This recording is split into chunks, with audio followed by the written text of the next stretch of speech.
Hey man, sorry about that, guys. We just having a little technical issues going on that we had to straighten up. But I think we're good. We've got special guests with me and Sophia today, Isaac, who I met Mm. yesterday, and we're going to go through our little story for how we met and in our conversations and stuff like that. But before we get started, what's going on, Sophia? What's happening? Can you hear everybody okay? Yes, I hear you loud and clear so far. Loud and clear. Good, good, good. What's going on, Isaac? Just Introduce trying yourself to to the world of podcasters. shit. Uh, Long time listener, first time caller, right? Yeah, that's long time no, talker. no, that's yeah. I'm out of Oregon, just here for the weekend, and met this dude last night. We had a good time, and we seemed like kindred spirits in our conversation. So he's like, dude, you ought to come down and talk to me tomorrow, on our show. And I'm like, I never been on one, so okay. Cool. Yeah, man. We had a really good conversation, man. We kind of like About just everything. about everything, man. And we like when you saw me come in, when you saw us fall into the bar, you were like, man, nice fedora, man.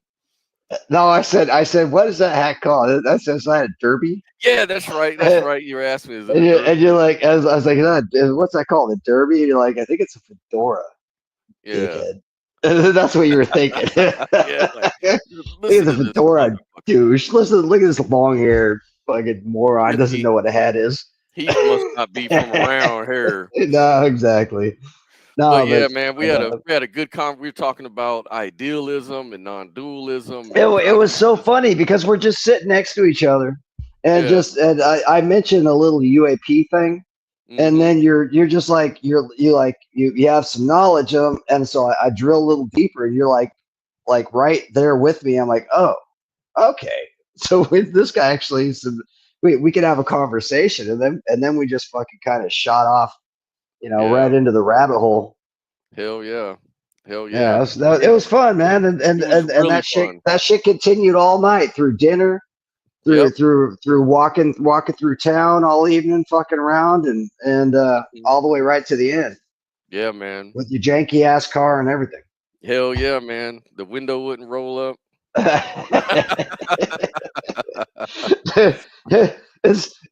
If everything was perfect, you wouldn't have anything to talk about, right? For real.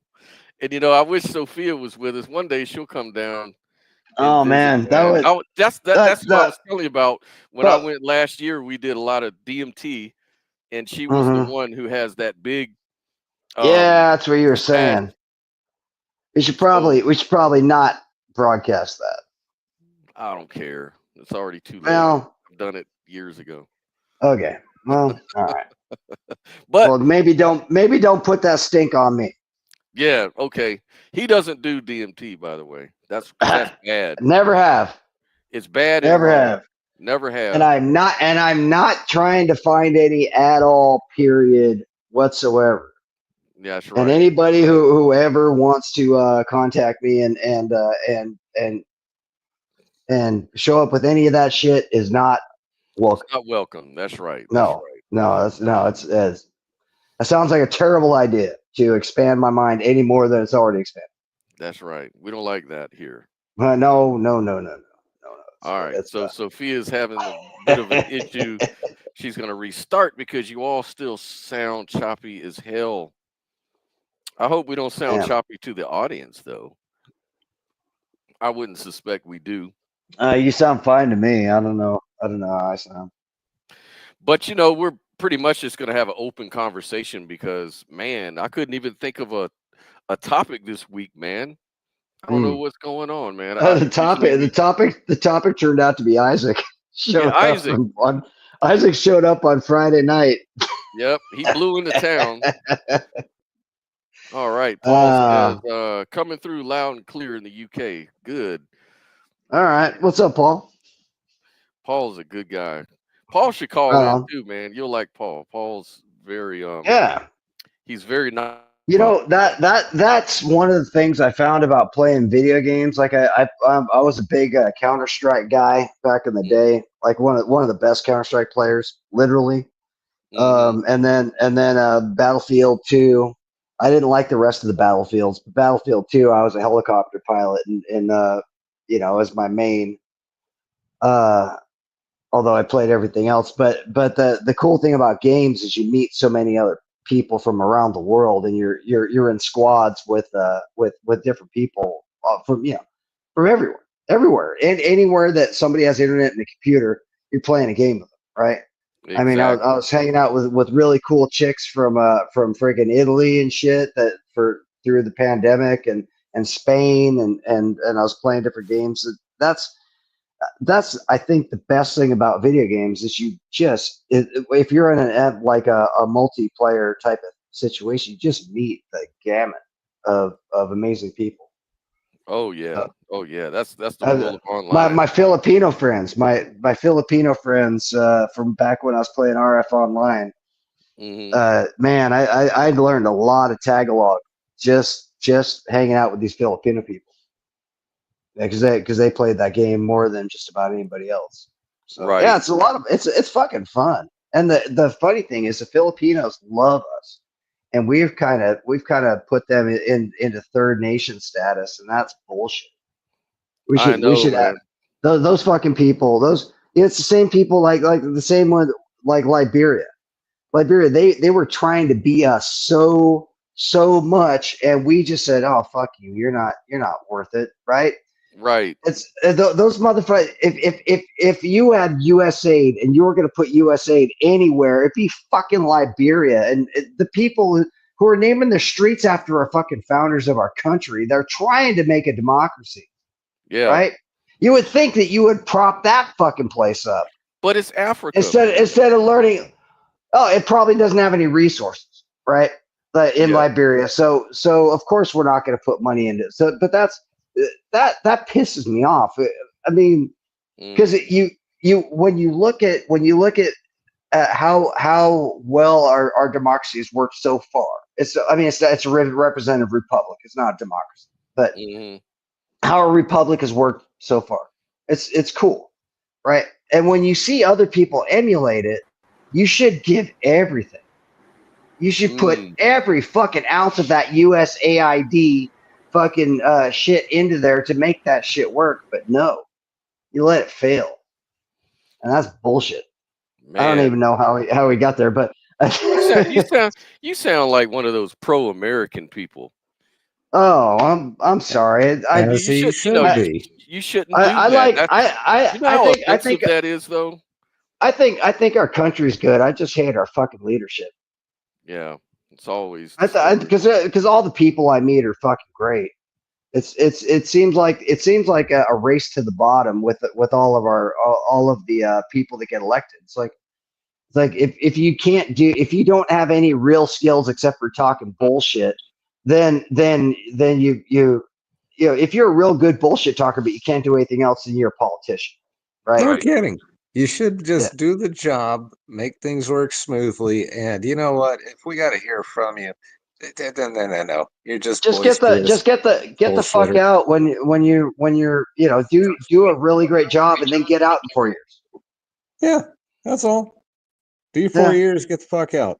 Thank you. We were talking about So who's this Alabama guy? No, this is Al Alive, Al Harding. Okay. Hey, Al. Isaac. What's up, Caleb? Nice to meet you. And Caleb. What's going on, Caleb? Oh, not much. Just had a salad for lunch. Enjoying my coffee. Yep. Oh. You had a salad for lunch? Yep. Man. I had 4 shots of vodka. Good for you. Man, you should have some of that salad that we had last night. How was that salad, dude? Scott, I liked it a lot, man. I still was have some was leftovers that too. shit on point? Is that shit on Hell yeah. point? What? My steak was on point too. Your steak was better than mine. It was $30 fucking less. I I was so know. pissed. I do have plan on having steak later. So I'm Oh, trying. okay. I'm trying to find. We went out last night and we went to like the swankiest fucking restaurant we could find to get a good steak. Because I'm trying to find somebody who can make a steak better than me, and I haven't found it yet. And I'm literally trying. I spent $135 last night to try to get a good fucking steak. And he spent $30 less, no, like $50 less, and $50 and less. it was better than mine. And and the manager's like he's like sitting right there with us. We're talking about it. Yeah, you sat him down and started. Yeah. We had a conversation about. I was trying to tell him how to make his steaks better. Yeah, Right? yeah. well, Seriously, the only here's the thing, Scott. The only proof is in the pudding. Like if I gave you fresh off my grill fucking steak, you would get it, right? Right. Oh man. Yeah, because my shit is off. It's unbelievable. I mean, people their eyes roll in the back of their head. That's how good my steaks. Yeah. Well, I you know, what do they say? Money talks, bullshit walks. Exactly. You gotta Exactly. bring that shit, man. I can do it here. I can do it if I had Scott the right stuff. But I gotta leave tomorrow. I gotta fly back to work. I know, man. I know, What'd you it's- say, Caleb? I was gonna say, where I live here in Lexington, Kentucky, we got a place called the Merrick Inn. It's been open for over 45 years now. They have some really good steaks. So if you ever want to come by, you can go there. Now maybe that's a good idea for a show. Like Isaac's looking for the best steak. Have a one better documentary. than his own. And I'll just drive around the country going to steakhouses. No, this one sucks. No, this one sucks.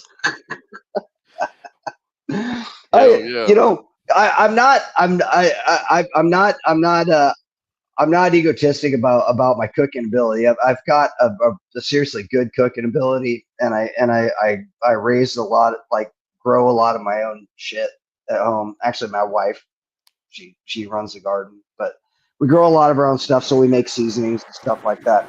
I'm really, and I used to work in restaurants, so I know how to do this stuff, and so I've singled in on barbecue as with my Traeger and my side fire smoker.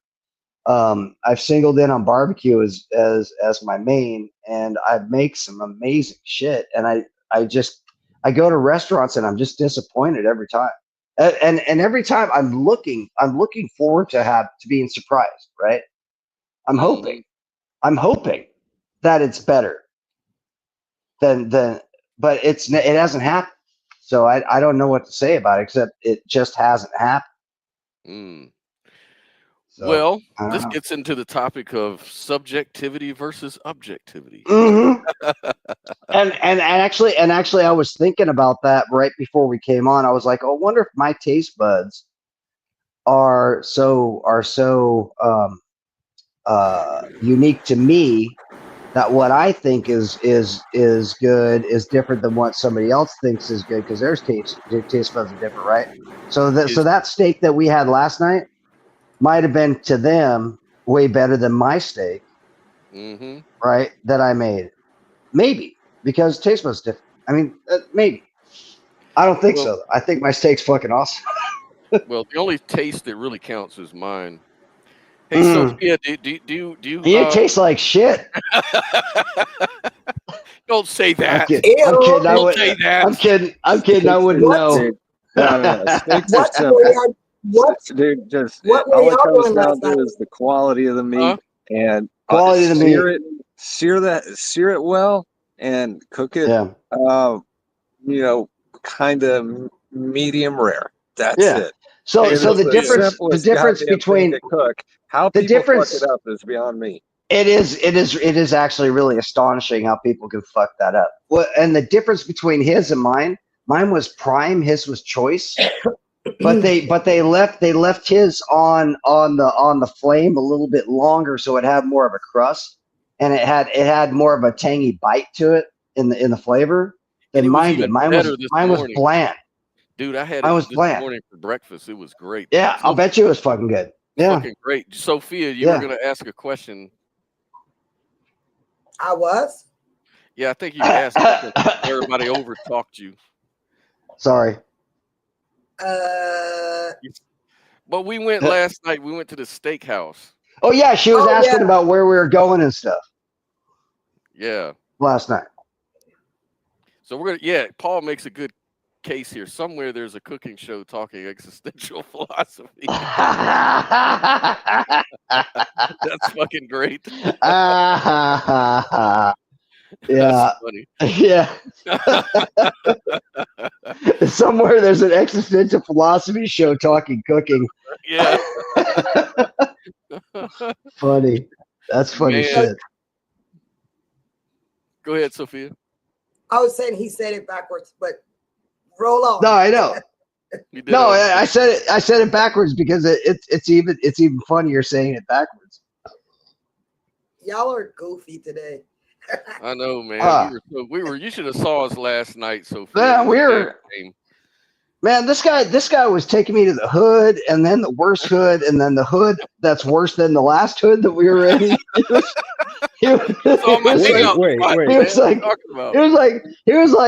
like on this ultimate path. But let me show you how fucked up shit is around here. Wait. Are you serious? There's hood in Pensacola?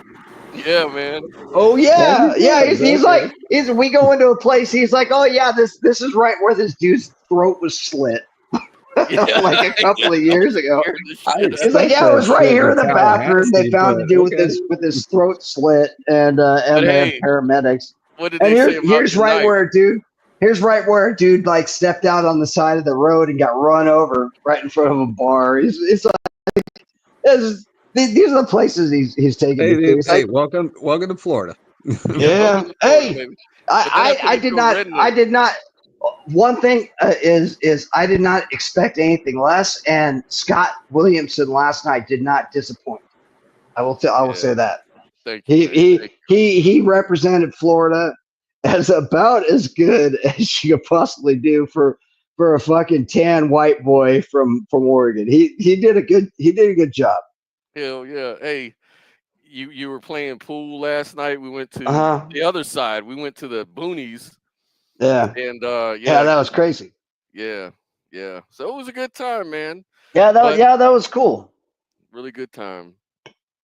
That was fun. Yeah, and one of the things we were discussing, and I think one of the topics, I'm trying to think of a good topic we can get into from here on out. Does anybody have any questions or anything they want to talk about, by the way?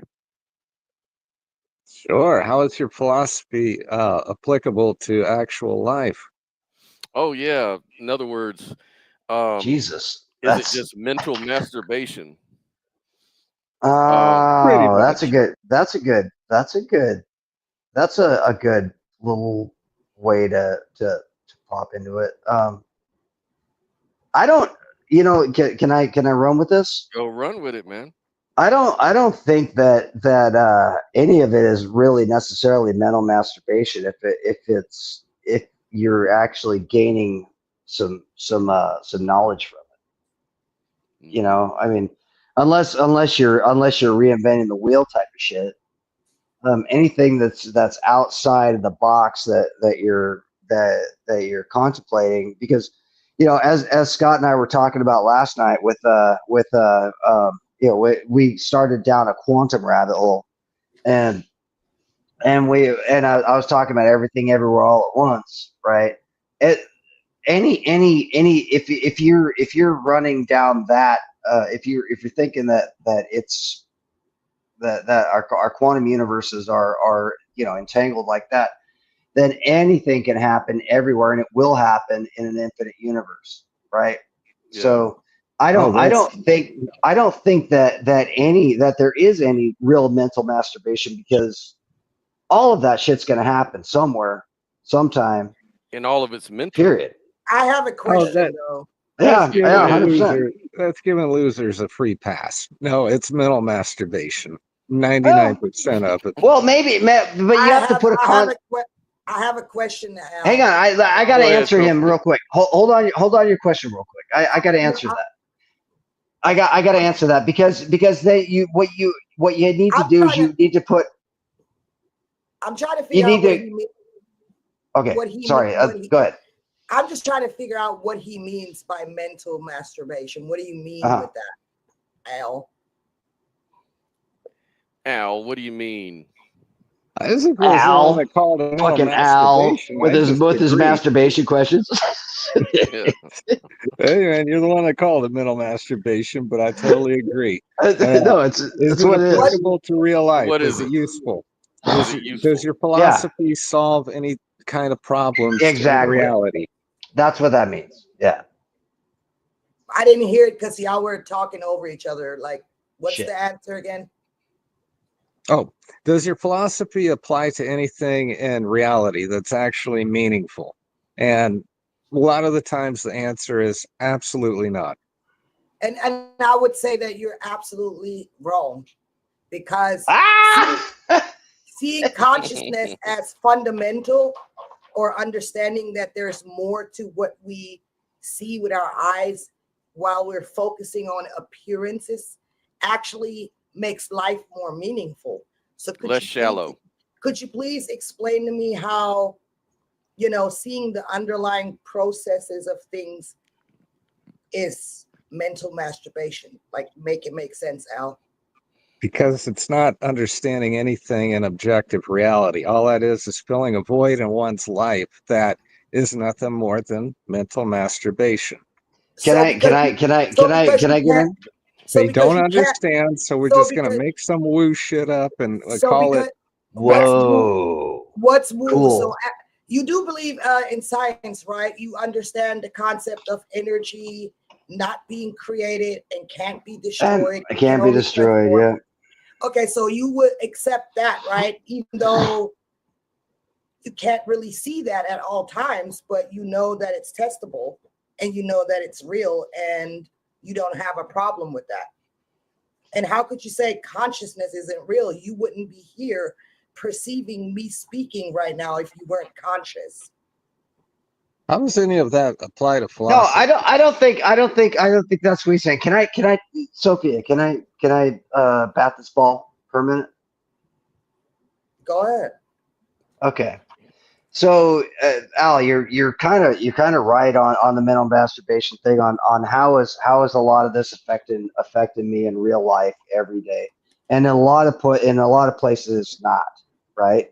It's hypothesis and theories in a lot of ways, but just the fact that you're actually expanding and stretching and trying to find new knowledge is purely scientific. That's exactly what it is. And people, that was the trap of science for so long, is people would have they would call something mental masturbation, because like before Einstein, that all the physicalists were like, there's no real physics anymore. It's just we're cataloging everything until a new paradigm. And that new paradigm came because somebody was thinking out of the box. And all of those scientists before Einstein were probably saying that Einstein is engaging in mental masturbation. But what happened was Einstein was thinking he was masturbating like a motherfucker outside of the box. And he came this giant fucking philosophy that has stood for another fucking 100 years. So I don't think that any questions are invalid or mental or useless or a mental masturbation. Now you can put a level on how important they are at the moment. You could put a meter on that, right? Like, should I be thinking about existential, where the fuck my soul came from when there's a Russian army coming around the corner? Should I be doing that? No, probably not. I should probably be focusing on the problem. That's some fucking dude around the corner about to shoot my head off, right? So you can compartmentalize and change stuff, but the fact that you're actually taking time to think outside of what anybody else is thinking is the way that we progress. And there is, so to me, there is no mental masturbation. There is only masturbation at the wrong time, Well, if that makes sense. I was talking about philosophy. You two are bringing up scientism and materialism. So, but if you want to go that direction, I'm fine with that too. Okay, then explain to me what you meant. Hold on. Explain to me what you meant. Calm down. Hold on. I'm calm. I'm fine. The thing is, okay, fine. If we want to talk about physics and all that stuff, all right. Well, what have they created after nuclear energy? Nothing. They all sit around and mentally masturbate. No, what's that's wrong. your God particle wrong. done for us? What's your God particle done for us? That's what they've shown. That's what they're showing people. What they're doing. What they're doing in the background is. Here's a good question. What do you mean by useful? Like, how is useful defined to you, Al? As applicable to reality. Your God particle hasn't done nothing. To your reality. No, what to is reality, Al? No, but your reality is different than our reality. Where do you your reality is subjective. What is reality, Al? Objective reality. Go run face first into a tree and see if it exists. Objective reality. So you're saying reality that exists outside of your mind. Sure. Is that what you mean? Okay. Sure. I'm not going down all these rabbit holes trying to. But I mean, have a real conversation. No, this is what it is. No, this is a real conversation. This actually is a real conversation. Yeah, it's like everything that you experience, even your objective reality, as you call it, the first interface to that is going to be your conscious experience, right? So how is all this stuff applicable to modifying, adjusting it, doing whatever? You mean like with or is it just no, we've moved on to scientism now. Scientism, I would say scientism. That sounds like a religion. That's a philosophy. It pretty much is at this point, but it shouldn't be. Point. Well, what are your thoughts on nature of consciousness and free will? Do these questions belong solely to science, or do you think they involve like considerations beyond empirical observation? That's a good question. Oh, for me, that's only that's philosophical stuff. I'll let other people chime in. So he's a physicalist. So we talked about this last night. About how what I'm guessing is he hasn't had any experiences that have shaken his belief in that has shaken his understanding of the physical world. You might not want to assume. You might want to just focus on the question. But I have to have that assumption because of what you're saying. Unless you're playing a troll. If you're playing a troll and you have had those, and you're being a not at all. I asked a simple question, and now we're on to like the third evolution that had nothing to do with it. So I'm just trying to keep up at this point. So let's get back to the question, because I'm not writing notes down. What was your question? Does your, in air quote, philosophy have any use in reality? My philosophy, or anybody's philosophy? That's why it's air quote. It's yours. Okay. So if it's mine or whatever, can I take this for a second? Yeah, go ahead. It's subjective. Okay. Go for it. It's 100% subjective. Because as far as you all might be freaking NPCs in my reality. Who knows? Yeah, this the way that things are going is really, really interesting.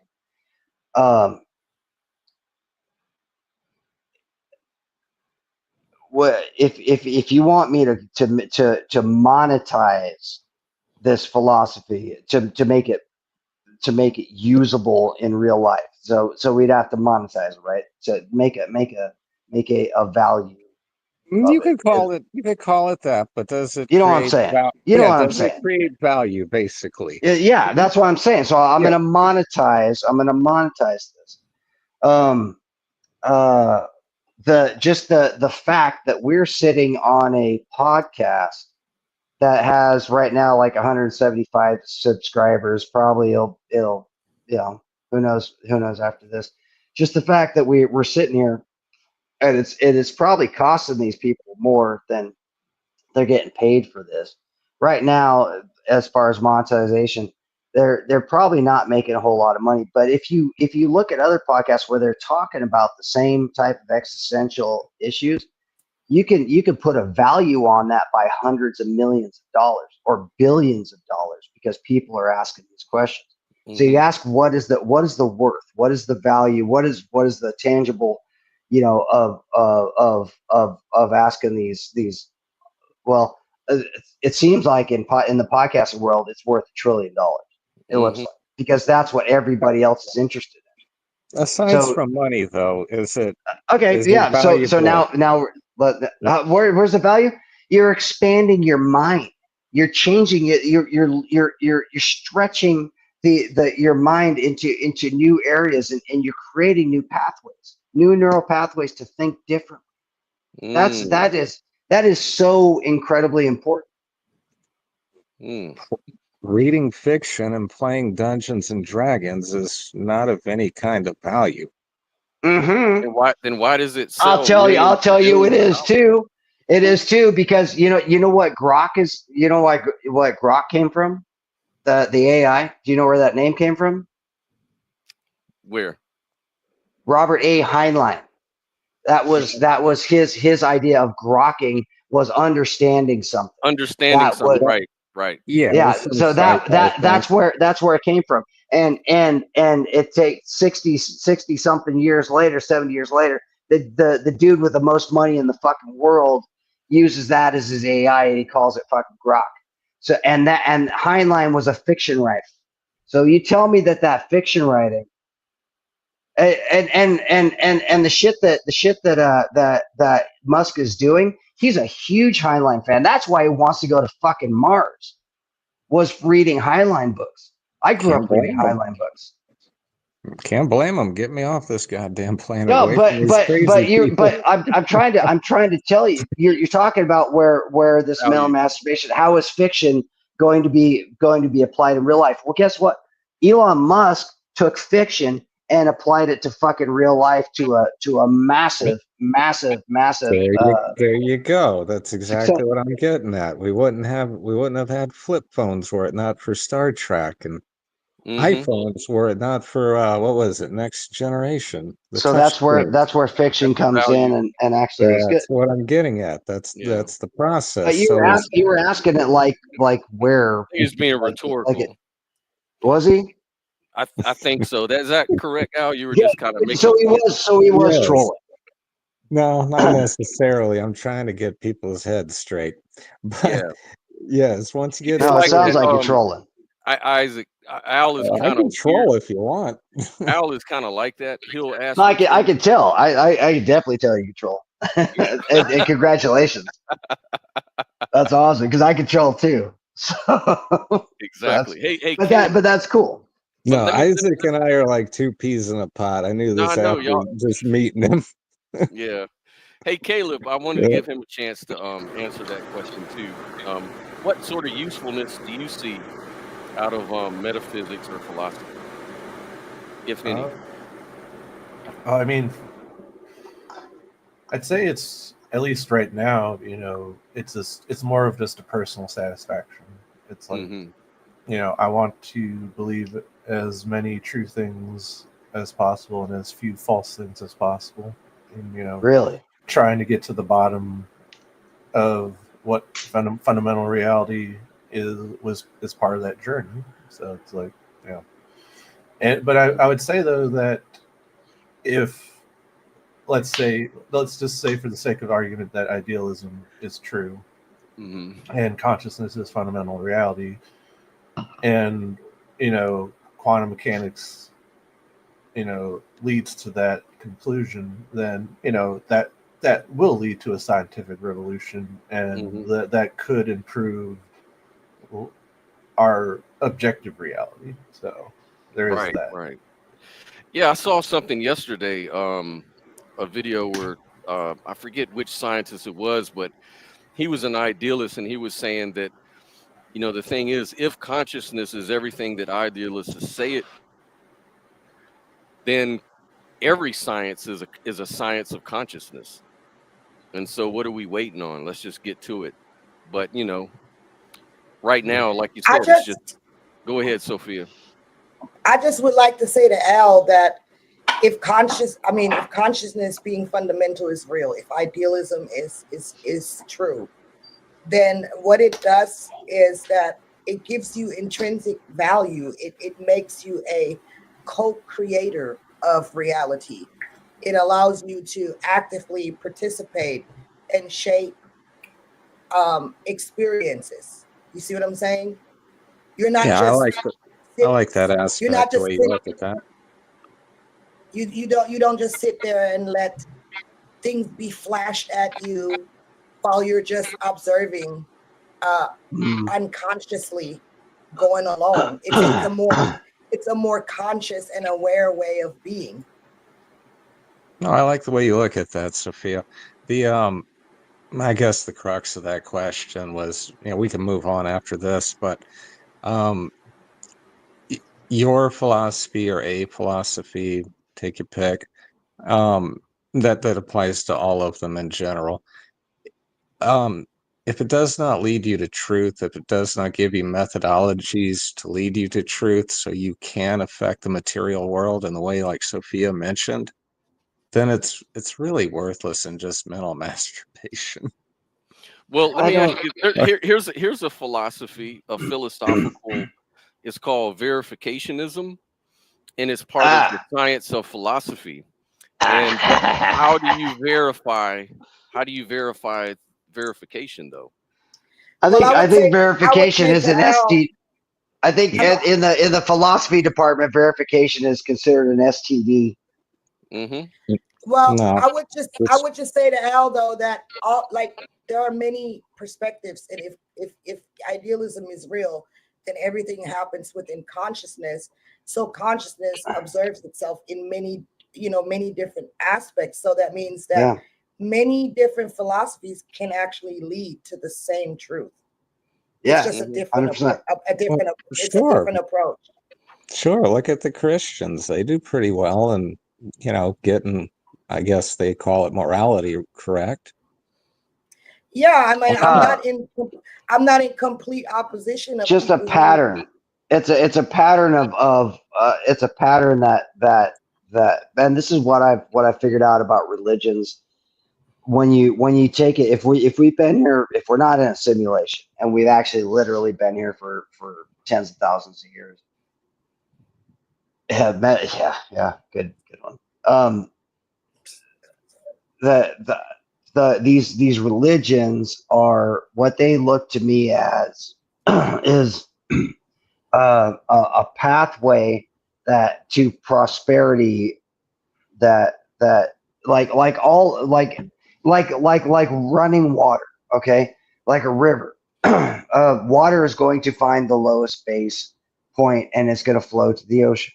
Well, so is goodness in a lot of ways, and kindness. It's good. Kindness is going to find kindness. It's going to find people that are like-minded, and that they get together, just like we're getting together. After me hanging out with Scott last night, we get together, and then other people get together, and you're figuring stuff out. And so I see these religions like a river that where all of the detritus, all of the souls around it are flowing into one because the message resonates with them, and they all are in sync with each other. And these different religions are they have a lot of things in common, but Yeah, I don't even know perennialist. how we got. Well, Huh? you're kind of pointing to perennialist philosophy, which is like to say that the common denominators in all your religious and spiritual wisdom teachings and everything sort of converge and intersect Yeah, 100%. certain Yeah, they points. end up in the ocean, right? Hmm. They end up right at the mouth of the ocean. They end up in the bay. All of these things end up being basically the same. Kindness, loving your brother, loving your sister, doing unto others as you would do to yourself. I Do mean, you it's need very religion for that? Do you need no. one Well, I question people actually have? I kind of think you need that, like maybe as something to see on the side. So you have a reference. Mm. That's why I think religion is good for. I think it's a reference. And then morality is so subjective. So It's some absolutely religion, subjective. some That's what we talked religions would about last say, yeah, yeah, yeah, and they'd say like throwing time. homosexuals off a mountain or off of Yeah, buildings yeah, is a moral thing to do, 100% right? moral. Yeah, Yeah. yeah, 100%. Yeah. And So what I was gonna say, Al, with your overarching question, and this is something I brought up with Scott last night, is if you take the everything everywhere all at once approach of quantum dimensions, then there is no mental masturbation. Everything is going to happen no matter what. Period. End of story. In an infinite universe, everything will happen no matter what. So any effort that you're making to advance your thought or whatever is a positive, because it's all going to happen no matter what. You So sure there about is an that? upside on everything. I think so. Yeah, I'm You pretty sure sure. that that you sure that I'm that pretty doesn't sure. fall into the category of infinite regression? Well, let me tell you something. Come on. I've seen stuff, and I know that I'm walking around in a meat vehicle, and my body is basically an antenna for my being, right? So, and I know I'll come back, and it may not be here. It might be in another place, in another dimension, somewhere else. But I know that my soul is eternal, and I know that this trip here, I probably decided to do this one. I tell you what, man, let's hope so, because I mean we're too special to just poof into the ether. See, that's where I would disagree. I think I have no issue poofing into the ether. So- Well, now let me say something about poofing into the ether. I think, and Scott and I talked about this last night. I think that our DNA, that when we make kids, that allows our spirits to come and sink back into those bodies easier, because we have a remembrance of that DNA. I think that's what allows, when we die and we go back into the main, and then You we know, come back. I think we can fixate on those. We can jump into those vehicles easier, because we have a predetermined path that's already there. I think that's why it's important to have kids. you know what? That actually might be a good pivot point in the conversation. I've actually thought a lot about that myself. You know, I always said, like, you don't die, you live on through the memories and Mm-hmm. Yeah, obviously the DNA through, your offspring, should you have them. 100%, 100%. And it's like you don't. And if you leave the world a better place, they're gonna go and hopefully make the world a better place. Chances are good. Or they And might if go you're a fuck it up. shitbag, yeah, it's just gonna fucking wreck the No, world. but if you do the law of threes, and you make everything really great for your kids, like I did with mine, they usually turn out to be shitbags. If those kids like me had a terrible upbringing of broken homes, and like trauma. I left, trauma, and I left home at 13, and I was on my own from then. right? That it creates resilient, strong, hard thinking people. But then my whole thought was bringing up my son when my girlfriend got pregnant. We're still not married, but when my girlfriend got pregnant 20 fucking 3 years ago, I locked in and I was like, okay, this is it. I'm not gonna do what my father did, which was leave. I'm not gonna shift. I'm gonna stay with this woman and I'm gonna raise this kid, and I did. And I raised him all the way up, right, like on stake. And that kid is 6'6". He's Nice. huge, massive, gay dude. Oh, He's gay as fuck. He's gay as fuck. And Okay. the only thing I could think is my mother told Scott, us to give him soy milk. But Scott, fishing trip. Fishing trip. so my point is because what I was trying to get with is the idea of our DNA and passing on our genes so that we can actually, when we die, we can go back and enter a new body that still has the same DNA. I only have one kid because I wasn't gonna fuck around and have a bunch of fucking kids I couldn't take care of. So I had one, and he turned out gay. So maybe my path to getting back into this friggin' plane of existence is less now because he's probably not gonna have any kids, right? He's not fucking chicks. And as far as I don't think science has got far enough to where childs are made in a rectum. Well, remember that's just the perspective. There's no hard, law or rule we know about that makes that the case. But so there may be, life. Oh goes no, on, but I have a sneaking suspicion. It feels right, that thought. It feels right.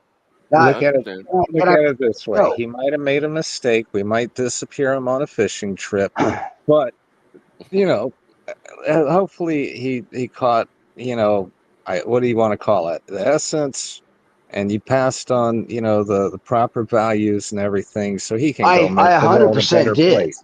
100% did. Hopefully he'll make the world a better place, and it'll make others. So there you go. That's why I say Yeah. live on So- forever. Okay. Yeah. So yeah. No. That. You know what, Al? Thank you for that.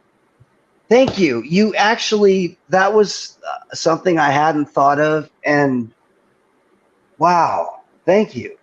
That and think about it this way: like if your son decided to, say, adopt a child, they would instill the values that you instilled into passed, him. right.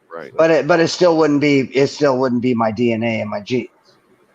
Okay. So because that was what I was trying. No, that was what I was trying to say. As far as when we come back after we die, our spirits reattach. No. It's easier to reattach to I don't something know. that has our DNA. I don't know about that, but like No, to me, nobody like, knows. I don't know about it either. But I think it's a good.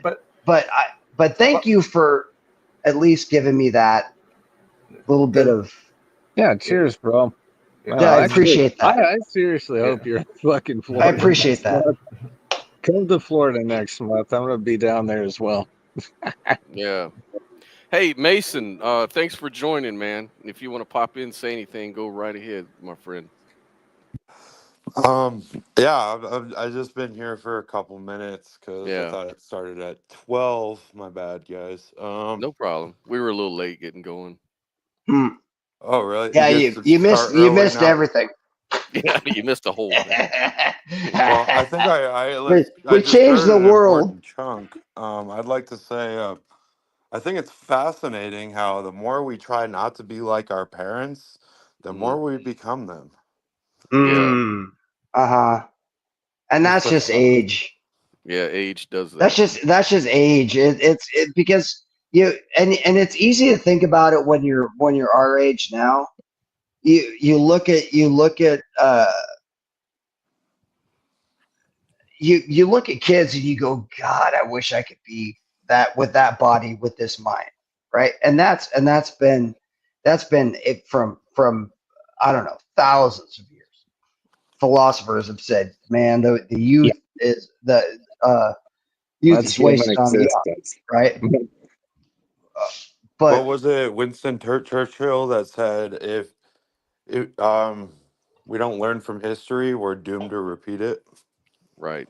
I don't think that was Churchill. I think he probably got that from somebody else. But that is literally kind of what parent being older is. You're What's more important on that point, don't worry about the mistakes not made and teaching everybody that. The important thing is we need to teach people what to do correctly so they don't they save time and don't make waste a bunch of time but it's like so we do. subjective. What's correct? It's I so kind of subjective. agree with Al here. I think we should just respect our parents regardless of what they did wrong, and just yeah, you know, it doesn't matter because they've lived it. Yeah, they were in a different time. They were dealing with different obstacles. They lived that shit, and they lived it, and we can still take away a lot of knowledge from, regardless how fucked up they were. You could take that whole idea back to the founding fathers, right? When you see people tearing down statues of Jackson and all, because they had slaves. Well, everybody fucking had slaves.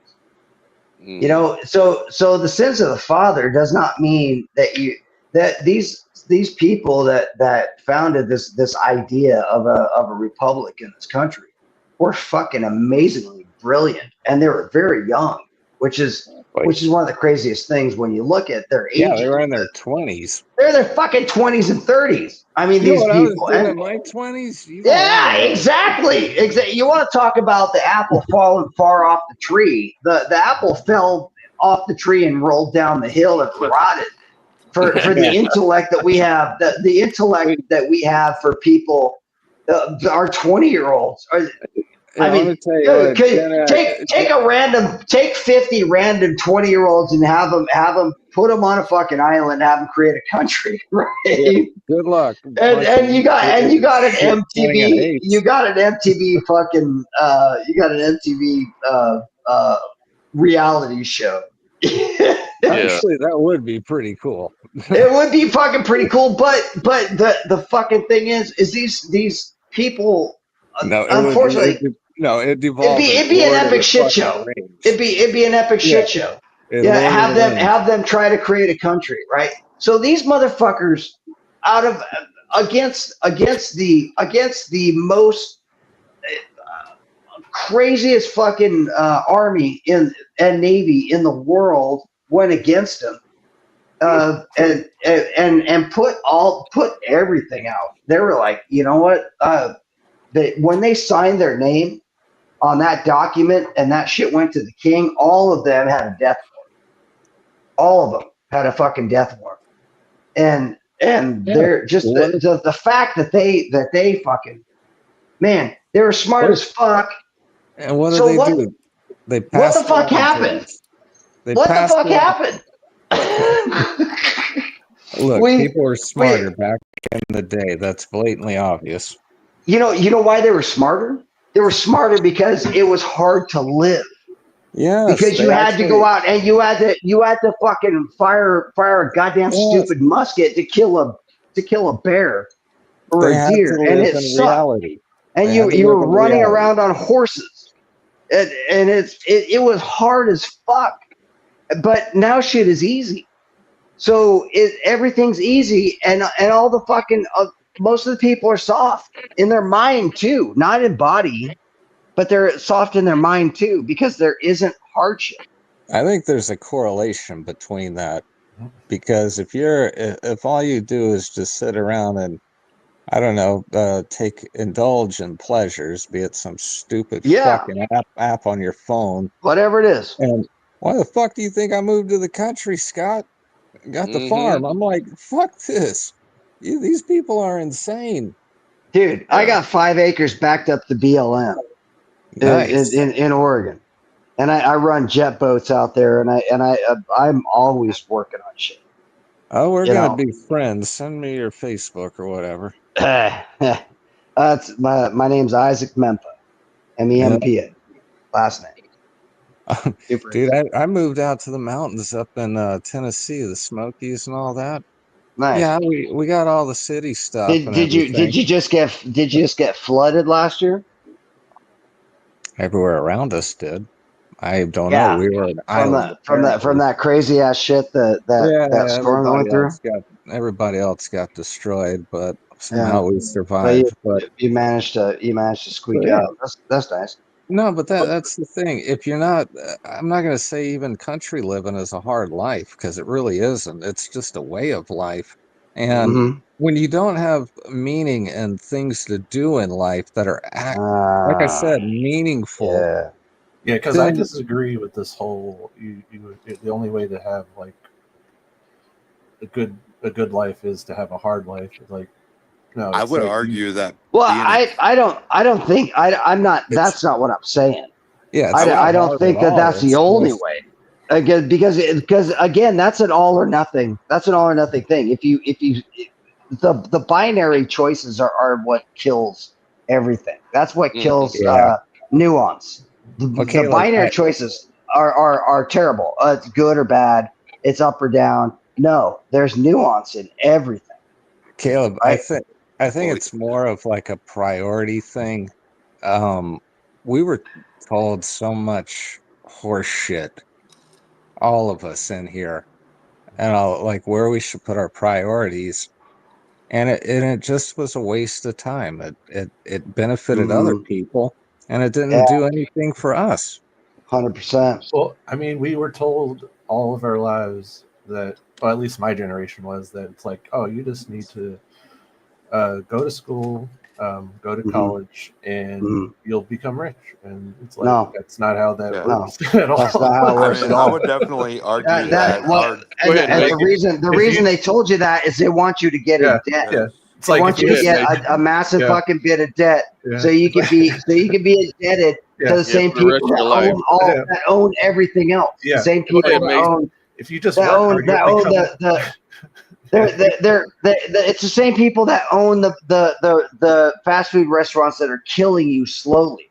It's Yeah, the same people that own the hospitals that are trying to fix you a little bit, but they're not actually curing you because they don't want you cured well, because they want you sick so they can sell you the shit and then they feed you the shit to make you sick.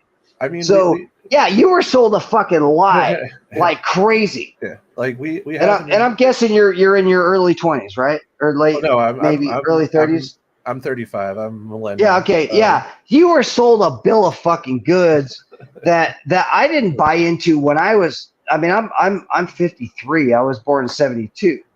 Mhm. I didn't buy into that shit at all. I was a punk rocker fucking running around playing music and in Seattle and just living under bridges and just crazy shit. I didn't buy into any of it.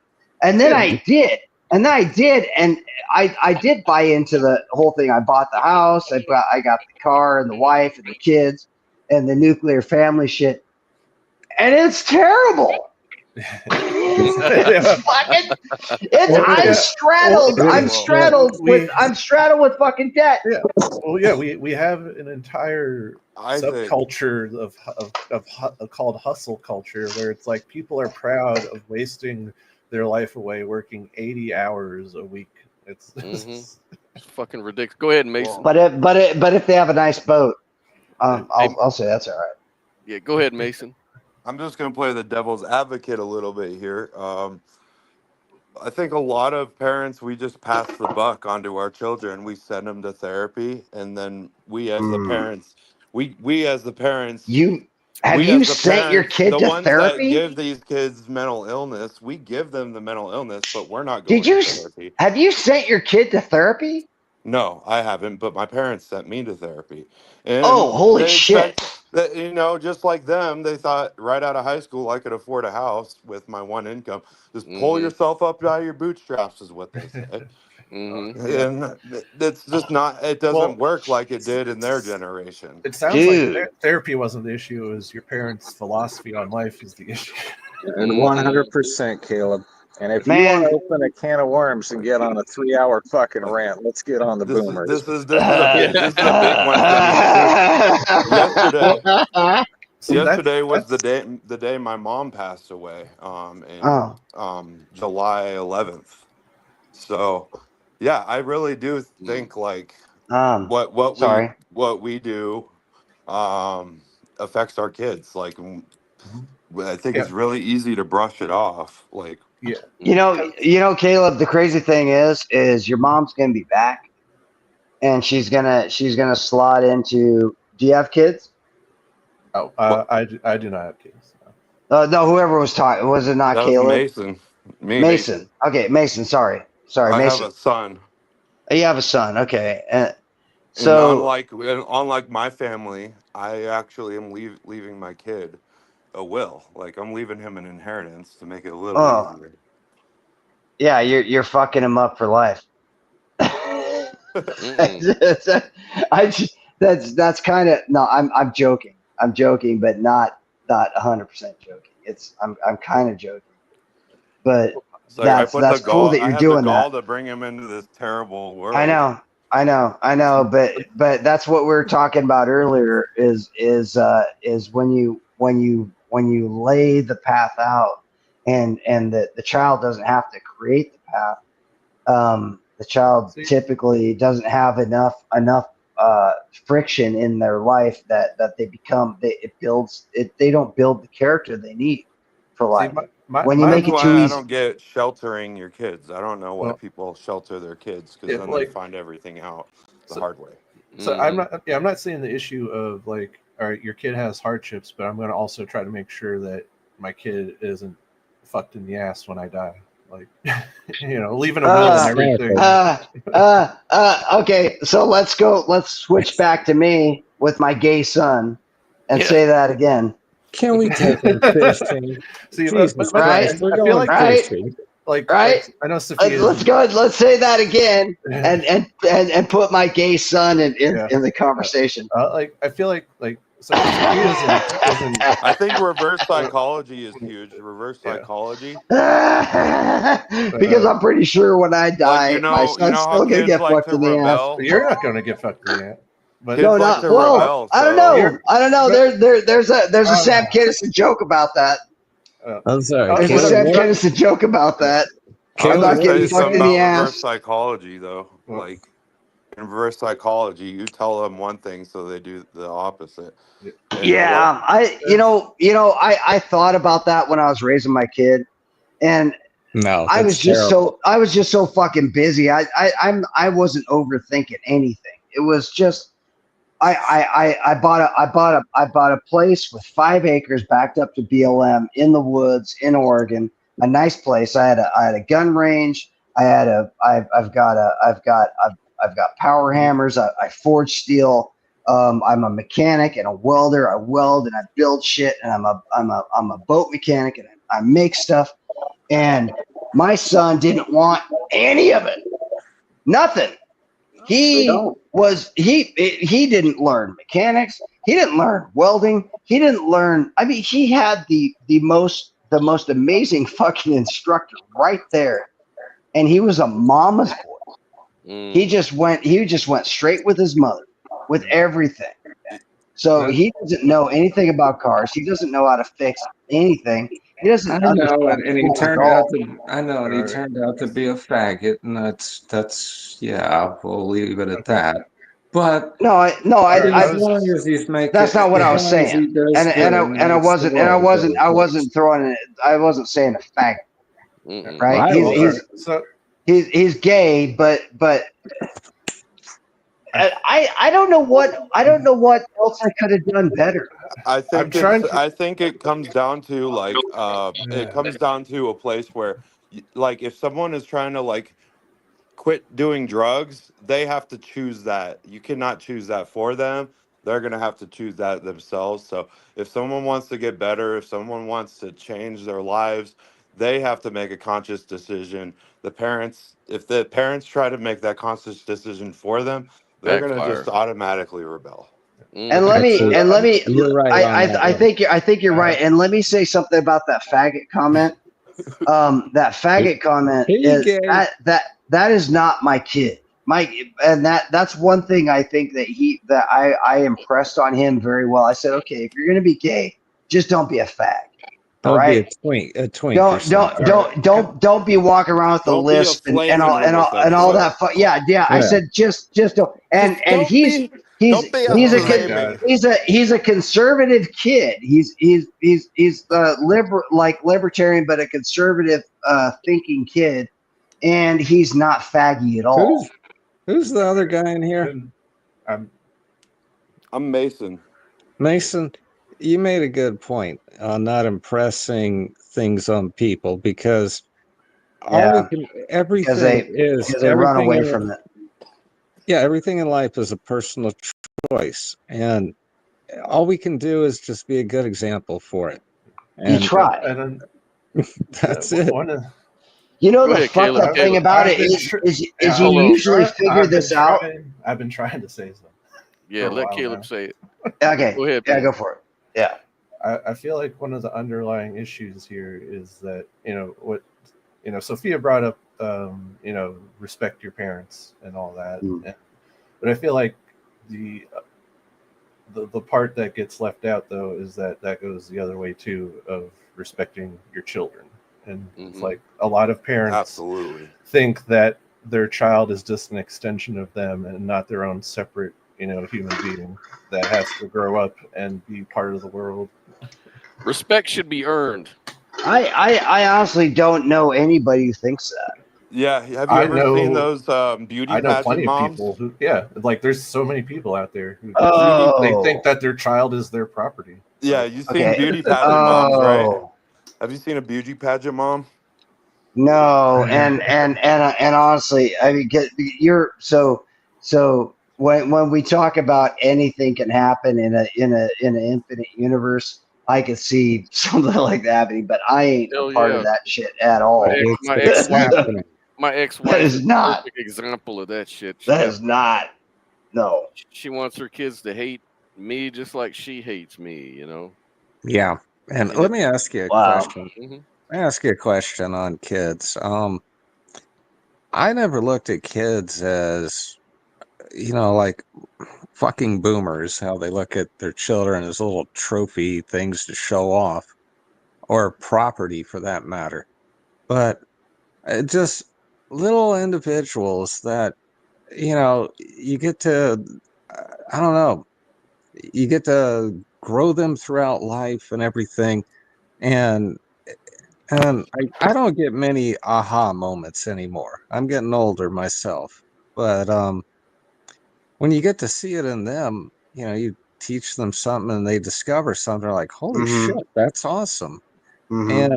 But I don't understand this fucking concept of owning your children. What the hell is that all about? Okay, so let me I'm going to try to, because I don't believe in owning my children, but I do believe that my kid is it's so terrible to say property because it's not property, right? But the other option besides you're owning your kid is the state owning your kid, and the state owning your kid is not great. So it would be better that you are owning your kid up until he's 16. Age of consent is what I would think. Because otherwise you have a conglomerate amorphous entity owning your kid, and that is not going to create a good kid. Well, I would take a more nuanced approach to that whole thing. Because it's like, first of all, no one's perfect anyway. There's going to be terrible parents out there, and so it's like, So to me, it's like, especially on the first one. So like to me, I'm very much of the philosophy of it takes a village to raise a child, and it's like, so you should want, ideally you want the parents, you want your neighbors, you want your friends, even the government, it's like, you know, if it's a properly run government, it's like, you know, they want functioning citizens. It's like, so it's like, So you take that whole government thing and just throw that out the window right now. So it's not a properly running government at all. Oh yeah, no, and then continue your conversation. So, Isaac, we're best agree. friends. Yeah, I agree that we have a terrible government. So now continue your conversation with how to raise a kid, but just take that terrible government and just throw that motherfucker out the window. But like my whole thing though is like, let's say someone's family is ultra conservative, Christian fundamentalist or any fundamentalist, and it's like they don't know the first thing about sex, and it's like the only way they're getting that education is through a public school education system. Like, to me, it's that was so funny. That was so okay. I think no matter what, that shit was so funny. There were so many Snickers in the 6th grade when we were going through the sex ed. Yeah, it was. And I mean, I seriously remember. I'm looking over at the girls, they're looking over at me, and I got my finger and I'm just putting it through an okay hole, right? as the lady is talking about putting a condom on a dick, and I'm looking at the chicks next to me. I'm like doing the okay sign, but I got my finger poking the hole. Condom? Who the fuck uses a condom? But anyway, you're dating some nasty hoes. But I agree with Caleb on this community thing. No, Isaac, man, it really does trigger folks like us when they say community and stuff like that. But it's so funny because hold on. Go for it. Isaac, if you could clear this up, and when you say community, I think like, you know, neighbors, pretty local stuff 100%, like that. 100%. Yeah, 100%. we need to beat that little motherfucker if he acts up. You know, so just yes. Okay. So let me tell you about community where I live. Okay. So I have 5 acres backed up to BLM, and my next door neighbor is a 2nd-degree black belt Shiitake Onizaki-Do who has a dojo he built behind his house. So my neighborhood is a karate master that I train with, and also train in jiu-jitsu and shit like that, jiu-jitsu and all. Like you turn up my road, you've got 6 properties. Everybody owns either 2.5 or 5 acres, and it's a small community, and that's where I raised my kid. Right, I raised him in a place where he could do jiu-jitsu and karate if he wanted to. I'm backed up to BLM. He could ride dirt bikes. I had all the dirt bikes, I had all the quads, everything, boats, everything. I did everything I could possibly fucking do to give him every opportunity for everything that I didn't have when I was a kid. All the stuff I wanted. I remember multiple years of waiting for Santa Claus to give me a dirt bike. And I would sit there and I'd close my eyes and I try to will it into existence that Santa Claus, when I woke up in the morning, there would be a dirt bike. I had a KX 250 at 13, but carry on. So of course, no, they never bought me a fucking dirt bike. And because of that, I've owned 200 plus dirt bikes. I have so many bikes. I've been riding since I was like 7. I got every bike I could possibly fucking. But what's the community like? The community I had none. Because I was shifted from one house to another house to another house. So I never could build friendships for very long. I don't know where you're at now. I'm in Pensacola right now. Well, I mean, he's talking about where you live at. I think we're kind of glazing I'm in over Oregon. something, guys. Yeah. What? Shoot. let's talk about like the hippie era. How they were like Uh, they were Oh, protesting kill. against the older they generation. were the whole hippie era was infiltrated with communists from Russia. That's why they were Yes, doing that. and they I'm were the sure- greediest, I most don't self-centered. believe in that conspiracy, but No, I, that's I, I, 100% true. Yeah, I, the bel Great I, bel Recession. I The Great believe in what Recession. Al is saying, that these hippies turned into the ultra conservatives, and then when their kids were growing up, they, instead of giving them the ladder to go up on, they took the ladder away and told Thank everyone you. else to fuck off. Thank Yeah. you. Yeah, that's not wrong. I know. That's not wrong. There's a Isaac, reason why Gen Isaac, I know Z what and you mean. millennials aren't getting houses anymore, aren't having families anymore. Yes, Right? because the boomers won't sell their fucking shit and move into a little 2-room condo. They got their fucking palaces that should be a house for fucking kids and a whole family. So was We that can't even Caleb? You afford said it. were you saying you know what I mean? Was that you? Wait, Somebody was saying I know what you mean. Oh, No, I that's right. did. I did when it comes to the commie influence stuff. But Oh yeah, that's but it. That's no, 100%. But That's the like big that's point, real. no. The big no, point in the boomers was their character. They were the most selfish sons of Yeah, bitches. and The that's most it. That's horrible. exactly what Hold I was on, trying to tell you because hold on. they had all of the goodness of after a war. Dude, Their my fathers and their grandparents. mothers. Hold on. They Boomers, they were the yeah, strongest The generation divorce in the rates world. went up. Everything. No, they had a golden spoon put in their fucking yeah. mouth exactly. from No, the And greatest. they turned into The shit. the That's my. greatest And You're they making my said point. Gen X had the silver You're spoon. making my point. and But the then but they the turned around and they turned around And and they they fucked enslaved. Shut they up. bit the hand They that fed them. enslaved. They turned around and enslaved at least 4 fucking generations now yeah, with and their fucking debt so they could live like fucking kings. And there is no Yeah. generation in human history that has ever contemplated doing that shit. yeah, That's the fucking boomers, and that's why we should push Yeah. them all off a goddamn cliff. And but Dude, Isaac, what I would push back on is that it's not because they were just given everything. It's because they grew up thinking like think of it this way: like there's the silent generation, right? The greatest or what we call the greatest generation that was like traumatized. born in the 20s and the 30s. Yeah, traumatized from the Great Depression, traumatized Yeah, from the 100%. Great War. Yeah, 100%.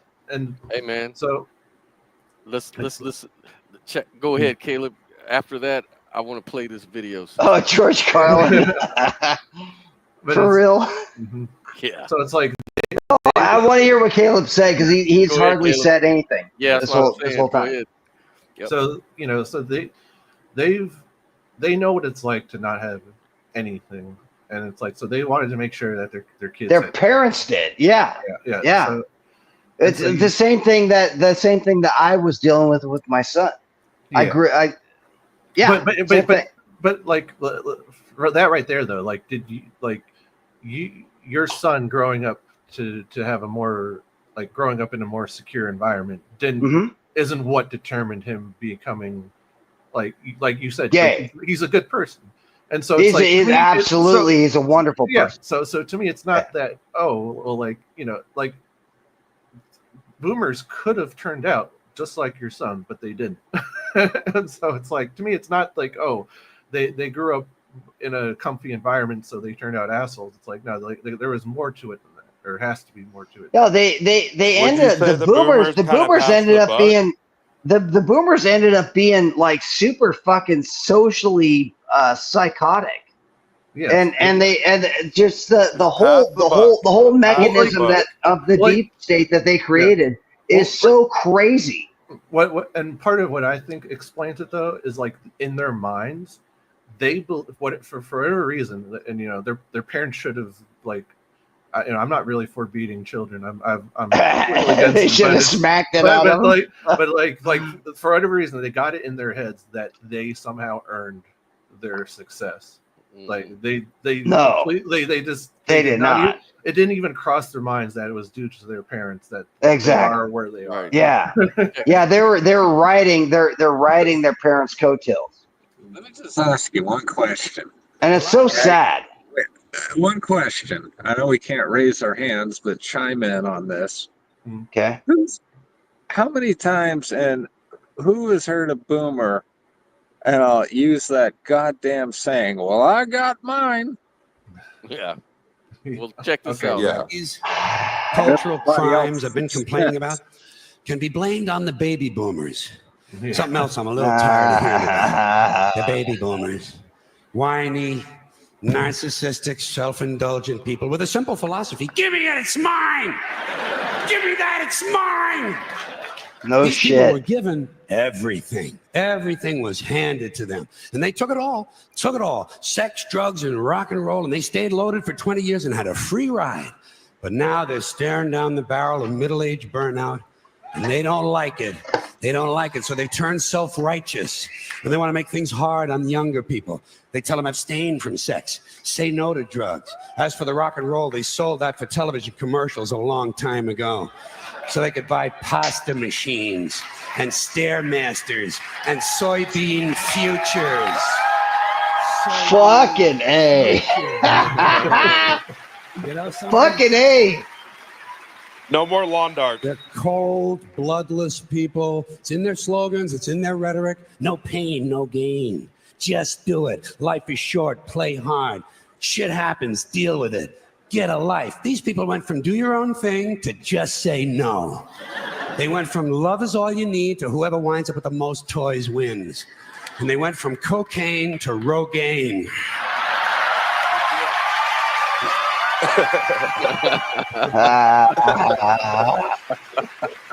Dude, You know 100%. something? They're still counting grams. I wish only this now was it's just fat satire. grams.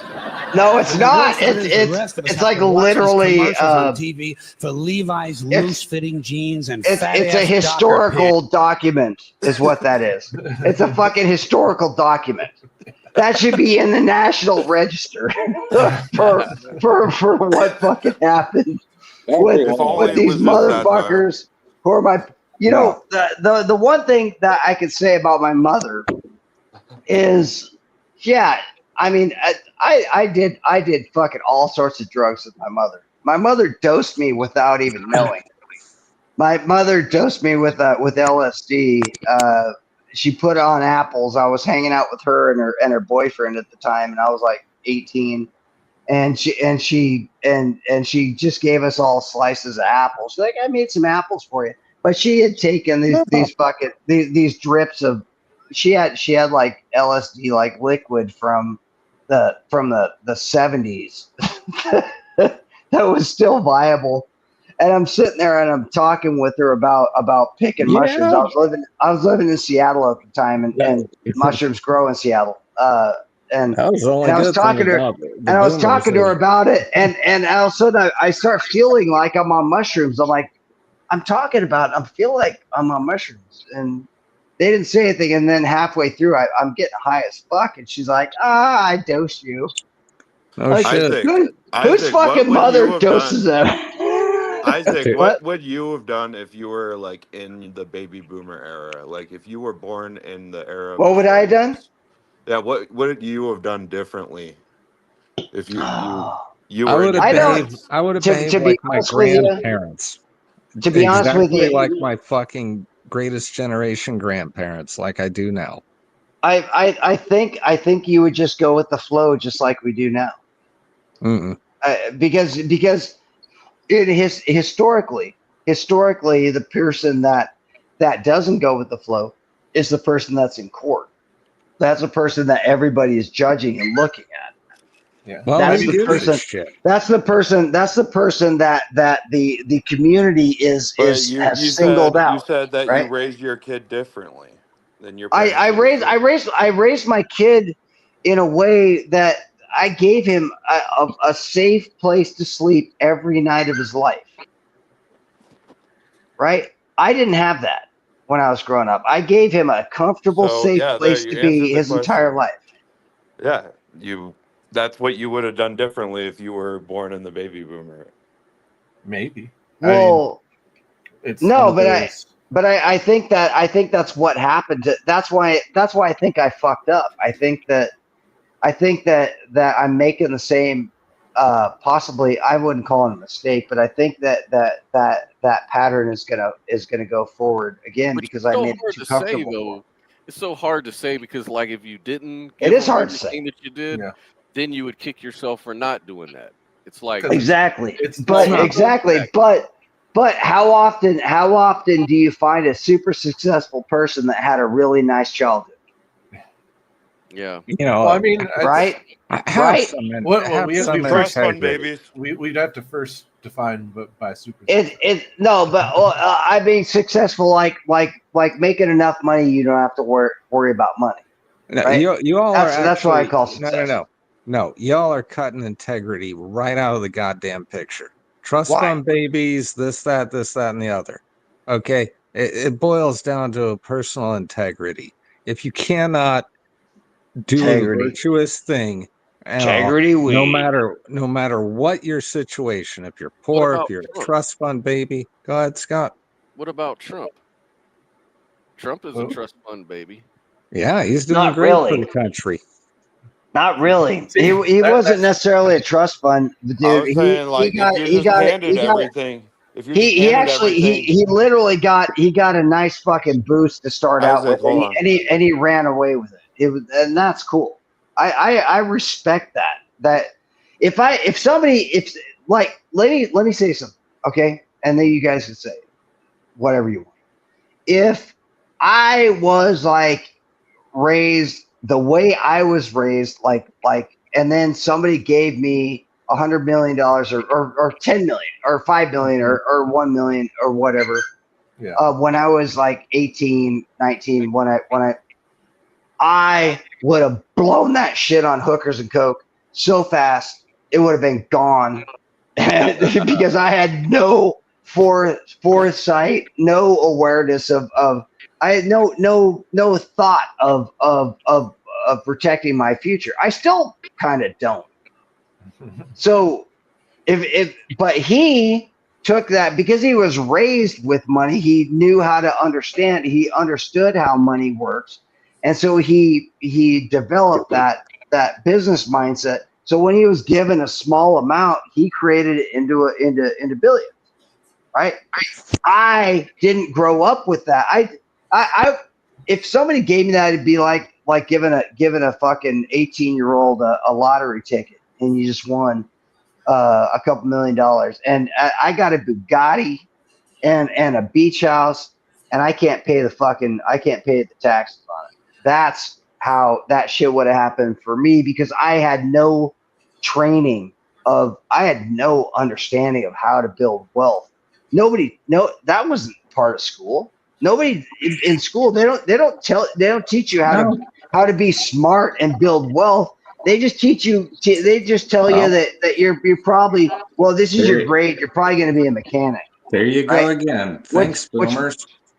Which back then a mechanic was like the low wage fucking. Well, the guy's a mechanic. He's obviously down on it. I'm a fucking mechanic, and I don't make enough. That I don't make as much as I should. But my goddamn skill is so needed right now, and there's not a lot of people who can do what I do, and I'm still not getting paid that so well. would you think it's a sense of entitlement people have that makes them 100%. squander their gifts? No, well, in my case, it was say if somebody gave me $1 million if I won the lottery when I was 18, I would be like a NFL a running back that didn't have any coaching, right? And just got a bunch of fucking money, and I would just be like, oh, I grew up in the hood, which I did. I grew up we heated our house with our oven. We'd open the oven and turn the heat on for the oven. That's how we heated our house. And I was living with like fucking 4 kids and a mother. Thanks, So- boomers. Yeah, and I wouldn't Yeah. say that it's so much entitlement that's destroying people's potential, because I mean that's more of like the boomer thing. Like it's like they created the system is what's like crushing people's Yeah, they potential. kind of did. They kind of did. It's like, But Caleb, there's also Caleb, that hold on a fucking second. there's also that it- influence that hold on. Russian influence into our Yeah. that Russian influence into our schools that Caleb. has made a degradation of. Al wanted to say something to me. Caleb, you're right on that part. It's like, you know what? Look what happened to us, Gen Xers. I think there's only 3 of us in here that are Gen X. Me. But now we got Me, you guys, Scott. and I'm the last, the very last. I'm the little guy. But When were whatever. you? When were you born? Fucking 81. So You ain't Gen X, motherfucker. yeah, What are you we talking are. about? Motherfucker, I remember phones with dials You on them. you're Don't give me this 81. shit. You ain't Gen X. There are no 81. You Gen no, Y. You're there's Gen no Y. fucking there's no fucking internet. There was no nothing. We went out and crashed our fucking BMXs and all that good shit. You all that can't. shit. Dude, the fucking millennials dude, came after that. Now, I ain't gonna argue Scott, that let me with tell you you. something, Scott. Us Gen Xers, we gotta make a stand, because Yeah, man. we're a seriously valued generationally good fucking. I mean, we grew up in the 70s. We grew up in the 80s. We Isaac. saw Yeah, you were the OGs. we saw all of the shit. Isaac, we used Like to, I said, we used the we used to wear- OGs. But we used- anyways, as we used I to was wear saying jean to jackets. Caleb there, Caleb, that's the thing. You know, we gotta make something out of what the fuck shit sandwich we were given. Yeah, you ain't wrong. And quite frankly, you know, it's Where'd like Sophia go? She's gone. Yeah, she the had to go goddamn- run. And something came up for her. She had to roll out, man. I'm actually very impressed by Gen Z though. Oh, same. They are, man. They it's like, man, they don't listen to bullshit. Yeah. They don't listen to, you know, they actually want to get out and do things. They understand they're that appropriate for their reality is time. not in a fucking book. It's outside the front door. And I know, Isaac, I feel like, I don't know where you get with the whole Russian influence thing is going. Oh, at least from my understanding, that there was was a Red Scare. Can I feel like that's somehow. Can I help you out with that? Sure. After he finishes. Yeah, no, go ahead and finish. Yeah, put the mute button on for a second, bro. Well, like, to me, it parallels exactly like the whole satanic panic, and so to me, it's like, so if there is any truth to it, like, to me, like, well, where does the truth and lies begin? So go ahead, the floor is yours. Okay, Scott, can you pull up? You know what I'm talking about, the Russian disinformation dude that was a defector that explained how they were going to take down the United States piece by piece, and he did it for like an hour in an interview. Can you pull that up? What's his name, man? It was Dimitrov, or it was something crazy, but he explained exactly how. No, it did. It did. It's the shit that led to. No, the he explained rights exactly how they were going to infiltrate the United States, and they were going to corrupt everything, and they were going to corrupt, especially the whole thing is you need to corrupt children. You need to change the children's minds and hearts. So the whole idea is you got to get your fingers, your talents into the colleges. Yes, and they got into the colleges, and you get in there, and then you spread that disease through the entire body politic, and the body politic changes, and that was the whole idea, and they've fucking done a fantastic job of it. They succeeded. They've really done really well. And if it wasn't for the internet, we wouldn't have an ability to fight it. because the internet is a free exchange of information. We can call that bullshit out For now. right. For Well, now. yeah. Well, you know what? When the call to arms for me is when they censor internet speech. When they censor any speech, that's a call to arms. And I'm armed like a motherfucker. And I'm very good friends with a lot of fucking people who are armed like a motherfucker. So that is a call to arms. That is like no. This you are violating the Constitution of this country and Well, what this country is founded on. here's a little pivot, and it's at the perfect time because Elon Musk, I saw in an earlier interview this week, he was having this third party interview, and he was talking about Trump, and they were talking about Doge, and then he got out. Now he's so focused on the tech, like why such a quick switchback? Like what's up with you, Elon? So then Elon answered, and he says, well, here's the thing, man. He said, the thing about DC is it's a little worse than even I thought it was. Mm-hmm. So he said, the thing about that is it's rotten. And he goes, and unfortunately, I thought Trump was the guy that we could work together to fight through this minutia. But unfortunately, Trump never really took it to heart. He's mainly only interested in his own shit, his own legacy, his own, and he said, the thing is with the Doge, he goes, and I tried to explain this to Trump and everybody, and I agreed to do it. He says, but in the big picture, I told Trump just like this. He says, you're asking me to go out on the beach and clean the shit and the syringes and the trash off the beach within a month. You want it done within a month. Yeah. But you're ignoring the fucking tsunami that's right there in the fucking ocean that's going to hit tomorrow. So why would we worry about cleaning the beach when we've got a tsunami? That's what he fucking said. Yeah, and he said the tsunami is the AI stuff. Yeah, going to really take in China. No. The tsunami is not the AI stuff. The tsunami is our fucking our trillions of debt. See, like. This is what I don't get. Fuck. Can I rant for a second? Go ahead. Can you guys just listen for a second? Okay, and if I'm talking too much still. Okay, this is my first time on this podcast. I've never been on a podcast before. I'm just winging it. I'm just being me, right? So I'm trying to be honest with everything that I say. Go for it, man. What do you think about the AI tsunami? Are you disagreeing with that? No, I'm not talking. Fuck the AI thing. That's a whole different discussion.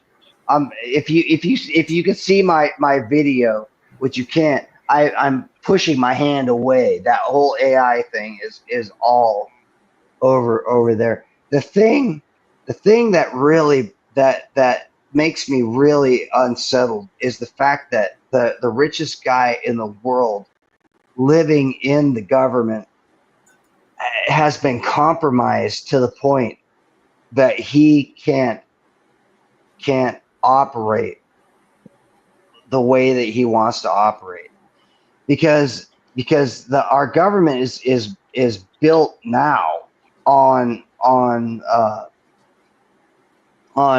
corporate fucking influence with all of our politicians. Mm-hmm. And so we have a disruptor in Trump. We have a disruptor in Musk, right? Not and really. he's and well, no, kinda, yeah. I mean, if you want it, you can whatever you want to say disruption is. It was kind of a disruption, but I can see that it looks like it was a disruption just on the face, and all of the corruption is staying. It's right. That's Still, what that was the point he was. That's what he's saying. He's saying is that he tried to fucking right. the richest dude in the fucking world with access to everything tried like a motherfucker to straighten our goddamn system out, and he couldn't do it. He And he- And he wasn't- couldn't do wasn't- it. he That wasn't- tells me No, that he- tells me Isaac- we're wait, fucked. Isaac, he he wasn't came- trying. He came to the conclusion that the only way that we're going to defeat this government spending and deficit was to outproduce. See, No. Out fucking See- produce it. Okay, Caleb, okay. Caleb, yeah, Is that Al? Is that Al that just said that? Yeah. I cuss. Okay, of okay. course. Now, Al, let me tell you something right now. Everything that you say from now on, you need to take into the Exactly. fact of Experimental realism. $21 trillion that is lost, that has gone into the deep state, that is underground right now in a off world, and in a budget that is so black and so secret, and there's a breakaway civilization that's using that money. So Yeah. everything you say, I'm telling you, should be caveated with that in your Well, thought process, because that's- that is what's going on. That's the way it's going to be. You better add on another 210 trillion for the fucking medical and everything else the boomers Yeah. put us Why in. not? Well, whatever. But I'm telling you, there's bases underground. There's fucking bases underground. They've got anti-gravity tech. They've got off-world tech.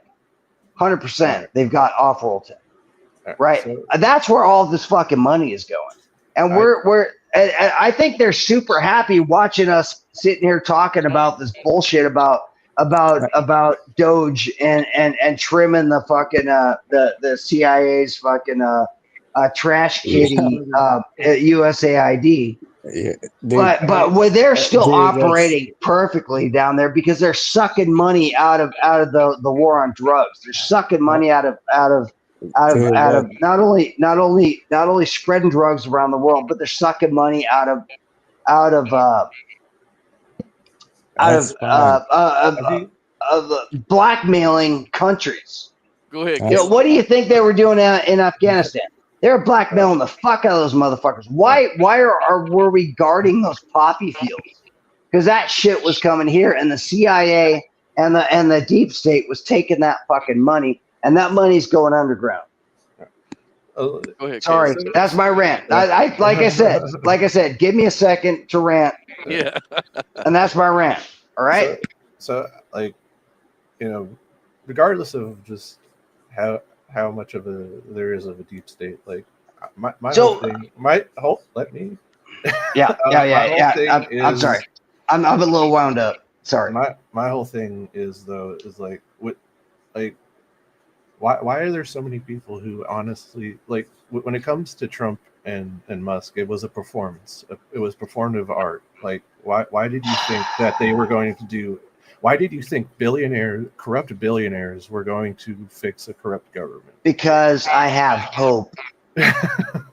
And they took Because I do advantage have of that hope. hope. They took advantage of that hope. Like they do every fucking time. Mhm. Like they did in 2021 or 2001. Like they did. They take advantage of that fucking shit every time when they threw the Patriot Act Hey, on Scott. us. They took advantage of our goodwill, and that's what needs to fucking stop. Is they can't take advantage of our fucking goodwill anymore, because you know what? There's Isaac. only a certain amount of fucking shit you can put on the people that they're gonna take. You can't keep. I don't know. Give The other shit- people a turn here. Come on. Hey, Scott, I think you should play that video. Yeah. I'll play it now. Hold on. I'm not a revolutionary guy, but that's in the fucking Constitution, right? I mean, that's why, to me, it's like the whole like Doge thing. It wasn't, to actually get rid of government waste. It was so that Elon could target the agencies that were trying to regulate his companies. It's that Okay. All right. So I get exactly what Video you're saying. time. And let me say that if that was his idea, that was a great fucking idea, because he actually needed to do that, because they were fucking with it. because the Biden administration, and he had a bone to pick with NASA, and he had a bone to pick with the agencies, and he fucking went after those. And I would do that same goddamn thing if they were fucking with me for years and years and years, taking something that would take a week to clear and making it a year. Yeah, I would cut that motherfucker out real fast. And Elon was Real always fast. he was always pro big regulation. Remember No, that? he wasn't. No. Remember he kept saying that. I remember he kept Show interview. me an example. This was like, I would say 3 years ago. Show me an example. Okay. Because I don't think that's true at all. While I'm not going to say whether I agree I think or this not, video is a think good it's- example. I think what Scott's getting at, though, is that billionaires such as Trump or Elon will say or do anything. They have no underlying principle. They will give a position, and then the next day they'll give a position. See, okay. Can I counter that for a second? No, let him finish. I thought you were finished. Well, what? Okay. What I want to know is why do you push back so hard on that? Because it's like it's so Okay. obvious that Trump Caleb. doesn't believe in anything but himself. Okay. He is a narcissist through Okay. and through, and that's So- true of Elon as So well. let me lay out this and I'm going to try to do it succinct. Okay. I hope in my heart, this is my will, my hope in my heart is that people do things for the right reason. That they do things that are good for everybody. That is what I really that's my hope for everything. Okay, so when I look at somebody, I innocent before proven guilty. Okay, I expect that's my thought process is that person is thinking the same way that I do, to be the best that you can be for everyone, and you paying it forward, right? You talked to Scott last night, right? Paying it forward, right? It happened. So I'm hoping that that is the way I walk through life, and I expect everybody else to walk through life. And I know that's not true. I know that other people don't have the same standard of respect for person and property and life that I do. I understand that, but that's what I carry. So I expect that in our fucking leaders. I expect that. I expect a person that has billions, hundreds of billions of dollars, right? That when you have security, there's no way that anybody could touch you, and you have all of this access, and you have all of this leverage on everything. In my heart, what I want and what I hope is that person is nice and honest and uses it for good for everybody. That's why I think that way. That's why I give all of them the benefit of the doubt until they prove it wrong, until they show that they're fucking vultures, that they're hyenas. That's completely fine way of looking at the world. And The thing about Elon is he has his business model is based around truth, and what is doing, virtue, truth. Basically, you have to have truth. I Truth fucking equals hope so. virtue. no, see, Virtue equals happiness. 100%. Which 100%. and this he is has where gained so much, and I'm not going to put him up as some, whatever savior figure. He's an autistic dude that slotted into the perfect time at the perfect space. No, credit due where credit's due. And the man has actually made the world a better place. 100%. See, this is where we probably just have disagreeing on fundamental philosophies on life, because I'm I think everyone knows this except maybe Isaac and Mason, but it's like I am a libertarian socialist, and so it's like, yeah, You're a libertarian socialist. yeah. I'm a centrist. You are on a commune right now. I'm a No, centrist, so I'm I'll not. be the devil's advocate for I'm- either of you. But No, but so come back and come I'm back a into centrist. this. When you're if you're a libertarian communist, come back after you stayed in the There's commune. There's good. for a I while. mean, there's Hey. good qualities that Isaac, socialism brings. that doesn't make any sense. You No, it kind can't- of does. No, Let's it play this. doesn't. You are. It's like saying You know what a it's commune like- is? It's a Hey community. guys, let's watch And this I'm video. Let's I'm a watch this video. socialist, and I'm Okay. not a communist, but Let's also watch Oh, the video, yeah. guys. well, I'll watch watch a video. Let's watch But- the video that Yeah, But how he- Rockefeller's stupidity reshaped education. yeah. But- It's like 11 minutes. but Isaac is making We're not gonna watch. We don't gotta watch the whole thing. a logical fallacy here of saying that because I'm not on a commune doesn't mean that doesn't make any sense. Yeah, we're gonna Okay, have, we're okay. gonna have to, Hang on real quick. Caleb, the reason I'm saying that is the fact that whole situation has happened, and there's history of it that's happened over and over and over again. Okay. And the outcome is historically obvious. It's not a Uh-huh. great thing. and So that's not my Socialism? position. So okay, I mean, that's socialism cool. or communism. I'm not trying to pigeonhole you in anything. I'm just saying what you said was you're There's a lot a to unpack libertarian there. socialist, right?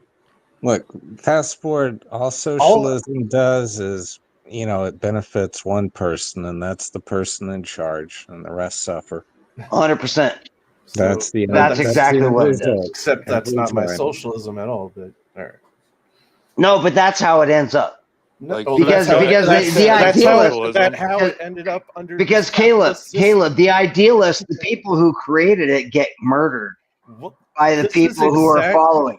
the majority of the money Food in this stamps world is is socialism. is in the hands of the few. We are living in that socialist hellscape that you just said. Yeah, there's No. food stamps. There's Yes. welfare. There's all No, kinds we're actually living in an oligarchy. Which And is that, so- and so the how one is- thing, the one how thing I ha- thought was amazing because I had a really hard time. I had a really hard time trying to see? figure out how to say for the 4th of July I would say Happy Independence Day, and it just felt wrong, and I was like, because it's not the 4th of July, it's our recognition of our break with England, and I always had a hard time. But somebody said no kings, Give him a chance to finish, and please. and I was like, that fucking makes sense.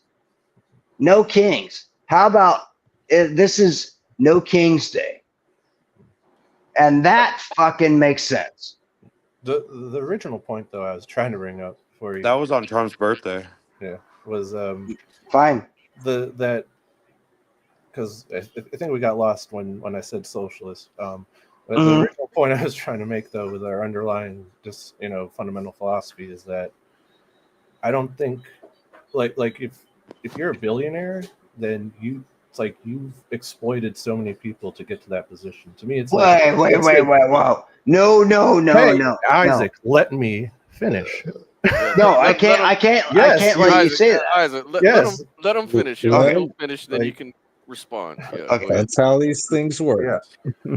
So Okay, to me, it's like it's my it's bad. just Sorry. immoral to just be a billionaire. Like if I were to wake up tomorrow to be a billion, if I had let's say $10 billion in my bank account tomorrow morning, it's like that I have so much money that I don't even know what I could do with that. Like that's ridiculous. Like I can't.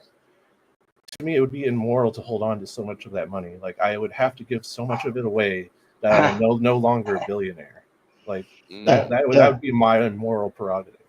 Okay. I don't know. Yeah, and I love the if I had all that. Well, yeah. Because you're speculating on at one, you said you stated that you would have had to do a whole bunch of immoral shit to get your billions of dollars, which not everybody has to do immoral shit. Yeah, so that what that tells me is that you would probably do immoral shit to get your billions. And the second thing is hey, I let you speak. Let me speak. The second thing is your billions of dollars. You're sitting here. How much is your? Do you own your house?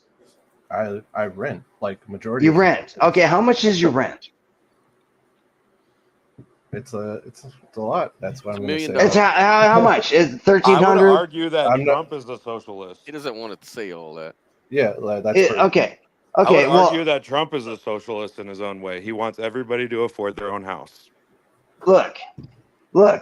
You are making speculations on shit that if you in your path bullshit. It is in your path. No, hang on, Caleb. In your path to make your billions of dollars, you have to have a lot of connections and a lot of conversations with a lot of people and a lot of banking and a lot of understanding that the financial structure is structured against certain things and structured for other things. And you would have to play that fucking game all the way up to the point that you could actually buy your house and look at your bank account.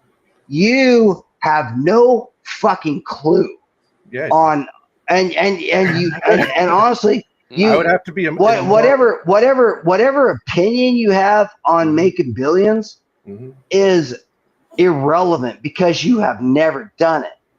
No, I'd have to be an immoral monster to become a billionaire. That's why I never will become a billionaire. No, you're not a monster. Yeah. But the thing is you don't get what those motherfuckers went through. Yeah, you haven't walked in their shoes so much. Yeah, yeah, a lot of them, especially like people like goddamn fuck, a lot of guys from India who came out from nothing and they built billions. They didn't come out from nothing though. That's bullshit. Yes, that is an illusion, a fucking lie. No one is their own island. Guys, let's stop. Let's stop. Yeah. The centrist is gonna step in. Let's watch. Chamath.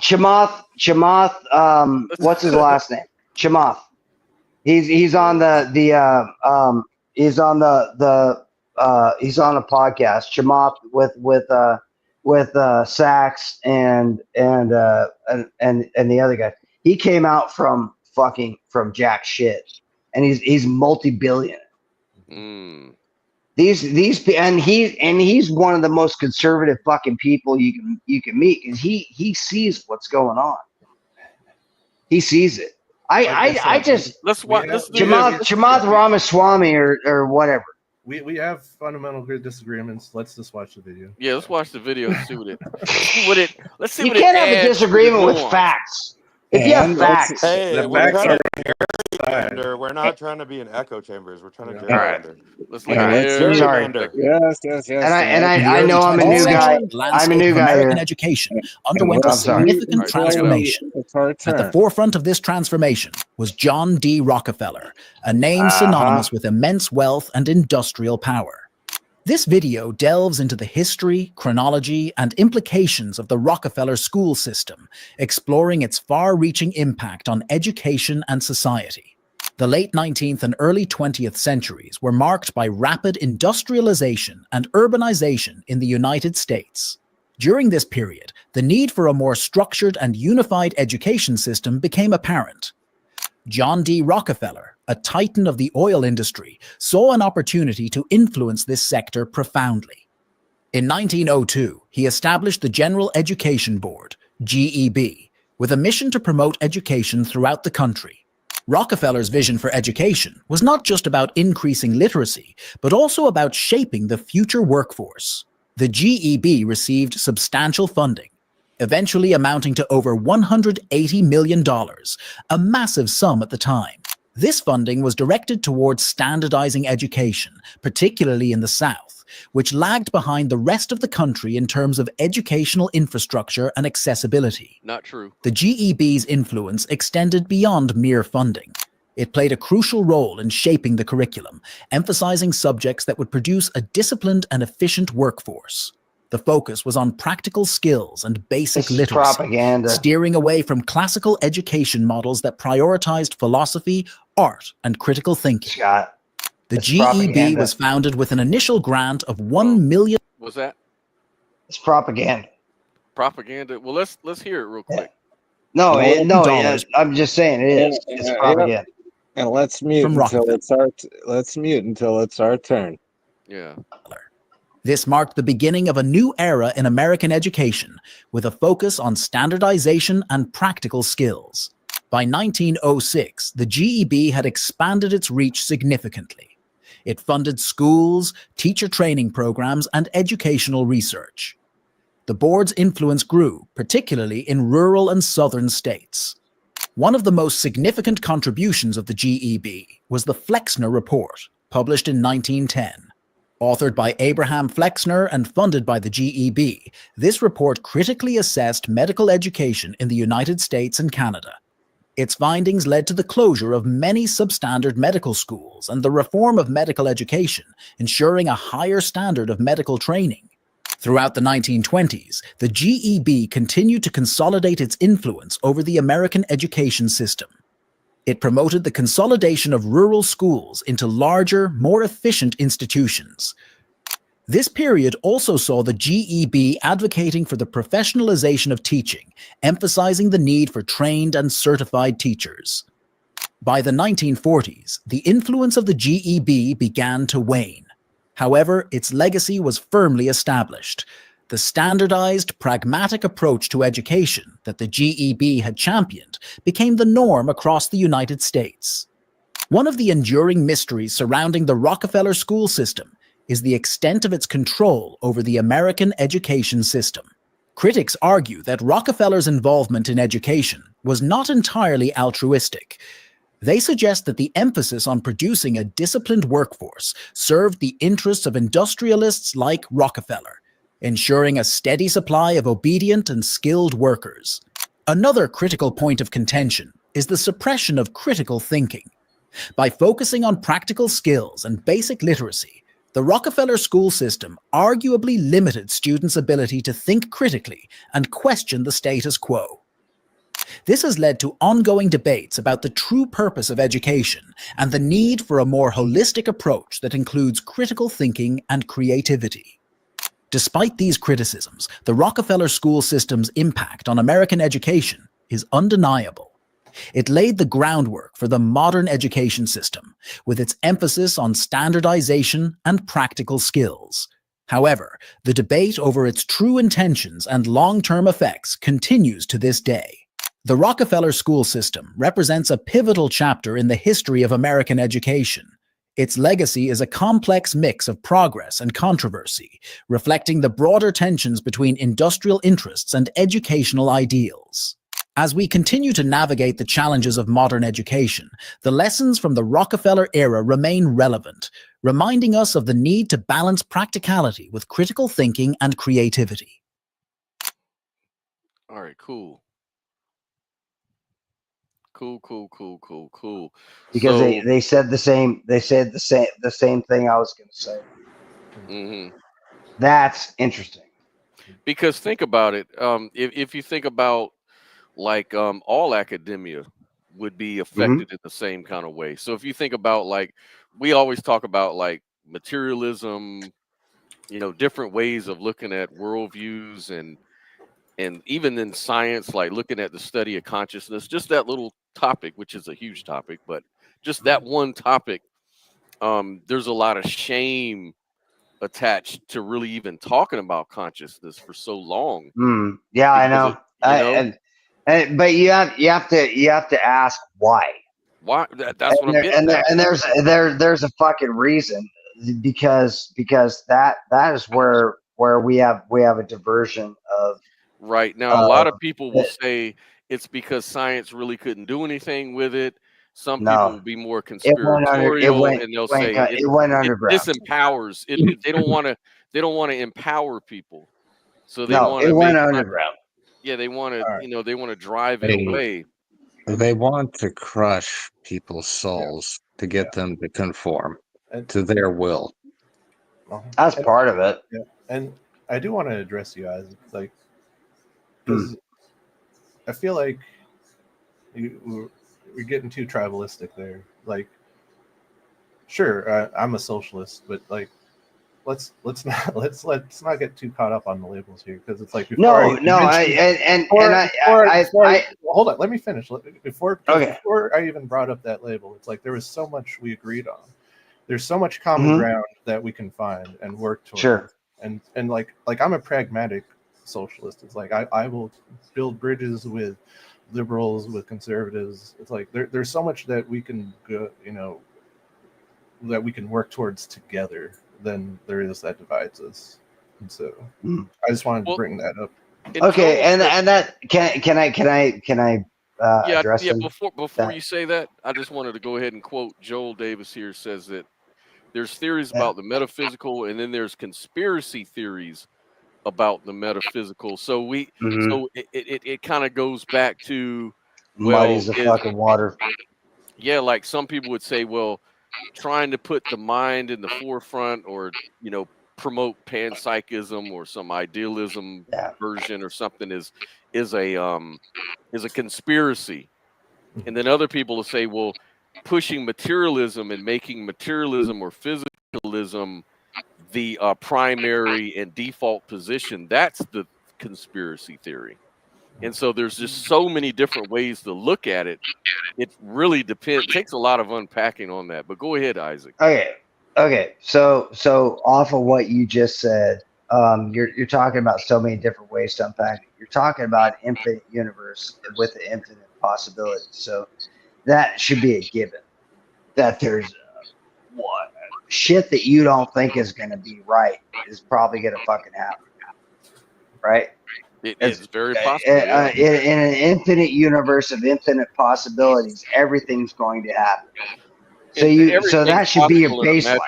In a magical that should be your baseline. That should be the way that everything that should start from that substrate. Possibility, right? Everything can be possible. No. If you say no, then you're denying quantum physics. We live in this reality, and until that interferes with our reality, it doesn't matter. That's all about. So you're talking subjective bullshit. No, it's not. Bullshit. It does not have any objective factor on our bullshit. reality. I'm trying to get to Caleb's point. So Al, hold on.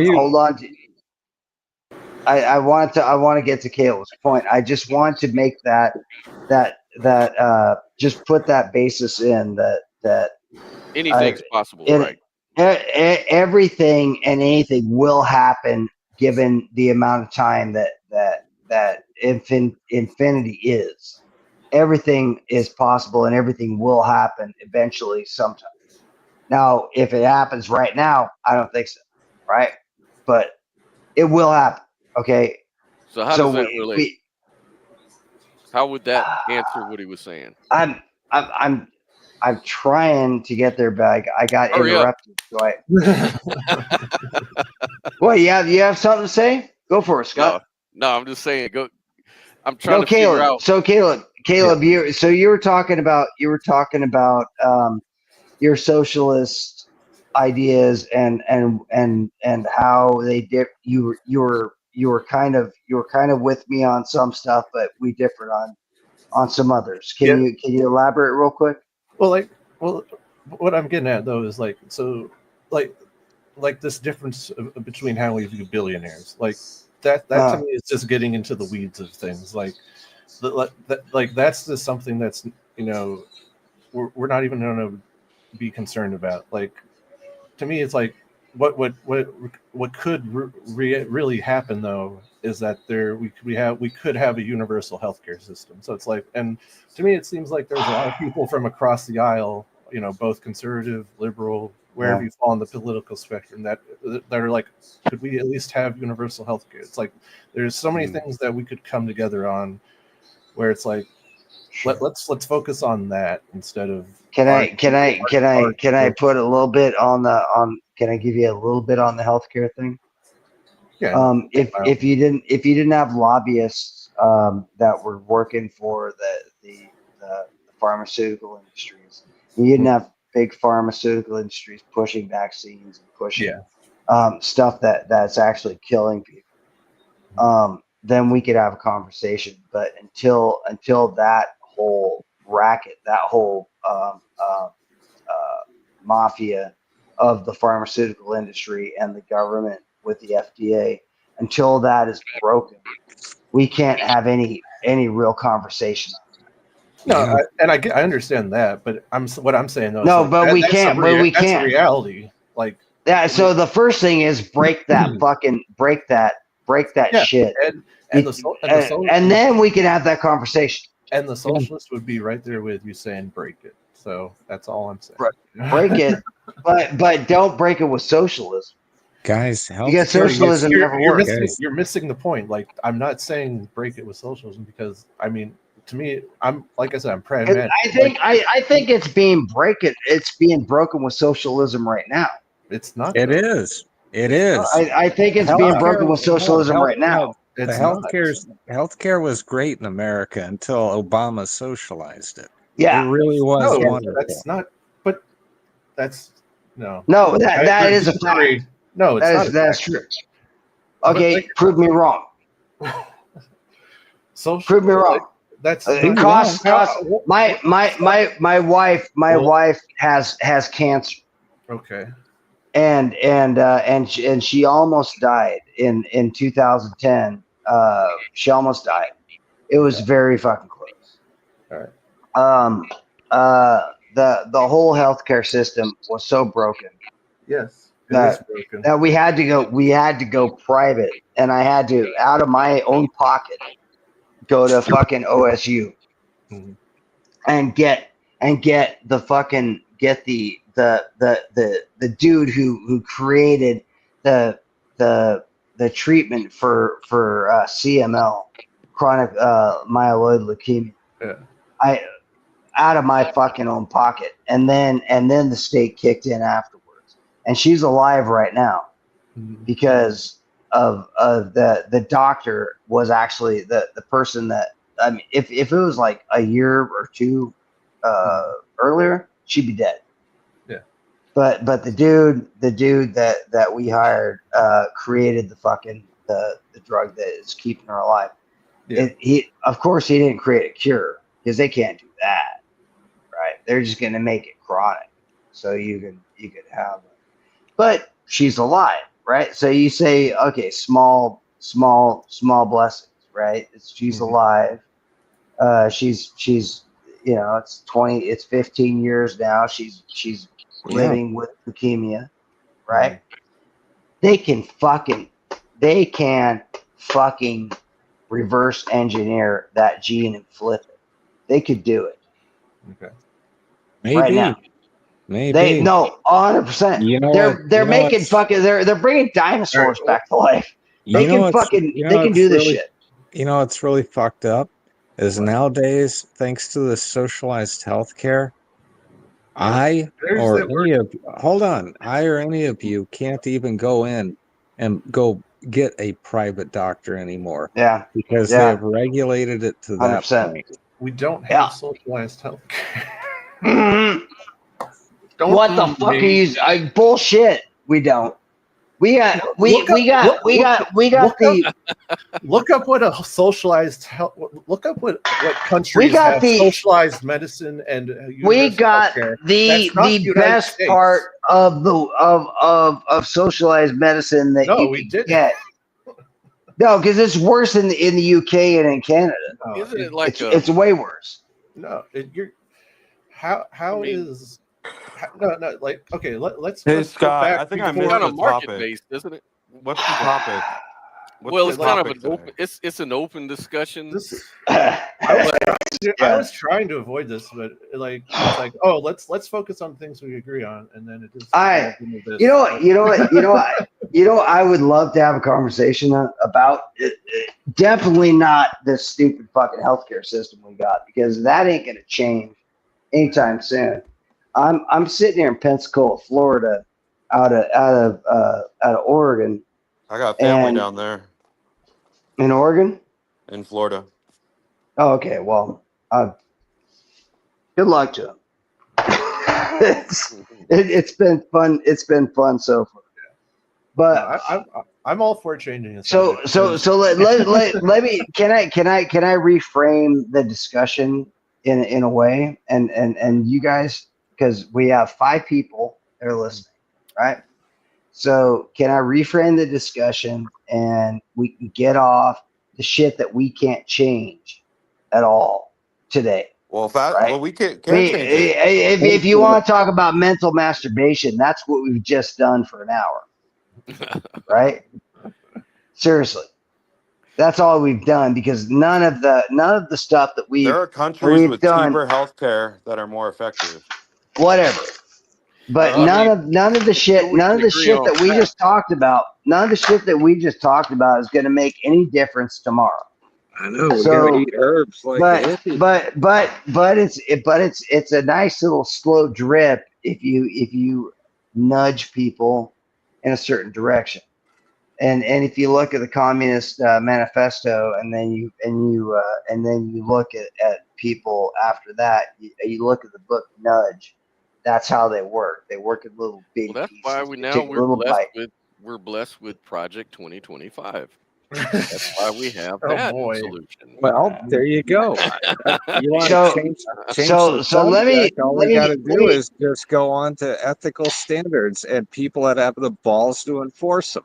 No, let me. I want to change this because I'll probably be on this podcast again because I like you guys. You guys seem like you're actually curious.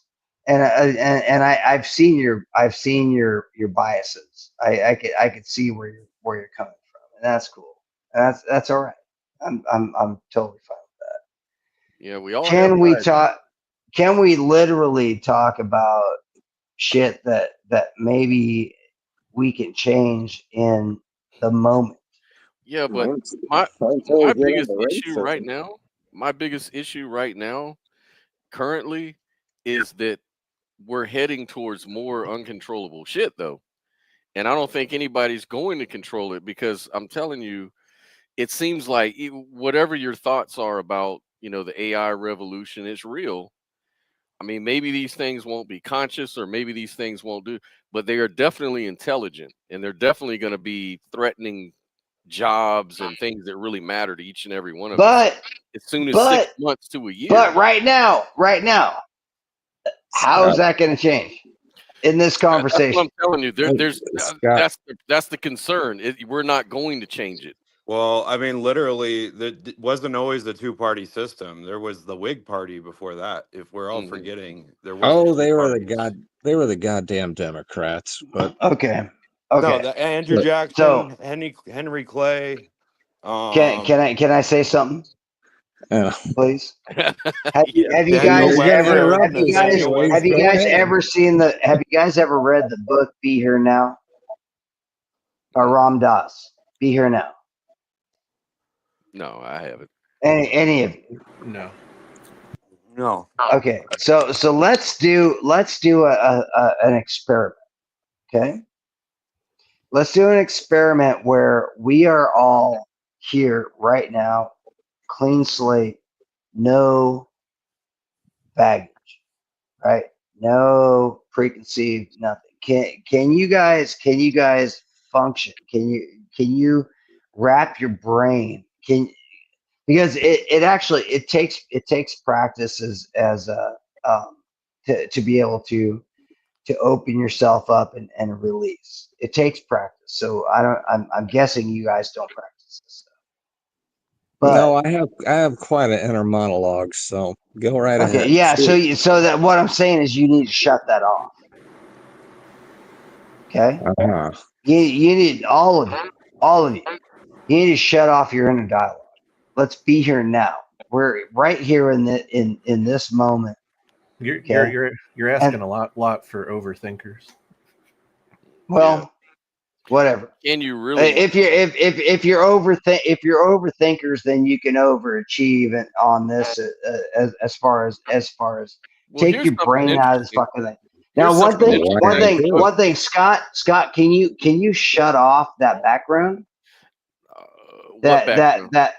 The background, the rolling friggin'. Yeah, you know what? I never wanted to say anything, but yeah, that kind of. Yeah, shut off that rolling friggin' background. Just put it. Oh, Just you're make it talking about black. the visual. The visual. Yeah. Oh, Yeah. okay. Shut that off. Shut that off. Do that Hold on a sky second. thing. That Yeah, sky we thing don't where we don't it's we don't slowly actually panning. need we don't need that to there you go. We don't need that to stimulate our But look, our let me ask you. conversation. Let me say this though, because you No, brought up okay, something about the inner monologue. sure. And here's the thing: I saw a video recently. You know, there's people that have no inner monologue at all, and it brings up a Those lot of are questions. Scott, those are NPCs. Can you let him finish? No, hold on, Damn. There's actually people, Sorry. scientifically studied people that have no inner monologue, yet they, like when they read books, they don't have an inner monologue when they read. But what they do is they just perceive different, like like they'll see pictures or they'll have feelings instead of the words. But these people are still deep thinkers, they still have ideas, they just have this very quirky way of a mental life that's a lot different than a lot of people. So they don't say again. They don't what? In fact, let me do this. Let me see if I can pull this up. I know what you're talking about, Scott. So they're autistic. No, What you're saying. No, not at all. Also, Scott, isn't it also that they not only don't have a inner monologue, but it's also that they don't like where we can picture an apple in our mind, they can't do that either. In some cases, yeah. Can we stop for a sec and out of all of us, we got 1, 2, 3, 4, 5, me and you guys. Do you guys, all of you, do you have an inner monologue? I do. Yes, I do. Yes. But so I do, but I override it most of the time, and I just run. And well, I'm not talking about the devil on one shoulder and the angel on another. No, I have discussions with myself to find out what the most truth value of a proposed situation so you do. is. So you do. Okay. So you have a spirit with you. Because I've had a spirit with me my entire life, but I usually leave him in the dust. Well, check this out. This is a little video on what I was. Yeah, I'll watch this. Yeah, That's check cool. it out. Play it. All right. So I found out a few days ago that not everyone has the ability to speak in their brain. And the first person that I asked if they could do it was her. And turns out she can't. So I asked a bunch of people to ask me questions so I could ask her so she could try to make light of this wild situation. So like if you look, like I could look at myself in the mirror, talk in my head without opening my mouth. You physically can't do that. No. And what would happen if you tried to do that? I have tried to do that since learning that an internal monologue exists, and I end up speaking out loud to myself. So most of my conversations are out loud. I feel like this information to the people that can think in their head is a lot more like exciting news. I've talked to a few people that can't do this, and they seem less enthused as the people that do have this internal monologue. Correct. Does that make sense? Yep. I'm very confused as to why people are so perplexed. All right, so I guess she grew up with it. Probably most requested question was, how do you read? Like when I read, I hear the words in my head. I don't know how you could possibly read without not hearing the words. When I read, I can see the sentence structure. Like in my head, every sentence has a shape, so you can see like the shape of the sentence. And then also like keywords will pop out, and I can file those away into my like concept map. So at the end of reading something, I can have a concept map of the main topics that I read about. And I tend to move my lips when I read. So like essentially, I'm saying it out loud, but it's just not like audible. So, do you visualize the setting when you're reading a book? No, it's not like images. It's just the words. So, do you like reading like fiction books, like where you have to put yourself in a situation? I never really enjoyed reading, At and all? I think maybe that's why. Like I can see the story plot. Are you a fast reader? Yes, very fast reader. We could have a 100-question test. She's done when I'm on question 12. I'm not even kidding. It is superhuman. It's not fair. How do you know what you're thinking if there's no words? Because I can see it.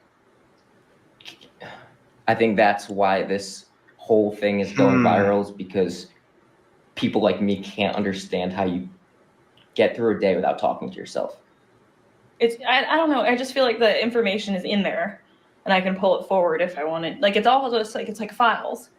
There's categories of information in my head, and I can pull them. She's auto didactic, I think it's called. Like if I'm studying, I can. I had my But just like if when I'm I was sitting working at Noveski Rifle Works, my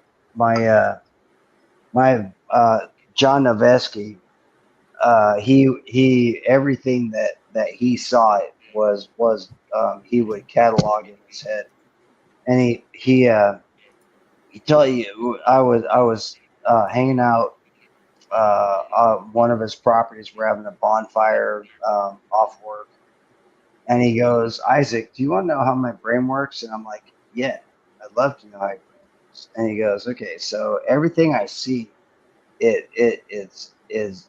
could just think, and I can click, and it becomes an image, and I slot it into a little file in the back of my mind, and I can pull those files up anytime." And so he started out as a barrel maker on the Oregon coast, and then he got into he actually was in the Army, but then he got into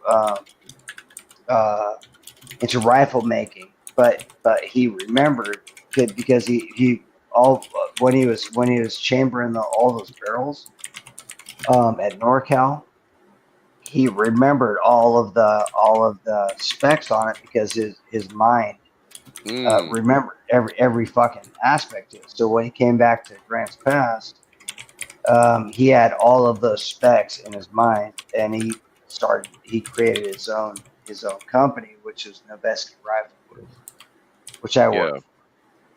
And so he told me, he said, yeah, and I remember this very, very particularly because we had a break room and we had a break time, lunch and whatever, and we had a big whiteboard, and he came in the morning. He said, "I need you guys to all just write down your current phone information, how to get a hold of you." And so we all wrote on the whiteboard, and then we're back in for lunch. It was like 3 hours, 4 hours, something like that. We're back in for lunch, and he walks in, he looks at it, and he goes, "All right," and he just wipes it all away. Right on the whiteboard. He took a snapshot of it. So he had everybody's information right there, and he just wiped the whiteboard off, and he walked out. Right. So I don't have that. Unfortunately, I wish I had that type of memory. I don't. I do have a really good memory for patterns. Well, I look at the brain as a filtering device. It filters out all kinds of modes of consciousness. So, like we already see evidence of that. Like when people quiet down certain parts of their brain, other parts of their brain will will take up the slack, so to speak, and do the job. And it could be the visual, the auditory, it could be any different. And so, it's kind of like people with synesthesia. Maybe they don't really recognize things visually or audibly in the same way. They see colors when they hear sounds. Yeah. Or they look at the world around them and they see numbers. Yeah, where you could taste colors. Yeah, you can taste colors. Which That's is really which wild. is different. That's really fucking wild. Yeah, and so the brain is kind of a filtering sort of organ because it gives you different ways of achieving the same sort of. Like we were talking about last night, we were kind of going down that same road because we were talking about how I believe that our bodies are an antenna, and like our minds are an antenna, our bodies are the to our souls, and we had a decent conversation about that. Well, it's kind of like what it reminded me of is kind of like I don't know if you heard the theory of the extended mind. Like, your phone in your hand is in effect an extended part of your mind because the mind is all of these things that only project or give you more information. When you go to quantum, then all of that is correct. There is no impossibility, right? Right. That's so what all it of is. it's right. Quantum field theory. Quantum field theory is just a theory of probabilities.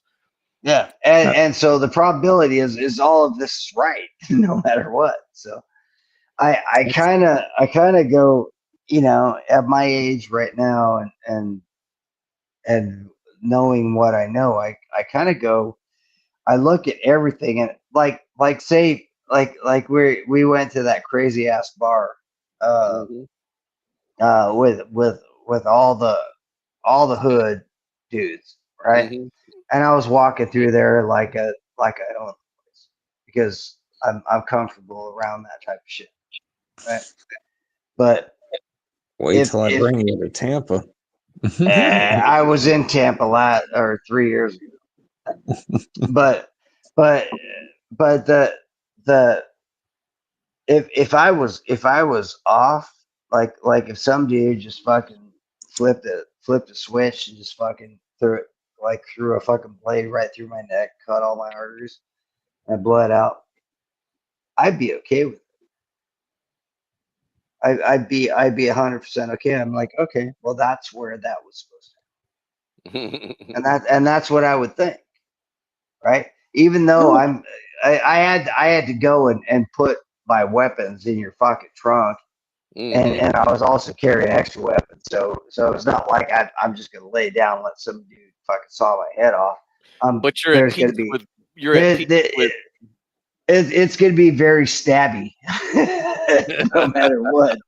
Right? And a lot of jujitsu is gonna happen with a blade, which is going to be very, very, very, very bad for the person that I'm actually attacking, because jujitsu with a blade is true.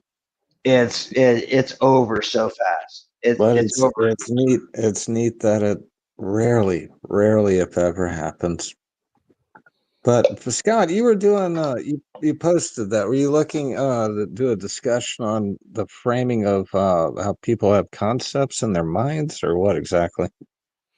Yeah, because we were talking about I think Isaac was talking about the inner monologue. Can any one of us quiet our inner monologue? No, that wasn't me. That was Caleb. Or Caleb. And I was saying that actually there's some people who don't. I think that was Caleb. I would like to know. I feel like there should be studies done on this to see if people who don't have inner monologues would have an easier time, like with meditation. Would they even be possible? Yeah, because the inner monologue is just going to interrupt your sensory. Yeah. Is it even possible for them to have that? What a meditation. Yeah. That's a funny fucking question because I got zero. If I want to, I could switch that dude on, and Same here. he's been here for a long time, and he'll be really bitchy that I've neglected him for so long, and then he'll just kind of ride with me. Well, But that's a good point. most of my life, I just switch him off and I just do my shit. I think everybody has an inner monologue, but the lower IQ individuals on this earth, they don't have the ability to switch it on and off. That's possible. And some individuals, I don't know, they just let it take over and then they go crazy like Patrick Steen. Yeah, that makes sense. So let me can I because I have a really good idea on what you just said. Mm-hmm. Because I said man, that you're pre-pass this time. Go for it. What's that? It's a free pass this time. Go for it. Oh, otherwise I got to pay. We'll do it. Is there a pay gate to get in and acknowledge him? Yeah, we'll do an etiquette next time. Okay, so it's funny. So I've had a guardian angel my entire life. He's been I always know he's there, right? But I don't engage. I engaged with him like a motherfucker when I was a kid. He was Danny. He was my friend. I want to do straight epistemology now on you, Isaac. Go ahead. Huh? I'm gonna do. You're asking for straight epistemology questions, but go right ahead. I didn't ask for anything. You asked for it. Okay, whatever. You did. So Denny was from 2 years old up was my friend, right? And you know I named my dolls when I was a kid him but he was always in my head, and over the years he guided me through some really fucking gnarly shit. I mean, like literally guided me away from being dead, being shot and murdered. And I feel like a fucking, I honestly feel like a really bad keeper of wisdom because I have this tap of a spirit that just knows shit and will just talk to me, but I shut it off and I just run my own game. Right. But then I open it up and all this fucking shit floods in, and it's all like, oh, you're fucking up here, you're fucking up there. I'm like, they shut the spigot off on me. God damn it. So one of the things that we do on this show, and it applies to everybody equally, right? This is why I was telling you you're asking for it. You don't know what I'm talking about, but basically what's happening is when people talk about claims, whether it's me making claims about my stuff or anybody else, we usually try to be very critical just for the exercise, just for not saying that you're well, you have wrong to. or right. We're You just have trying to be critical thinkers here, right? Because I mean, you could be psychotic. Right. So the way we do it is we usually just do the Socratic method. Just ask you certain questions. So I love the Socratic method. That's my favorite. So let's do it. I'm so happy. I'm so fucking happy. Let's do it. Let's do this shit. So you said that you made a claim. You said that you have a guardian angel, I think it is. That is what my religious the people who were teaching me as a kid, that they called it a guardian angel. Okay. I just called it my friend Dan. Your friend Right. Denny. Okay. How you know, if you had to put it on a scale, say 1 to 100, how sure are you that that this Denny is a real person for you? 100. No, 100 it's not a person. or It's whatever, a it's like a it's an entity that is living a living in my space. Okay, okay, fair enough. Right. So you're 100% that that's 100%. actual. Okay. 100%. All I right. like that. I can go with that. Continue. Okay. Cool. So how do you know the difference between this living entity that's really there and your imagination? How do you make that separation? Because my imagination is not that great. My imagination is I'm very rote. The way I look at things, I'm an if then that for type of person. I mean, my job requires me to be very methodical in my work, Is it right? possible So though? so I have a massive structure that I use to complete my tasks at work, Mhm. and that structure is completely different than where Denny is. Where How Denny do is totally different. All right, so how does that structure help you to tell the difference between imagination and reality? Well, it's just there. It's just there. Yeah, I don't Um, use it. It's probably to my detriment, to be honest with you. what is there? What exactly do you mean is there? He's right there. Oh, He's you over mean my shoulder. you mean the entity? Okay. Yeah, he's right there Okay, and how do you know that? because I feel it. You feel it. Yeah. If let's say could someone feel that they were talking to, say, I don't know, I'm not comparing Denny to this, but just to kind of make the point, because we can both agree this is probably not true. Let's say a person said they spoke to a unicorn that, floats around the sun and comes to the earth, but he's invisible to everybody else except him. Sounds pretty weird. Could that person be wrong about that? I mean, in a universe where everything could possibly happen, maybe they're right at one time, right? But Yeah. most times they're probably wrong.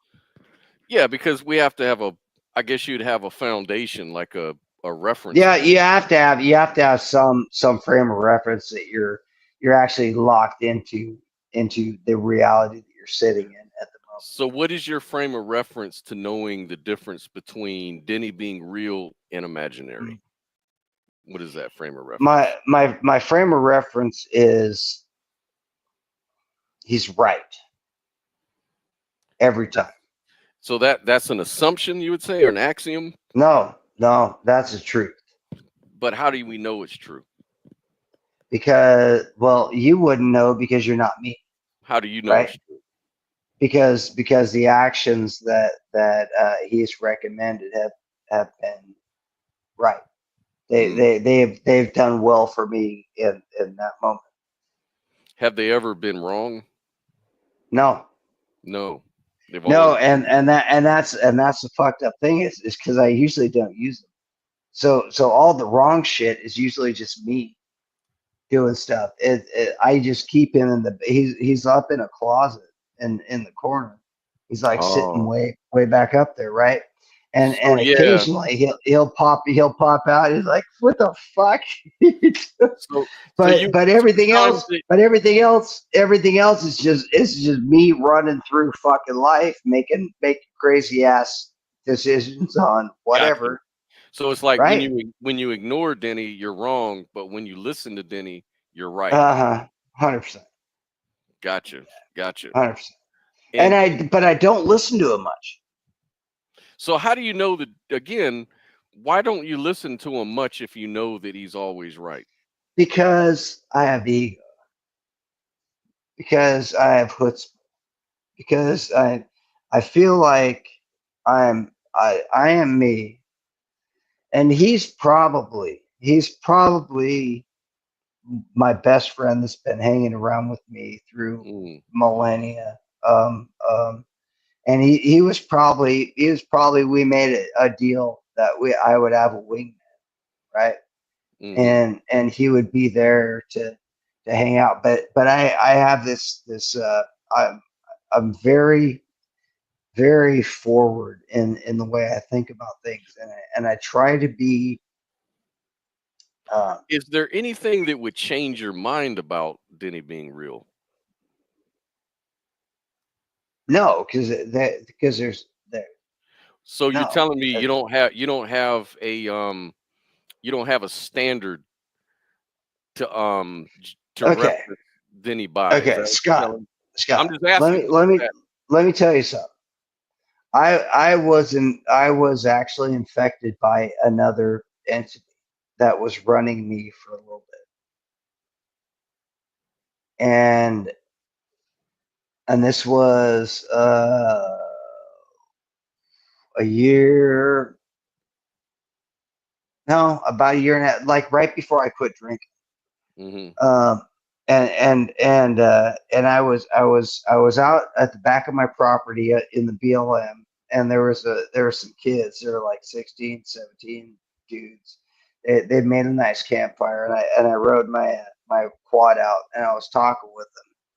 But when I was talking with them, it wasn't me. It was actually an entity that was controlling me at the moment. And what he said was, he said, I've been running Isaac for years, and he's ready to get it, to take back. So he's gonna, and he literally said, and this was coming out of my mouth, but it was a different person, right? It was a different entity. He's like, I've used him for a long time, and I feel bad, and I need to give it up, because he said he felt bad, and he after that he left, and then I got off the beer, I got off everything, and myself came back. But I was run by another entity for a while. Let me ask you this then. Could these entities be natural entities or supernatural entities, in your opinion? Oh, it defines supernature. So supernature means something that we would have that would make no logical sense, at least according to what we know about how nature operates. Whereas when I say natural, when I refer to something being natural, means something we know occurs in nature. So would you say Denny is somebody who could naturally occur in nature, or would you say it's something that's sort of special in the sense of but it's all subjective, because every time we have breakthroughs in science, it becomes a new standard, right? I agree. So when you're talking about it's perfect, man. I like honestly, that. I like that answer, because that it's fucking it's real. Yeah, right? no, I agree. It's like there's been like a lot of certain voices or certain presences that people feel, like, say, in extreme situations. Like I was watching this one situation where this guy was stranded on a mountain. He was trying to climb to the top of Mount Everest, I think it was, and he got so far into his travel, but he went too far. It was too dark. He should have turned around or camped out before he kept going. But because he kept going, he made a bad decision, and he started going through, he started fearing for his life, going hypoxia. Then he's over. He's hyperventilating. But then he felt a really strong presence of a person that was helping him you know, get together because he was so off balance. He was so, you know, he wasn't centered very much because of his hypothermia and stuff. But this other entity actually came and helped him 100%. survive, and now he's alive. Do you not have one? So yeah. No, I'm asking you, Scott. I'm asking you, Scott. Do you not have one? I'm answering you. I'm saying yes, I do. The question that a lot of people can ask though is they'll say, and this is where I don't agree. I'm not saying I agree with this, but a lot of people will dismiss it and say, "Oh, there's a natural explanation. It doesn't mean anything." And what I'm trying to say is that it means everything. It means everything. It means everything. Even if there's a natural, it means everything. It is the essence of your being. Thank you. So whether we call it whatever we label it doesn't really matter. No labels are ever gonna it's everything. It means everything. It's everything. You don't have to put a label on it. You know? It is our existence. I like what Isaac said there. It is you. It is you. Thank you. There's no reason to fight with it. It's you. Enjoy the conversation. Me and Isaac were talking about that last night. Is that actually we are everything, anyways? Like from our perspective, as in idealism, we are just a projection of nature itself, anyway. 100%. So whatever labels we put on it really doesn't have the weight that I think a lot of it is us. Think. Right. It is. It's us. Right. And when you have that. When you understand that, it allows you to take a little step back in your being and just go. Thank you, Isaac. Okay. Thank you for okay. It allows you to center and go. Okay. I'm not crazy. Right. It allows you to go. And who better relax to have a and release and go okay and now that I understand my being is here and I have help. How amazing is it that you can have help and you can help yourself. And you can help yourself, and then you think more, and then you center more, and just go, and all of the anger and the shit just floods off you because you're impervious to that because you are the one. It's more profound than any religion could ever try to shake a stick at it. I just did this. As we were talking, I just became the one. Yeah. Thank you, bro. Welcome. Fist bump. Yeah. And it's those theists that you can thank for creating that whole dichotomy between the natural and supernatural anyway. Yeah. The rest of it, like you said, is mental masturbation. Yeah. It really is. Yeah. You know? It's fighting over language. So the funny thing is all night when you were taking me to all these fucking places, you were taking me to the most friction places you could possibly get. I don't know if you're testing me or what. Well, I gotta see this. But you were taking me to some gnarly fucking places. Al knows what kind of person I am. He figured that out. That's the kind of shit. I'm like okay, and I'm good with it because I'm okay with my death. If I die tonight, I'm fine because I know where I come from. Yeah. You know, that's a beautiful way to live in life. I'm on the same boat with you. It's just, I've lived such a fulfilled life. No, it's not over. I don't want to die, but it's like, you know what? Fucking A, dude. If I die tomorrow, damn. You know what? I lived a good life. Hell yeah. We've had a crazy one. We've had a crazy one with all the shit that's going on. So man, I'm like, all right. We're at a, we live in a very unique time in history where we're one of these people who can that's why it makes me think we're in a fucking simulation. I know, because, right? Because we can because say how in the fuck are we stuck in this so unique time in history? How, like how did but maybe why we're lucky, why me? right? Like Yeah, exactly. I can remember. I'll be able to say I remember when the shit was not like this at all. It was totally opposite. And then I'll also be living in that reality where things will be totally AI, you know, all of this all shit. of it. But All of I'll it. be able to Yeah. remember I lived in both of those eras.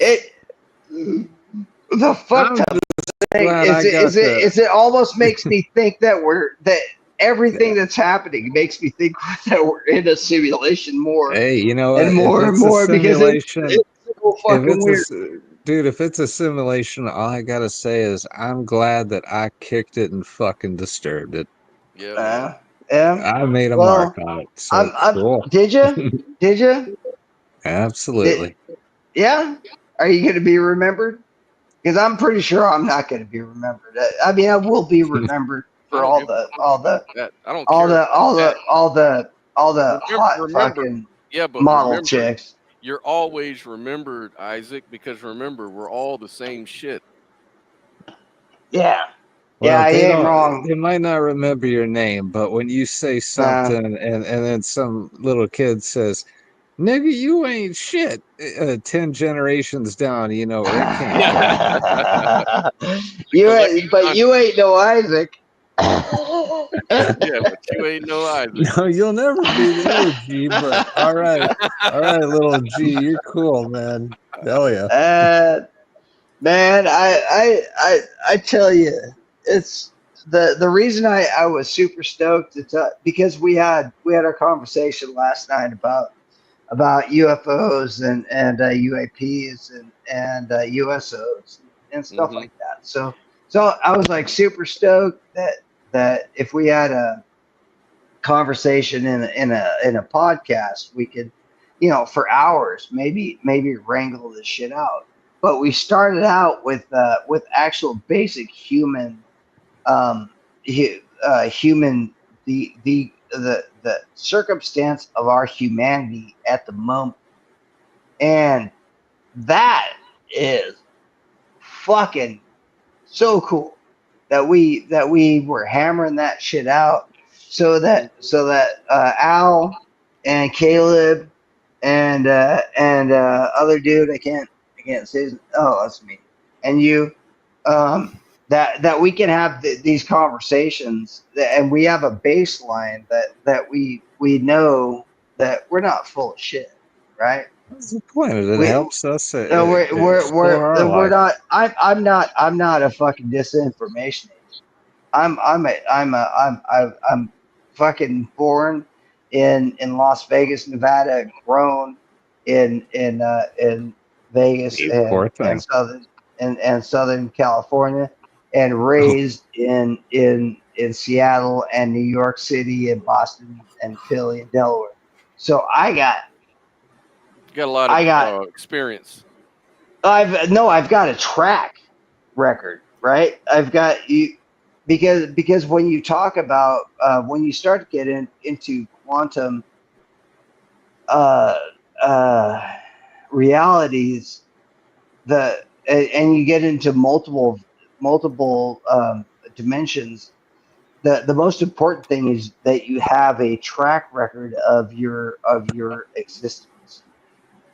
Because if you don't have a track record of your existence, somebody could just place an existence and make you think that is your existence, right? So what is your thought on ego? What is the place of the ego? Ego.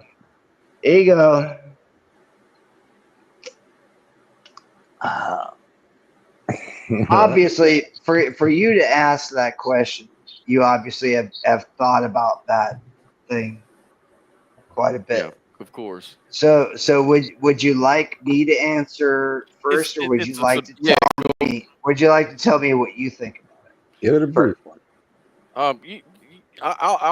I'll tell you what I think, but I'm just interested. But what would you like? Would you like to hear my before I hear yours? Yeah. Mm-hmm. Why don't we hear Caleb's first? Yeah, Caleb, what do you think about the ego? We haven't heard from Caleb in a while. Caleb is on the spot. We'll get him up to speed. You know we gotta get you. He's You know we're sweating. gonna get you, He's Caleb. sweating. I'm not letting you slide that easy, man.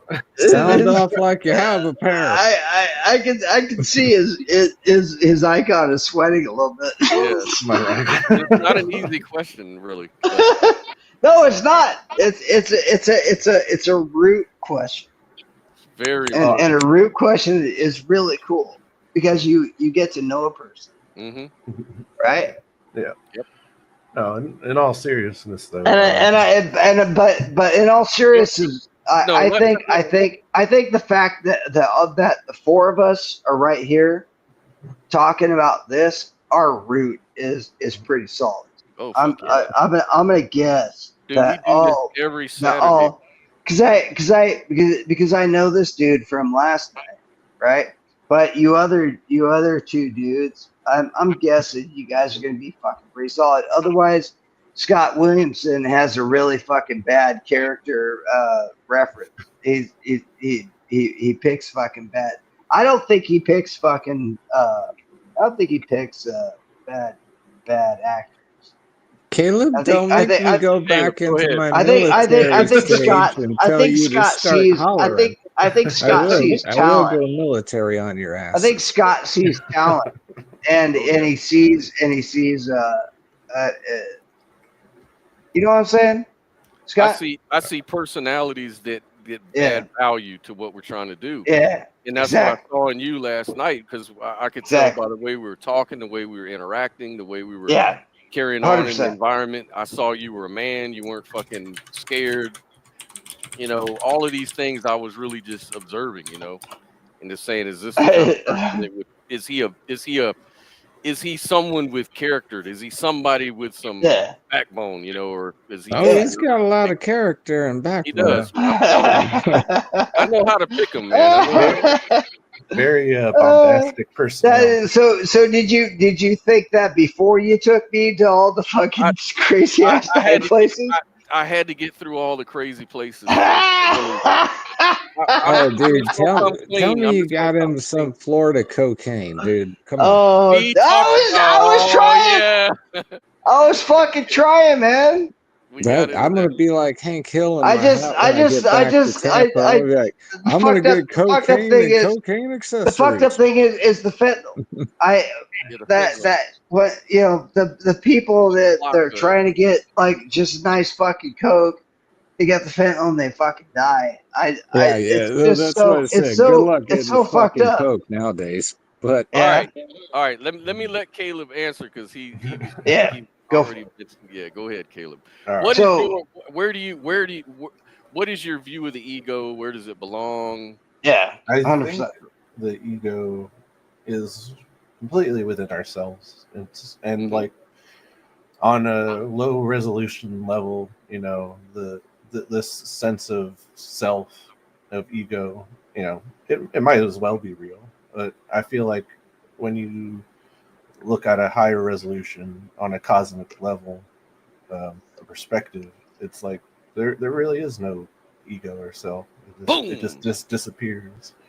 Boom. Like, you know, it's like, sure, you know, and I get it, but but it's everything though. Yeah, it's. But and I don't think conventionally, relativistically. Yeah, it's like the way I look at it. If I didn't have an ego, I wouldn't know where to put the. Yeah, I was about to say, like you wouldn't have an identity. Yeah, like it's very much like free will to me. Like it's like to you have to be on an everyday basis to just constantly question your identity would just be an awful idea. Yeah, I don't understand the concept of it. Okay, so let me explain. Let me explain the concept. Let Caleb explain it. Okay, fine. So what question? What was the question now? So he doesn't understand the concept of ego and shit. So I mean, go ahead and break it down to him, Caleb. What is the ego? This is gonna be fun. I mean, I would say your ego is your sense of self. Like it is wrapped up in your identity of who you are. Yep. That's ego 101. So Al, let me ask you a question now, Al. If that's true, would you say then that the ego is something we make up, or do you not agree with what he just said? I see where you're going. I'd have to go with something made up. We already know what self is. Why do we need another word? Why do we need another word for it? Wow. I mean, I hear a lot of things. Normally, when I hear ego, I hear it used in such a negative term. I think we're gonna call you Deep State Al. Deep State Al. Go for it, man. because you're really you're sitting in the catbird seat. I look at things and I'm like, what the fuck are you people talking about? Exactly, because you haven't had those experiences. Onus on all I this think shit. you fucking need to have the experiences, but I think you're afraid to do it. Because I think it would You don't want to know about 1% of the shit in my life that I've done. I've had quite a bit of experience. I mean, I would say ego is a double-edged sword. It can be both good and bad. And no, 100%. And yeah. Caleb, I'm sorry.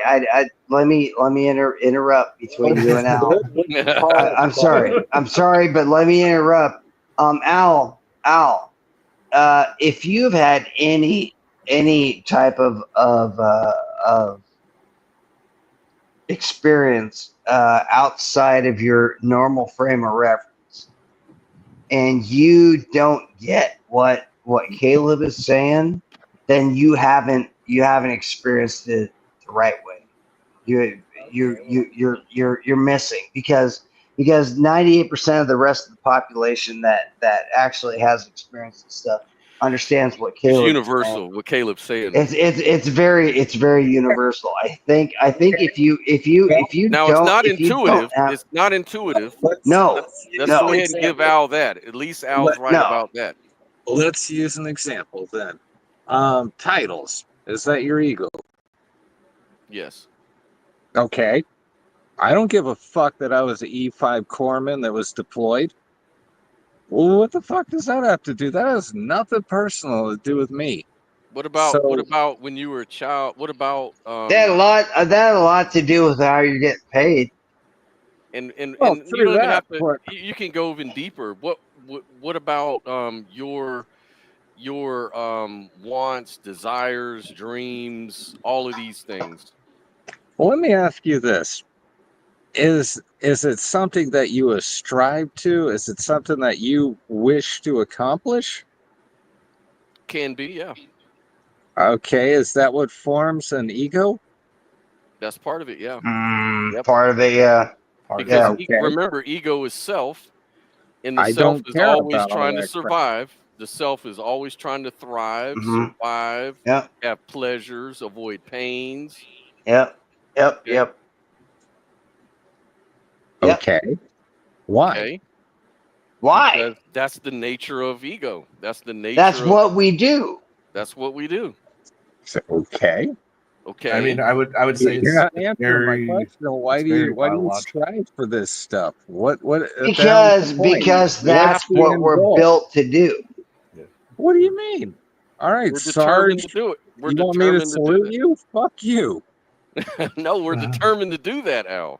We have no choice. No, we have choice, but in our highest thought, service to our country is the pinnacle of doing something as selfless and doing something for your nation. That is the epitome of selflessness. Is volunteering your body as fodder for the purpose of the country. That is the epitome of service. And this is what I like talking about. By the way, all that political stuff. Yeah. No, fuck that political shit. Yeah, I love that political shit. Fuck that. Fuck that. Left, right. But the way No. Let's be real. Let's be real.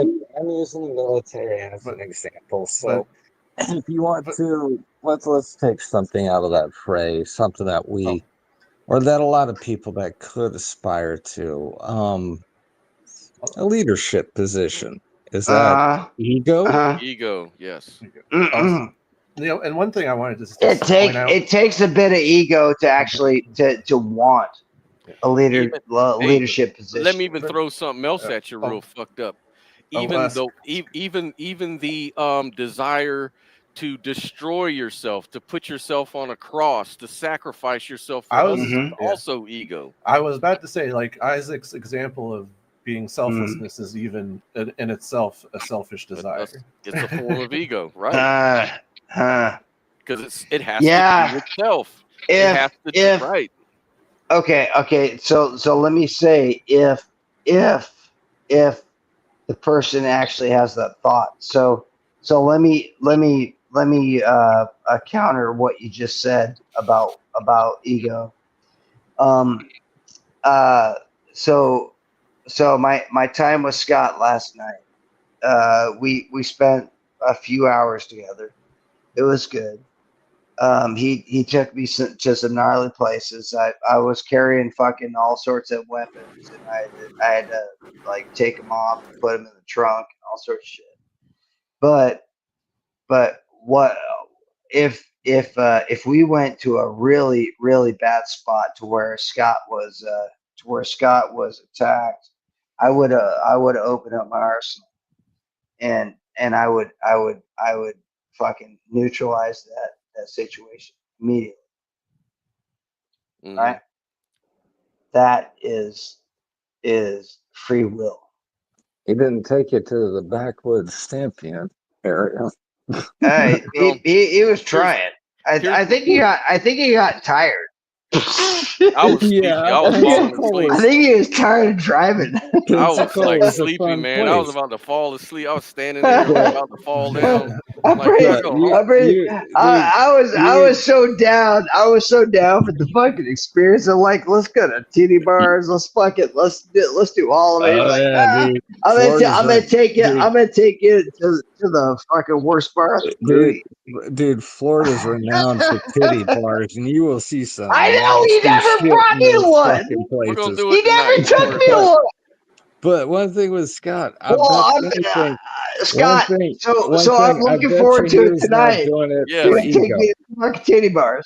Yeah, right? Was Scott taking you around? So I'm still here. Was Scott taking you around for that for ego? Yes.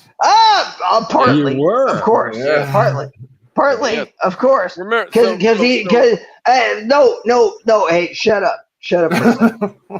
So he was like the man about town, right? He was all about how good he was, about how he's lived here for so long, and he's had these relationships and it's true, but he was all about that, and I was like, all right, so that's the right guy to be riding with, to be going to different fucking bars. And he was 100% correct, because we went to some of these fucking dive bars where I probably would have gotten fucking murdered like super quick. Everybody's shaking hands, hey, how's it going? Right? You said something last night that really resonated with me, because you said something to describe, because I said, how do you like Pensacola? How do you like what you've seen so far? And you said something, you nailed it perfect. You said, well, the vibe that I'm getting is that the only thing stopping each other from fucking each other up out here in Florida is the fact that we can all have weapons. It's almost like it's 100%. Like the politeness is mediated 100%. By the, you know what I'm saying? That is why the politeness. You can feel it here, right? That is why the politeness. Yes, that's why we're called the gun. That's why the politeness is there. And I was telling him I I've built so many fucking weapons, and I've got a gun range right off my deck. I load bullets and I test them right off my deck.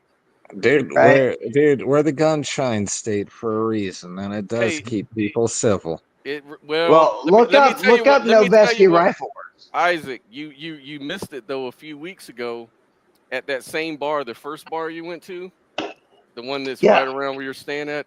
Two of the guys that you met last night. Yeah, that's what he said. They pulled guns on each other in the bar a few weeks ago. What? Yeah, they were about to shoot each other. What dude? What dudes? What I don't know if dudes? you remember Sam and Kevin, the two black dudes. They were going to shoot each other right there in the bar. They black. No shit. Yeah, they were like, yeah, fucking Sam. Well, shit. I think Kevin pulled his. I wasn't there. I was. Everybody told me about it, but Kevin pulled the gun first, and then Sam said, "Look, man, I can pull a gun just like you." And he was like, "No, you ain't gonna pull shit." And he pulled his fucking gun out. Oh no! And then everybody in the fucking bar had to fucking leave and shit, and then they got banned. No! Dude, now they're back. that's Now you see them surprising. last night. They're back. Yeah, now they're just hanging out. Now we're all hanging out. Remember? Yeah. So I got how does tomorrow. Florida pull that off? Hey, I mean, shut up for a second. How does Florida So pull that off? and nowhere else can pull that off? I gotta hang out tonight. So you're gonna come back to the same fucking bar we met. Yeah, right? yeah. We're gonna do that. You're gonna come back in the next like hour or two. We're gonna hang out. Yeah. Because I'm obviously not going to the fucking to the air show. Yeah. Right. So I'm sitting here talking to you fucking idiots. Oh. But man, we're kind of lost track though of what we were saying. So there's something I want to pick up on. Something about titty bars.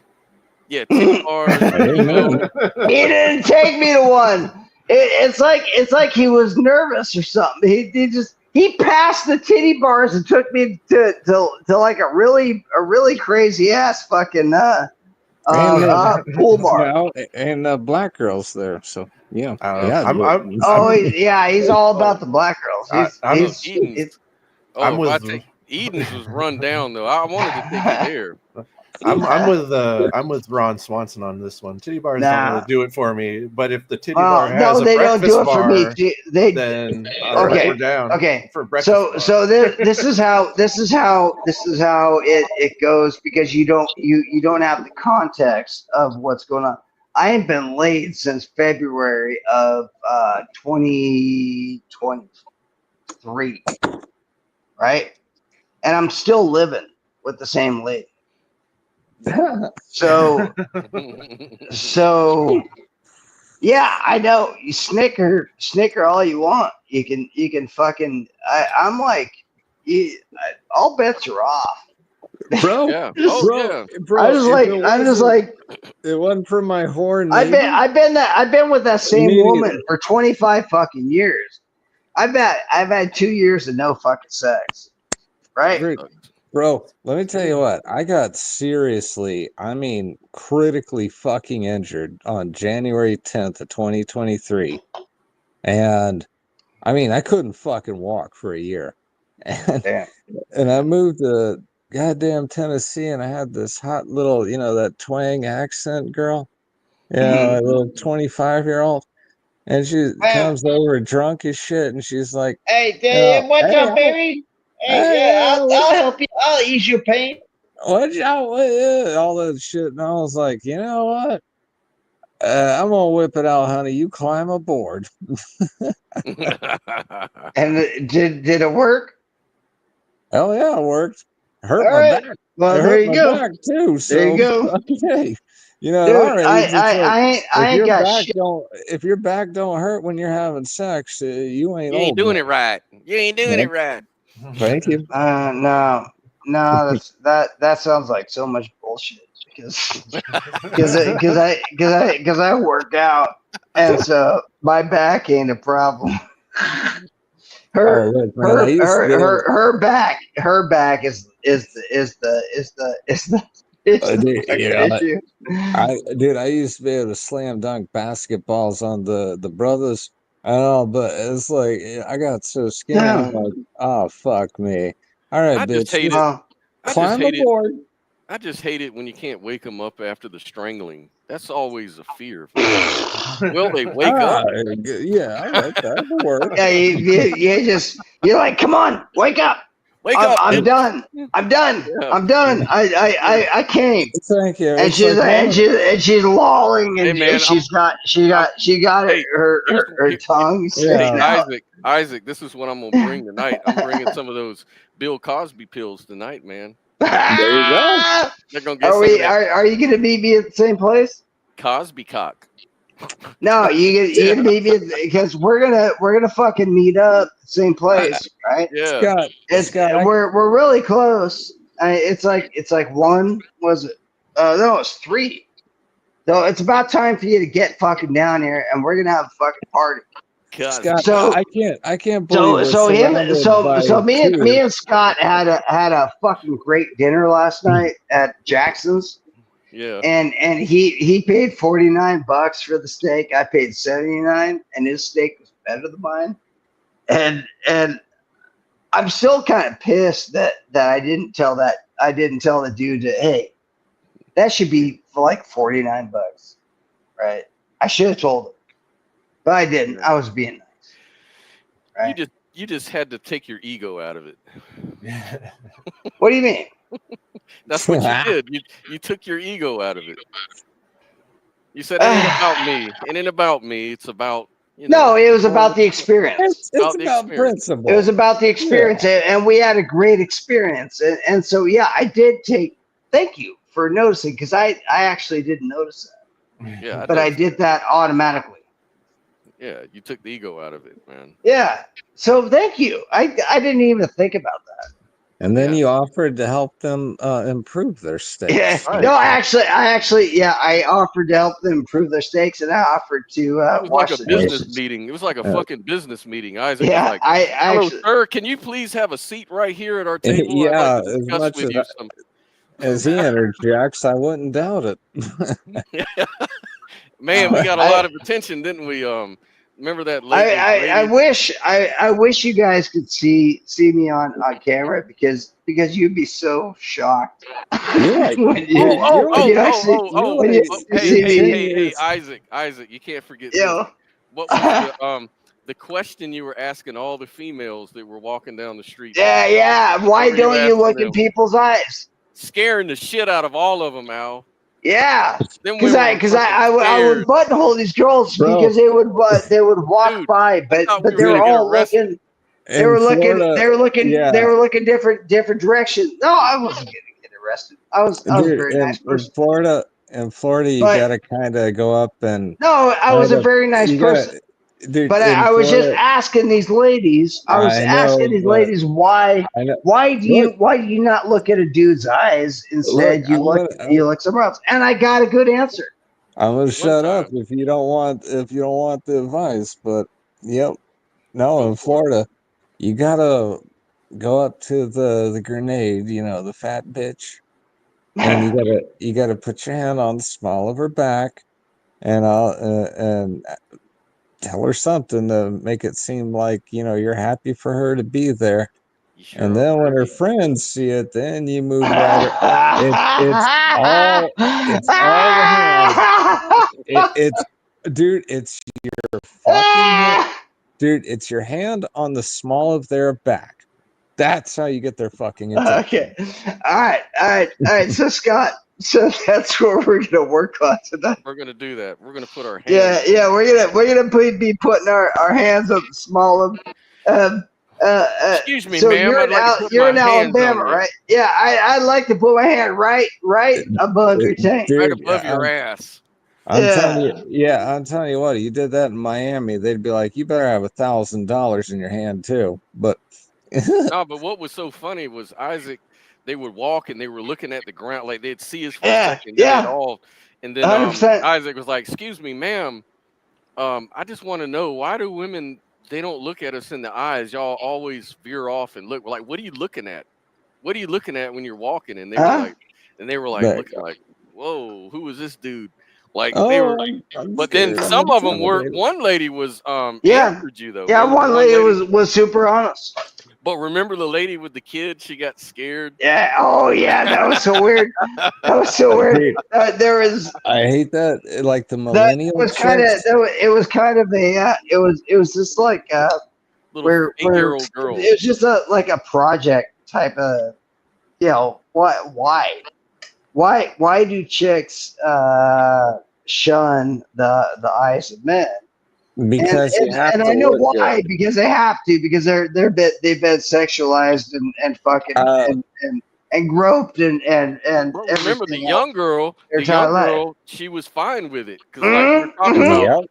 it's something they Dude, were those programmed with. 100%. She was like 10, and this she was dude, and she was like because the woman said, "Oh, we don't speak English." She's like, "Oh, they speak English."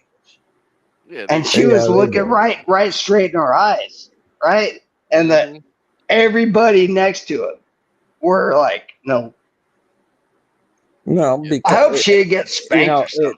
it kind of helps if you look That good. that was I'm that was just so saying. cool. I mean, That was look, so cool seeing I that don't little look, chick. look. That was I like don't. totally good to go. Dude, I don't That judge was cool. guys, but it's like, you know, if I got you guys as my wingmen, I'm just gonna be like, yeah, they're my chaperones. Dude, the thing about like if you had Scott and me as your wingman, Scott is going to miss every fucking opportunity to stop somewhere because he's gonna be super fixated on going somewhere to show you the worst part of Pensacola, right? So that's what Scott's gonna do. What I'm gonna That's the do, fun part. what I'm gonna do That's where the is life. I'm just gonna fill you full of hope and promise, and I'm just gonna be like, this is gonna be the best fucking weekend you've ever had. We're gonna have a fucking good time and big fucking smiles, and I'll kiss you on your fucking cheeks, and I'll and everything's gonna be good. I like to And make people face reality. and Scott's just gonna bring us to the worst fucking dives I'm possible. gonna make you. To where you have to literally fight yourself out of this Yeah. fucking place. I mean, if you don't have a gun, you're gonna have to fucking do some like serious fucking jujitsu carving. I ain't worried about all that shit. Yeah, that's how this actually would make a good topic for another maybe next Saturday is Dude, how to relate Scott, to women. but that shit was fun. That shit was I fun, knew right? it was gonna be fun. Yeah. Oh, Yeah, I don't yeah. give a shit if you scare the shit out of them. It is fun, but that No, might you make didn't scare me at all. There was no I'd make- scare. I rolled with every bit. He did. He was a soldier, man. Because I rolled with every bit. Yeah, There was no scaring. He didn't say no. I'm not going in there. I'm not doing. No, he was cool. Oh, I was talking about women. Oh, with the women, yeah. Oh, Well, there it were make women good. where we were at, but you know. Well, I mean, to be honest with you, I didn't say I wouldn't go in there either with the women. If they would have offered, I probably would have went. Oh hell yeah, dude! It's been a year. Well, fuck. It's almost a year and 3/4 since I've had sex. Wait till you see the place we're going tonight, though. All right, you're gonna really be. I'm Yeah. Yeah. All right. Are we on it? Are we We're gonna doing do that? it, man. We're gonna do it. We're Better gonna do it. Stop by the ATM. Yeah, we're gonna go by the ATM. No. Scott's paying for this one. Oh shit. Because I gave him so much license and opened his fucking nose so much to get him out and get him to fucking just enjoy. You know, I right? got a question. I got a real fucking quick question. All right, because Yeah. I heard this earlier before I chimed in, and now Scott and I are surrounded by two of you people that won't do mindfuck drugs. No. Oh, he'll do it. That's Isaac what wants to we're do it. trying to get. Like literally. DMT instead of DMX. Yes, He yes. wants DMT. Please, pretty please, sugar on top. Yeah, he wants DMT. Yeah, pretty please, sugar on top. If Sophia Bring was it. here, if Sophia was here, we'd have it. Fuck. Last year when I went to Texas, that's all we did for days and days and days, every day. Damn right. And I never have. I never have. And I know I know the terrain. I have a very good idea of where it would go. And I'm extremely good in I'm a psychonaut. I'm a psychonaut. Break your hymen and get it over with. I mean, Caleb, you too, Bring it. man. Bring I said I'm all for being open to trying it, but Bring it. Cool. I would have no idea where to look any. So Caleb's so modest. We're all gonna have to go. We're all going to Dallas. Y'all get ready. We're all gonna rent a big. We're gonna rent a big place, an Airbnb or something in Dallas. Man, and we're gonna be. you gotta just go to every day. Oregon. Scott, you know how I am around black people. Come on now. Come on. I see. Al's the person I need to take to the hood. Isaac. I need to take him in them places. Does Al have a hard time with black people? Dude, you know, I actually get along really well in the hood and everything. But, you know, it's like 'cause I don't put up with shit. You should have saw the blackness that I was in last night. Deep. Deep blackness. Oh my god, dude! And I was super fine with it. I was super fine. When the hell did it's all right. the I-10 corridor get black people? But remember that pimp looking dude kept looking at Yeah, me crazy yeah, and shit? yeah. And then the yeah. dude kept coming up to me. He's like, "Hey man, just ignore Yeah. him, man. We don't want any problems in here." Blah Yep, blah blah. yep. Yeah. I was actually fucking with him a little bit because he kept on giving me the eye. Yeah. But I knew if I gave him the stink eye enough to get him angry, he was gonna pop off or something. So I was only giving him a little bit, like I wasn't letting him like override me, but I was giving him enough. Why don't I was giving him enough to be like, yeah, I ain't the dude to fuck with right now. You can go fuck with somebody else. I was giving him that stink, right? That dude was staring at us hard, boy. Yeah, it was funny. Right when we funny. walked in the bar, he was like giving us the But man, but the funny thing is when I walk into a bar like that one, I'm looking at how I can take everybody down because of my jiu-jitsu, and so I'm thinking about my knife, and I'm thinking about how because my knife is when I'm doing arm bars or anything else, my knife is actually the arm bar. So when I grab somebody's arm, it's gonna be cutting straight to the bone. Just get them before they pull that gun out, because you know they got their little blaster with them. They're gonna have their blick, boy. They're gonna pull that blick on you. That makes me think that I just got to go for the fucking throat. But I don't want to fucking kill people. Isaac, hold on a second. The funniest thing is, in Florida, they're either very straightforward with the boom boom, but most of the time they'll invite you to go on a fishing trip. Yeah. And they'll let you choose. It doesn't matter. Fresh water, salt water, whatever you want to do. What's your preference? And yeah, of course. Come on, let's go fishing. I don't know. It's not the South in Florida, but that sounds like mafia shit. Hold on. They definitely have a way of getting rid of people. Oh, gotcha. Well, that's not going to happen. That's not going. Well, I don't know. Scott, are you planning on taking me fishing? No, man. It's best. It's best.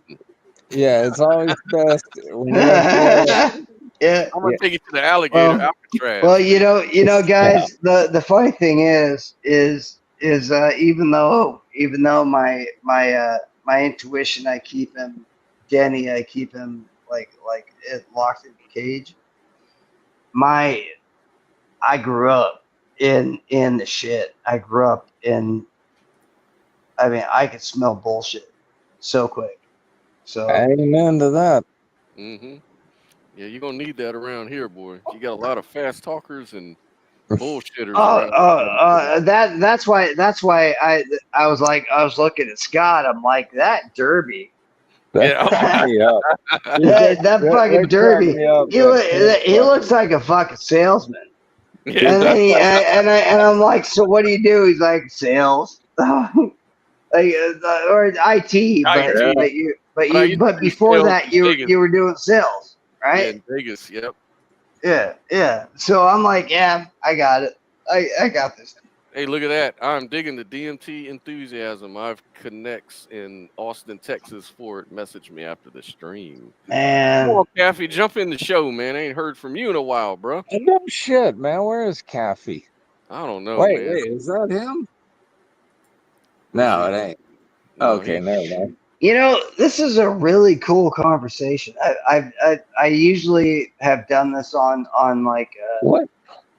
I usually do this on like games where I'm playing with a bunch of people. We're flying helicopters or talking shit. Like yeah. So this is a new one to just because we're just hanging out to hang out. Like, we're all in my living room, man. We're just hanging out, in the living room. Talking. Yeah, and that's all right. Yeah. Like, yeah, I got that nice mountain in front of me, and just chilling, have a beer, do our thing, man. Talk about life. So, Scott, yeah, we gotta do something in August. Yeah, we ought to do something, man. I'm We just gotta have the discussion field trip, man. You Like we ought to all come together and meet and have like a reunion and fucking hit DMT together and dude, get the fucking DMT going. I'm sitting here in a goddamn apartment, like bored as fuck. I got nothing else to do. My flight goes out tomorrow. Right? Yeah. Fucking get the shit going. Come on. Come on. You know where I live. You know where I'm at. Yeah. Come on. But Sophia. Motherfucker, get it done. Come on. Show up. Definitely a Gen Xer if you could say motherfucker like that. Mm-hmm. No, I'm saying show up. Come on. Because I don't have any other option. Yeah. Hey, make the best of every minute you got, because quite frankly, if you don't, it's a waste of time. And literally. I do like talking about this metaphorical stuff and but it's like, like I said at the beginning, it's like, how the fuck? All right, you assholes know how THC affects the brain and this, that, and the chemical interface, a lot of motherfucker, you got some weed. Let's just smoke it and fucking have some fun. Yeah, man. So look, man. I think if you're playing the troll, then that's cool, because that makes people think like really like.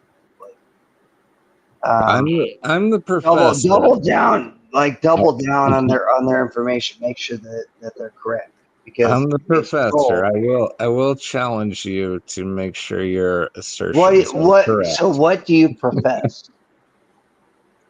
No, it's a professor. All I do is. No, I'm asking you. What do you profess? He's a Mormon. I challenge. That's fine. I challenge you to learn. That's all. No, I'm asking you. What do you profess? What? You're a professor. So what do you profess? That's like ego. A professor is an action. That's somebody doing something. And so obviously you're professing something. So what do you profess? That's a title. That's all. No, it's not a title. It's actually it's an action. You're professing. You are professing. If You're you a So make it's it an an action. adjective, yeah, if you make it It an adjective, but but that's what it was. That's what well, it was if you originally. really want to get at it, it's a student of philosophy. I Yeah, can't. that's why I figured. That's why I I figured can't because claim. I you were can't claim. niggling on me on the other.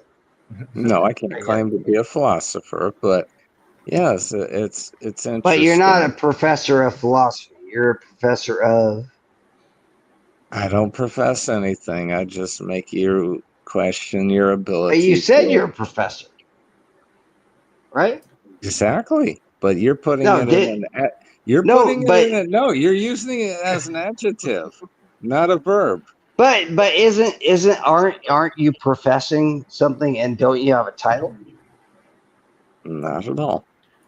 Oh, If, so I you're would say not a that I professor. think Al is a professor, and what Al professes And he is doesn't want it. He doesn't want to let it what he I'm let does it is very out. he I'm professes the contrary of whatever you're saying. He's going to profess Ah, the he's a contrary in contrarian order. He's a professor. contrarian. He's going to test you. He's going to He's a make sure. contrarian professor. Yeah, yes, he's you Professor making will sure. contrarian. you will definitely learn if what you're espousing is true. Yeah, because Well, so he one puts thing, the Al. One thing, rigor. Al. Really curious. If you spend your whole life debunking things, or trying to, how Well, how is that fruitful? here's Um, a quote to put it another way: the unexamined life is a life not worth living. Somebody said that. that is a good point. And no, it's just I've always loved to teach. And all I've been a corporate trainer and everything else. And A if you want to corporate call an douche. hold on, if you want to call an E5 in the military a leader, that's you go ahead and do that. But it's it has always been a passion of mine to make sure that people are on the right path. And because if they're not on, But who's going to there's a make lot. sure you're on the right path? That's the question.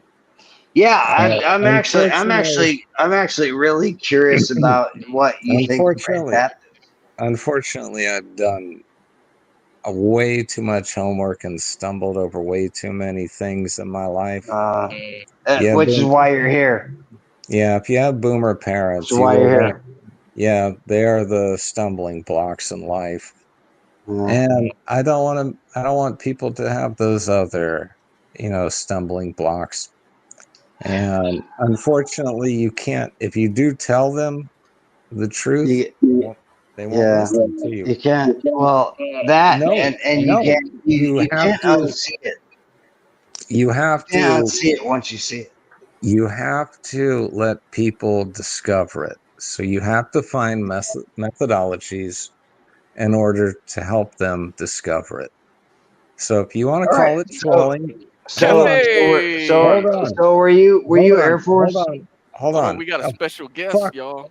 fuck no, I was Marines Oh, you're Marines. Okay. and all, but the thing is, Hey, if people don't get the opportunity to discover it on their own, they will not fully comprehend it. So that's Experiential. when. Well, see, So when I say Al. professor, So hold on, what's your what? I just real quick, I'll interrupt you just to kind of support what you're saying. So you're saying that there's another dimension of knowledge that experience brings. there is, and the thing is, And that's kind of a duh. and that is the whole point. That is the whole point. You have to go through the experience because if you do not, you will not fully understand it. Cafe, welcome to the show, brother. Thank you for showing up, man. yeah, Is am I coming Kathy through? are you the British guy? No. No, I'm from Texas, actually. And he's got DMT. Yeah, I got a friend that he's a really badass psychedelic artist, and he's always telling me, man, he's like, dude, whenever you want, man, just give me the word. And I've been, I've done it before, but I don't think I've ever done it correctly where you blast off. So I'm interested myself. Yeah, just haven't done enough. No. I think I botched it. I did it like I messed up the method on how you're supposed No, to. yeah, that's what I'm saying. You didn't do it enough. Yeah. You got to hit at least 3 times really hard. Yeah. You're supposed to vape it, and I try to sandwich it between some cannabis and hoping that I would That vape sounds like a bad idea. Because the cannabis is that's a completely different. It's a Really? downer. You didn't That's a ayahuasca? that's a different frame of reference. Yeah, and so I mean, I have done the heroic dose of Terrence McKenna with mushrooms, and so I've Yeah. seen them. Yeah. So what did you see? And what's your name? My real name is Jimmy. Jimmy. My name is Isaac. Cool, and yeah, I go Nice by to- nice Cafe to meet you. Online. Like a lot of places ended up using. I use this title online, and I've been to a lot of like Okay. podcasts with it. Yeah, a lot Well, of Jimmy, are you Indian? No, I'm actually Italian Hispanic. You're Man. Italian, Hispanic. Yeah. Okay. So because I'm trying to understand where your accent is coming from. That's cool. That is a pretty unique one, and no, you don't count. No, as that white, even though is very. Yeah, That's very unique. you don't count So as white. so the reason I'm asking is because I want to get. Because if I understand where you come from, I can have a little bit of understanding about what your situation was when you grew up, right? Because My question is why didn't you just eat ayahuasca? because he's not in southern fucking in Mexico. Yeah. Well, I've had ayahuasca is a total. Okay, so your question is ridiculous. Because ayahuasca is it takes a preparation, and you have to add 2 different things, and They ain't ridiculous. You can get it in Mexico. Yeah, No, but you gotta watch out for you like got ayahuasca. it has to be cooked. It has to be cooked, and but mushrooms are totally different. The mushroom you don't need. DMT and straight DMT is much more powerful and direct. Yeah, and there's a lot of quick tutorials online to turn your kitchen into a DMT laboratory, because you could buy the constituents online, like the plants that contain high concentrations of DMT, and extract it. It's not a hard method. It's you don't have to be some advanced. Yeah, it's really not. Yeah, to do it. Like whereas like you have to know somewhat, be somewhat familiar with chemistry to be able to produce something like LSD. DMT is not that difficult. You could, I think any one of us could pull it off with the right instructions. No shit. Well, you could do that with MDMA and quite a few other things. Yeah, I MDMA digress. too. Salvia is another one too. A lot of people Salvia divinorum. Yeah. Mm-hmm. Yeah, they'll isolate the compound in salvia. Salvinorin alpha. I've heard people say that when they use the compound, it's real similar to what the people get out of DMT. The actual chemical compound of DMT. Cafe. I see you giving the atheist hell. So how much have you explored those realms? I'm just asking. Man, I'm a huge fan of Kalindi Ii, man. If you know his work, he does between the 20 and 30 dried gram range of mushrooms. So every year I try to stand more, and I haven't done it in a couple years. I've been chickening shit. I've been chickening out lately, but I would go every year. I would go a little higher. So I think the last time I took it, I went to 15 dried grams and of shrooms. So what did you see?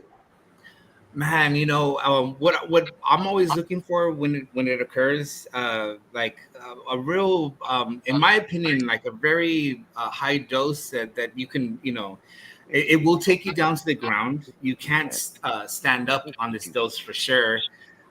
Your closed eye visuals are you're completely immersed in geometric hallucinations. No, everything you're saying means that you actually don't understand what. Oh man. Well, I'm just telling you because I know. Well, everything you're saying is you don't actually understand what's going on. The way I kind of gauge it is like because I follow the neuroscience very closely too, Okay. and they go by 6 characteristics that a volunteer must meet simultaneously on all 6 markers in order to have deemed to have had this this phenomenon. And yeah, there is the non-dual experience. I think that's the primary one that people report. It's really cool that you have been trying to track this. I'm gonna tell you just straight up from my experience. I think you have missed the boat a little bit. Yeah. No, seriously. Man, if I missed the Seriously. boat, then I seriously think you have because with my experience, and I've had several. Some of them were very very Egyptian. Where I'm pretty sure I was Egyptian at one time, and I was living in that realm. But the main experience was being shot into the ether to where you're being hugged and everything saying we miss you, welcome back. It's like welcome back, we miss you. We lost total control. So let's let Kathy. So Kathy, is that what you experienced or what? No, I'm gonna say okay. So like, man, if you that's why I'm saying. That's why I'm saying. I think he didn't quite get it. I'm gonna say this. Okay, I'm gonna flip the script real quick. I think you missed the mark, man. And I'll tell you why. So even in the scientific research, like at Johns Hopkins, for instance, they're dosing them with a high dose. A lot of people don't realize this. At Johns Hopkins, they're giving a single high dose of psilocybin, the equivalent of what Terence McKenna called the heroic dose. And they're the Johns Hopkins. They're doing that with DMT, not psilocybin. Well, I don't know. It's psilocybin. It's psilocybin. I don't think they're working with DMT. At least not. Yeah, yet. they are. Yeah, they are. I'll look into that. I know. I'm pretty sure it's John Hopkins that they're doing DMT, not psilocybin. The UK. They might be doing both. They might be doing both. I'll look into it, but I follow it very closely, man. I know the UK is doing currently DMT. And let me say right off the bat, I'm not trying to be contrarian. I'm trying. I love you for actually just speaking on this thing, and I appreciate your time, and I appreciate you sharing everything, all of your knowledge, because I'm trying to share my knowledge as much as I know, right? And so I appreciate what you're doing. I do disagree a little bit on what you were how many I think this is really a good way to start this. How many mushroom experiences have you had? And what different types? Man, as far as I know, I know for the most part, I got cubensis only because I know they're cubensis, they're easiest to grow. I want to say maybe on one occasion I've tried Azarescens, but okay. The point though, the thing. So mostly 1 or 2 species, right? Yeah, because it's hard to come across more potent. Yeah, it is. If you go into Seattle, where I came from, you'll find them there. Yeah, Cyanescens, Azarescens, those grow in yeah, the area. yeah. and that's what I started. Yeah, and they grow in the colder climates. That's why Yeah. they're able Yeah. to flourish there. Yeah. So I started with cyanesses when I was in my teens, when I was in my early teens. Y'all So- talking about the cow shit mushrooms? No, that's cubensis. Cyanesses are cyanesses. They grow in people's front yards.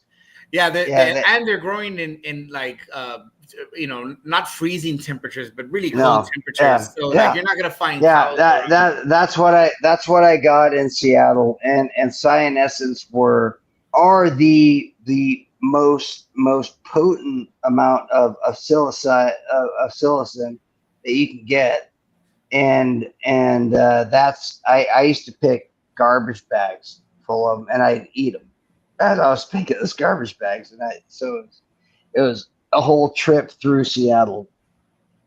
So I know this very well. The thing I'm trying to talk with you about is I took 20 years off. 20 years. And I was drinking a lot, and I knew that I needed a reset. And back in the like 2000. No, back in like 1990, 94, 93. I remember I was smoking cigarettes, and I did some mushrooms, and it was saying you gotta stop that cigarette. You gotta stop it, and I did stop it. So the mushrooms have always been this really good thing. Just open your mind to okay, if you're gonna be here for a while, you gotta not. Yeah, it's like getting a spanking from Mother Nature, man. That you should. Not spanking. It was kind of like just it was kind of like a hand job. It's like here, here. And it wasn't nasty. It was always like just here. This is better. Yeah, right? well, I say spanking in the spirit of like I know what you're saying. Yeah, I know you shouldn't be doing these drugs. You should be affecting your life. Exactly. Yeah. So now I don't smoke, except for I had to smoke last night, but that was what I don't chew. You're like, hey, are you drinking right now, man? No, I'm gonna call you out right now. Say what? No, I wish you were here. Am I drinking right now? Yeah. What do you call it? It's my weekend. You're due for another spanking, man. I'm gonna tell you that. What do you call it?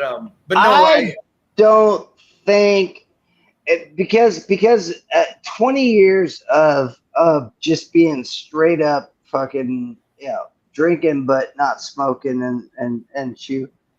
I think I'm on the upside of the balance, right? Would you think? No. Well, I mean, if you, for the most part, are staying away, because I will admit, like I said, I haven't done it in a couple of years, and I've kind of like fell back into like usual habits, man. I'm probably gonna join later on. I just kind of woke up like literally like 20 minutes ago, and I saw Scott was online, and he said, "Jump on." All right, man, I'm gonna look all happy. But yeah, I was like awake in the morning. I saw you like one of my comments on Paul's page, Scott, and like after that, I crashed out. No, one thing I wanted to mention, Isaac, real quick, is that I'm gonna give you links to all this stuff, but 100%. I hope you do. Yeah. So the researchers. I'm all about learning.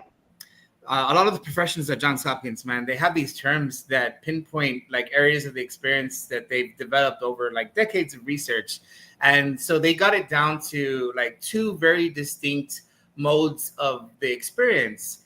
And so, like, a lot of people report in like, I want to say from the maybe 3 to 5 dry gram range before you get to like high heroic doses. And you're talking about psilocybin. Yeah, right? Psilocybin. Yeah. And they call it the visionary / archetypal experience, and it's still part of like what the whole notion of what they call mystical experiences, but they occur on a spectrum. And so when they refer to visionary / archetype, the experiences is still very personal to the individual, meaning that 100%. If you grew up with Christianity, it's Christ, very subjective. Yeah, it's subjective, and so if you grew up in Islam, you may see Muhammad or Ganesh, Eastern philosophy, so on and so forth. Yeah.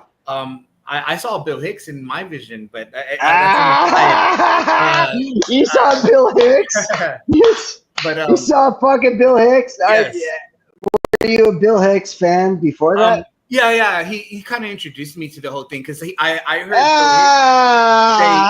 That's so funny. Yeah. So Bill Hicks was your guide. Well, yeah, no, I saw real vivid imagery of Bill Hicks where he said, "Does anyone get the impression the walls are breathing?" And at that moment, man, I started looking at the walls and I saw seeing all these patterns. Okay, all right. And that when you're getting if you take in a high dose, like it raises itself. To a peak. And, 100%. Yeah. So,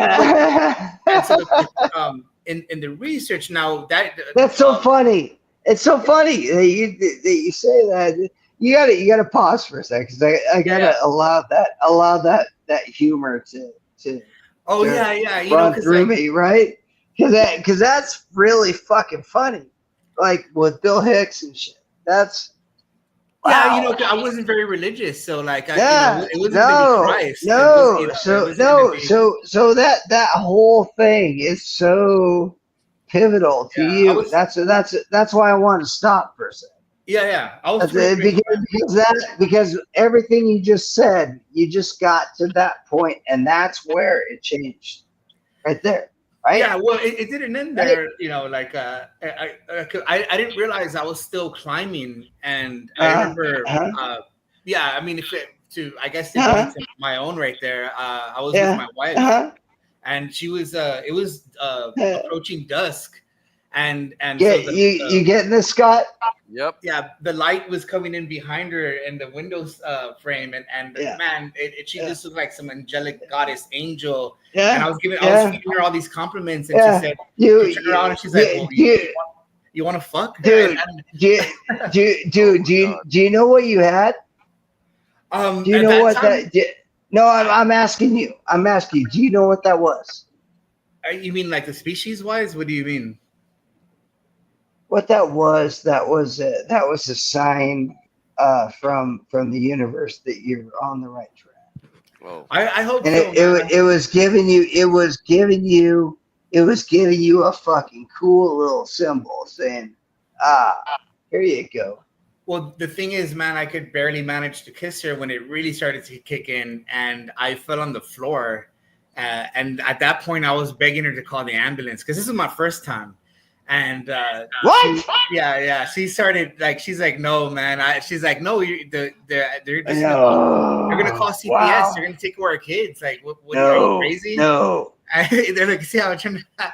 And she's like, well, I said, can you call my mom or something? She's like, no, she's just gonna call the ambulance. I'm like, well, can you call my brother? I was like, okay, I'll call your brother. And so my brother came by, and he had no shit. Yeah, he had no sympathy whatsoever. He comes in, I'm begging him to stick his fingers down my throat so I can vomit him. He doesn't want anything to do with my mouth with his fingers. And because of mushrooms. Yeah. And he's like, dude, if they're gonna kill you, they're gonna kill you, man. Like, I guess he already. You can't. There is no there. You can't be killed by mushrooms unless you choke on. But I didn't realize that till later when I started really reading up on it. I kind of really willy-nilly, man, because I was 23 at the time. I found dude. I was doing that shit when I was 13. So man, you really a lot. I mean, I had tried it. I think the earliest I tried it was 16, but not at the heroic dose, man. It wasn't until I heard about Terrence McKenna and all that. McKenna fucked you. Yeah, well, it was Bill Hicks first because he talked in his stand-up. He says, I went to a ranch in Fredericksburg, Texas, and took what Terrence McKenna calls a heroic dose, and that's the first time I heard that. And it was through Bill Hicks that I heard it from, and so I didn't know who Terrence was. I started looking him up, and hearing that Bill Hicks skit. That's when. Okay. So let's pause and fast forward. Let's fast forward to what do you think about reality before and reality now? Man, I was like one of those agnostic atheists. You know what I mean? Like I Uh-huh. identified with that. Like that's Yeah. how you know what I mean? And Yeah. You didn't know. Now what do you think? Stoner philosopher. Now what do you think? Now what do you think? Now it's completely flipped. Yeah. Now. Yeah. So I'm asking. Oh, now I consider myself a perennialist now. You know, the Aldous Huxley wrote about the perennial philosophy. It's an older idea, but you know, it's basically that mysticism is at the core of the major religions. That mystical experience is essentially what the major religions have various names for. The Christians call it the Holy Spirit. The Buddhists call it Nirvana. He's kind of on the right track right there. Hell You know yeah. what? That brings up a good question and all, because our first trip is seems to be the most profound one that affects our lives. Yeah. And all. Usually. What was yours like? I'm trying Mine to get or back his? there. I know, pretty good. Well, come on now. Are you talking Elaborate. to Isaac or are you talking to me?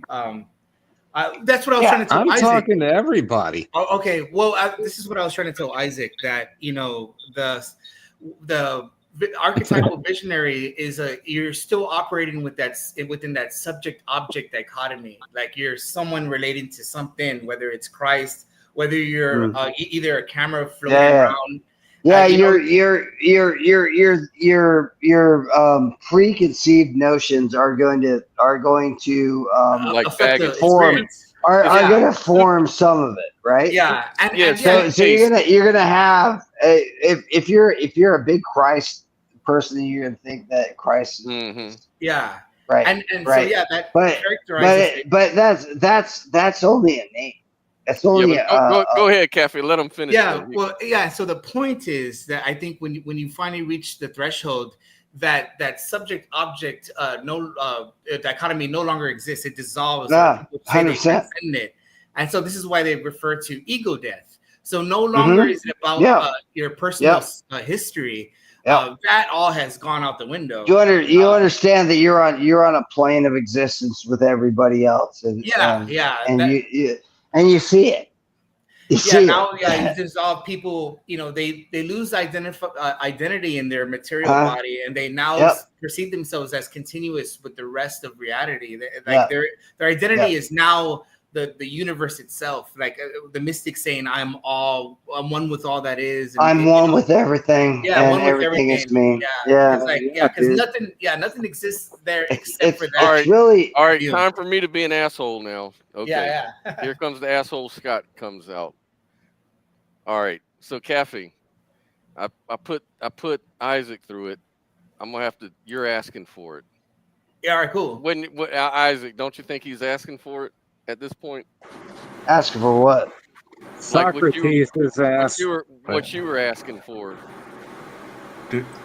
Like a trial by fire? Because I definitely wasn't asking for it, but that's what you offered. So I was like, all right, I'll do trial by fire. Socrates was the biggest troll in history, so go for it, Scott. Okay. So, not that I'm disagreeing at all, because Cafe already knows I've been there with him, done that. So. Dude, he took me to places where I had to take my knives off and put them in a boot of the truck, and then I was working on my jiu-jitsu thoughts about Cafe. Scott's nice about that one. I'm really good for that shit, Cafe. I'm good for putting people through the test. Yeah. Do I get brownie points for coming to this conclusion about the cosmos without drugs? Yes. No, you don't. No. Okay. No, I don't think you do, because you can't possibly understand everything without actually experiencing it. You can't. But what he's trying to say is Caleb, if you got there without it, bro, fist bump. If you got there, you're all you're doing meditation for like 12 hours a day, and then you're getting Well, I can't do I that. agree with Isaac. The thing about and I can't either. That's why LSD and mushrooms are great, because Caleb, you don't. you know You know, the Mary Room thought experiment. I think we were talking Mhm. about that one time. Yes. Caleb. Hmm. Yeah. You know how you were agreeing that actually experiencing some shit is really learning is another form of knowledge. Hmm. yeah, Getting it's knowledge. gnosis. So you could learn all about color through the books and all the shit, but by experiencing it, that's when it takes you to a whole nother level of your knowledge. So what Isaac is really saying is that it's cool that you got to the same place through intellectual pursuit, but there's also an even more powerful way to get to those Well, understandings. I mean, I was half joking there. So No, I know that. No, I know you. I know you were, but you're also half missing. Yeah. I mean, but Cafe, I'm gonna get Cafe. So, like I said, I don't disagree with you at all. I'm just gonna put it out because that's the tradition of the show. So you made a claim, and you said that when you have these experiences, you feel like you go to another dimension. You experience the things you experience. Now, let me ask you: are you saying that these experiences are real, or are you saying that they're figments of your imagination? No, that's the way I would characterize it. Because I always make sure, like, whenever I speak to someone about it, that I don't think it's about going to another dimension, like another netherworld, like Mortal Kombat or something like that. Because when people when I talk about the dissolution of the subject object duality. I think the reason why people call it, especially in the research, invariably they'll say it's more real than everyday waking consciousness. And I think it's because, they have the impression, this transcendence of space and time, that all time, like all past, all future collapse into the moments. And so like, if you're experiencing, it's almost like experiencing a higher bandwidth of reality than you are right now. Like right now, your mind filters reality. If your mind could shut down that filter momentarily, then that's what people, I think, are calling the mystical experience. So like, it's not like you're going into some separate dimension from reality itself. It's that you're experiencing a mode of. Then now you've made another claim. So Yeah. now you're saying that it's not another dimension. So let me ask you this: how do you know that's not the case?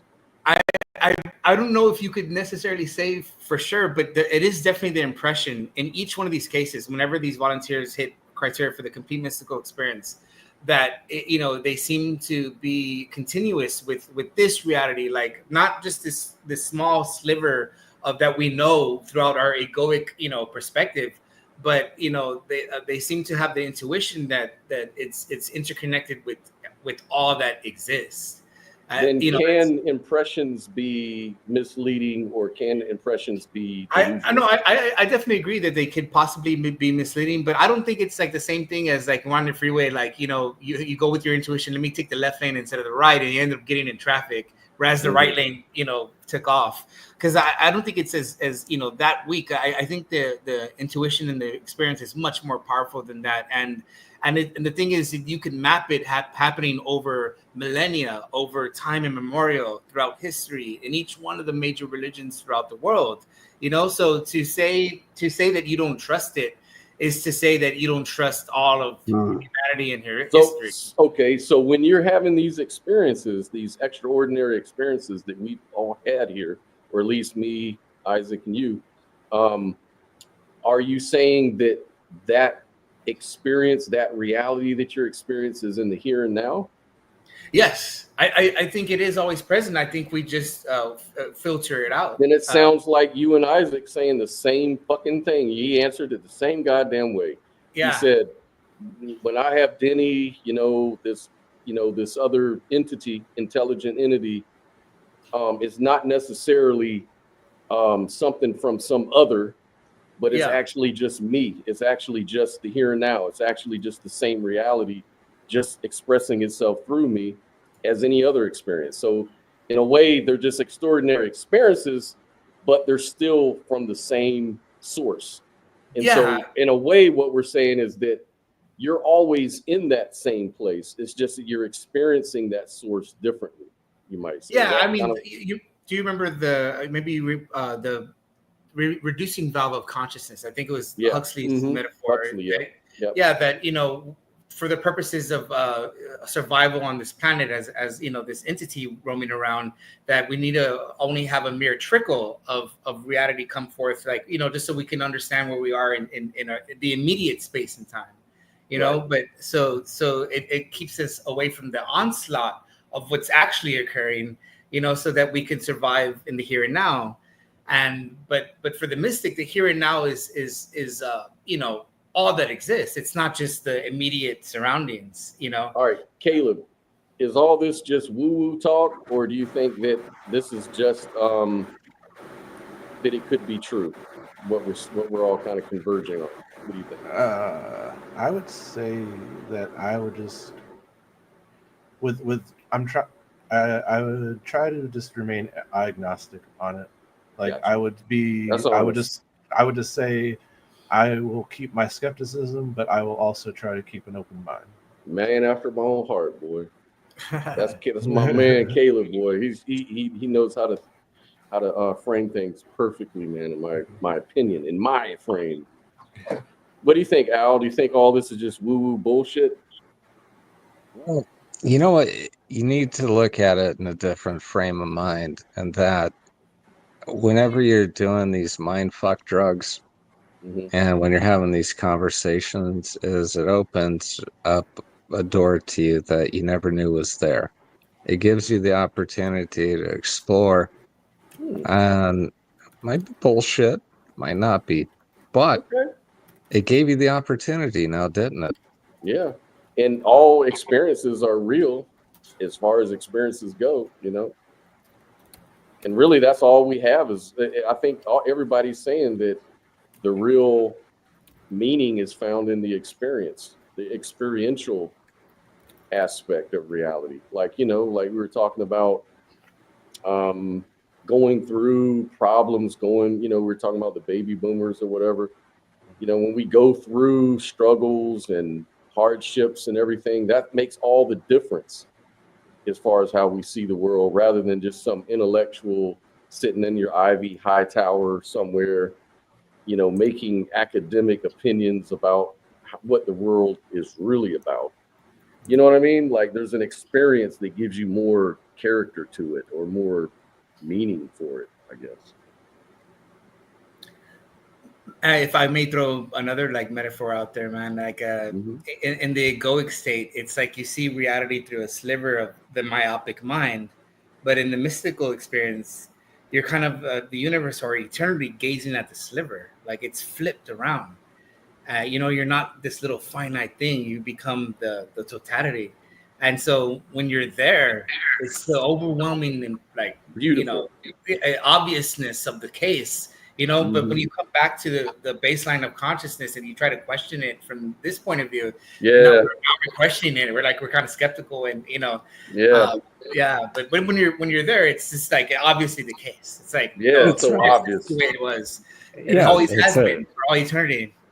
It's a nice golden ticket to the journey, and you get a glimpse of it. And the point is to hopefully you can bring back something from it. That gives it value. Yeah, value. Yeah, it's like I like Terrence when he said it's like casting a fisherman's net into the sea of mind, and you don't want to come back with ideas so small that they're trivial, like little minnows. And he compared that to like why does your pinky finger fit your nostril perfectly? and you don't want behemoths that are going to render you mad and silly and tear your net and bring you down along with it. And you want medium-sized fishes so you can share with the rest of humanity and make the world a better place. And I know that's another cool way to put it. Oh yeah, absolutely, man. And I know that when you talk, like you call into was it deconstructing Christianity or whatever, and you know these other, what is their attitude towards talking about this kind of stuff? He just brushed it off, man. He's just like, this is not what my audience wants to hear, and like I'm like, man, this is like the main point, like you should be getting at. Like, if you really want to convince yourself of something divine, you're not going to do it by sitting on TikTok and arguing with like low hanging fruits of Right, right. average Joe theists that obviously don't know as much as you, an atheist, about the Bible. Like get out of town. Like go to Peru, try some ayahuasca or something. Do some real shit. Yeah, do some real shit. Yeah. I agree. So yeah, and we talked about how his put down to anyone with a philosophical approach to theism, he calls him Phil Bro, like he'll brush it off of Phil Bro. Yes, a derogatory. I'm convinced that put down right there is like a defense mechanism. Like he's even worse than a Phil Bro in that he knows nothing about the philosophy. At least the Phil Bro dabbles, and he's a dilettante. You know nothing, and so you have to what gets me is I noticed that, and I think, Caleb, you might have said this one time, a lot of atheists lack philosophical sophistication. And for me, I always ask why. Like, is that like a form of laziness, or is that just avoiding, like you said, a defense mechanism? Is it like a way to protect yourself or whatever? I wonder. I mean, I try to give... I got that one. I like, it is frustrating, but I also, like, when it comes to both atheist and theist, I try to give them grace, from just because of where they might be coming from. As someone who grew up as a Catholic in the Catholic culture, it's like, even I had, it wasn't a perfect process of getting rid of all that religious baggage, that fundamentalist thinking, just because I stopped believing in God. That stuff is baked into you. It takes a while to get rid of it all and look at life with a new lens. But I'd say it comes from probably just I'd say it partially probably comes from the trauma. It's like, you don't want to ever feel like you're being duped ever again. Right. So, well, the only way to circumvent that is you have to dig deeper. In my opinion, like, I mean, I understand maybe for some time you need to really give it a break and not even think about that kind of shit, just live your life. But then after a while, I mean, everybody goes through these, and I think it's healthy for society and individuals to ask these sort of questions, and kind of just explore them. I mean, that's what scientists do. Why is it okay for them to be all into the science, or, you've got all these philosophers? Why is it, and a lot of them are atheists. Why aren't they called Phil Bros and shit? It's like, I think it's because these are people that have actually taken their atheism seriously and actually dug up the logic behind it. They dug deep. That's why I really respect Alex O'Connor. Alex O'Connor is a very honest sort of agnostic, kind of person, and I like that approach. Yeah, no, I'm definitely more attracted to Alex's type of philosophical digging, and there's like this the openness he has to a lot of things. I appreciate. Like Aaron Raw, he's a great philosopher, but he's not that great, Aaron Raw. What about but I would say that it's like, I do wish there were more.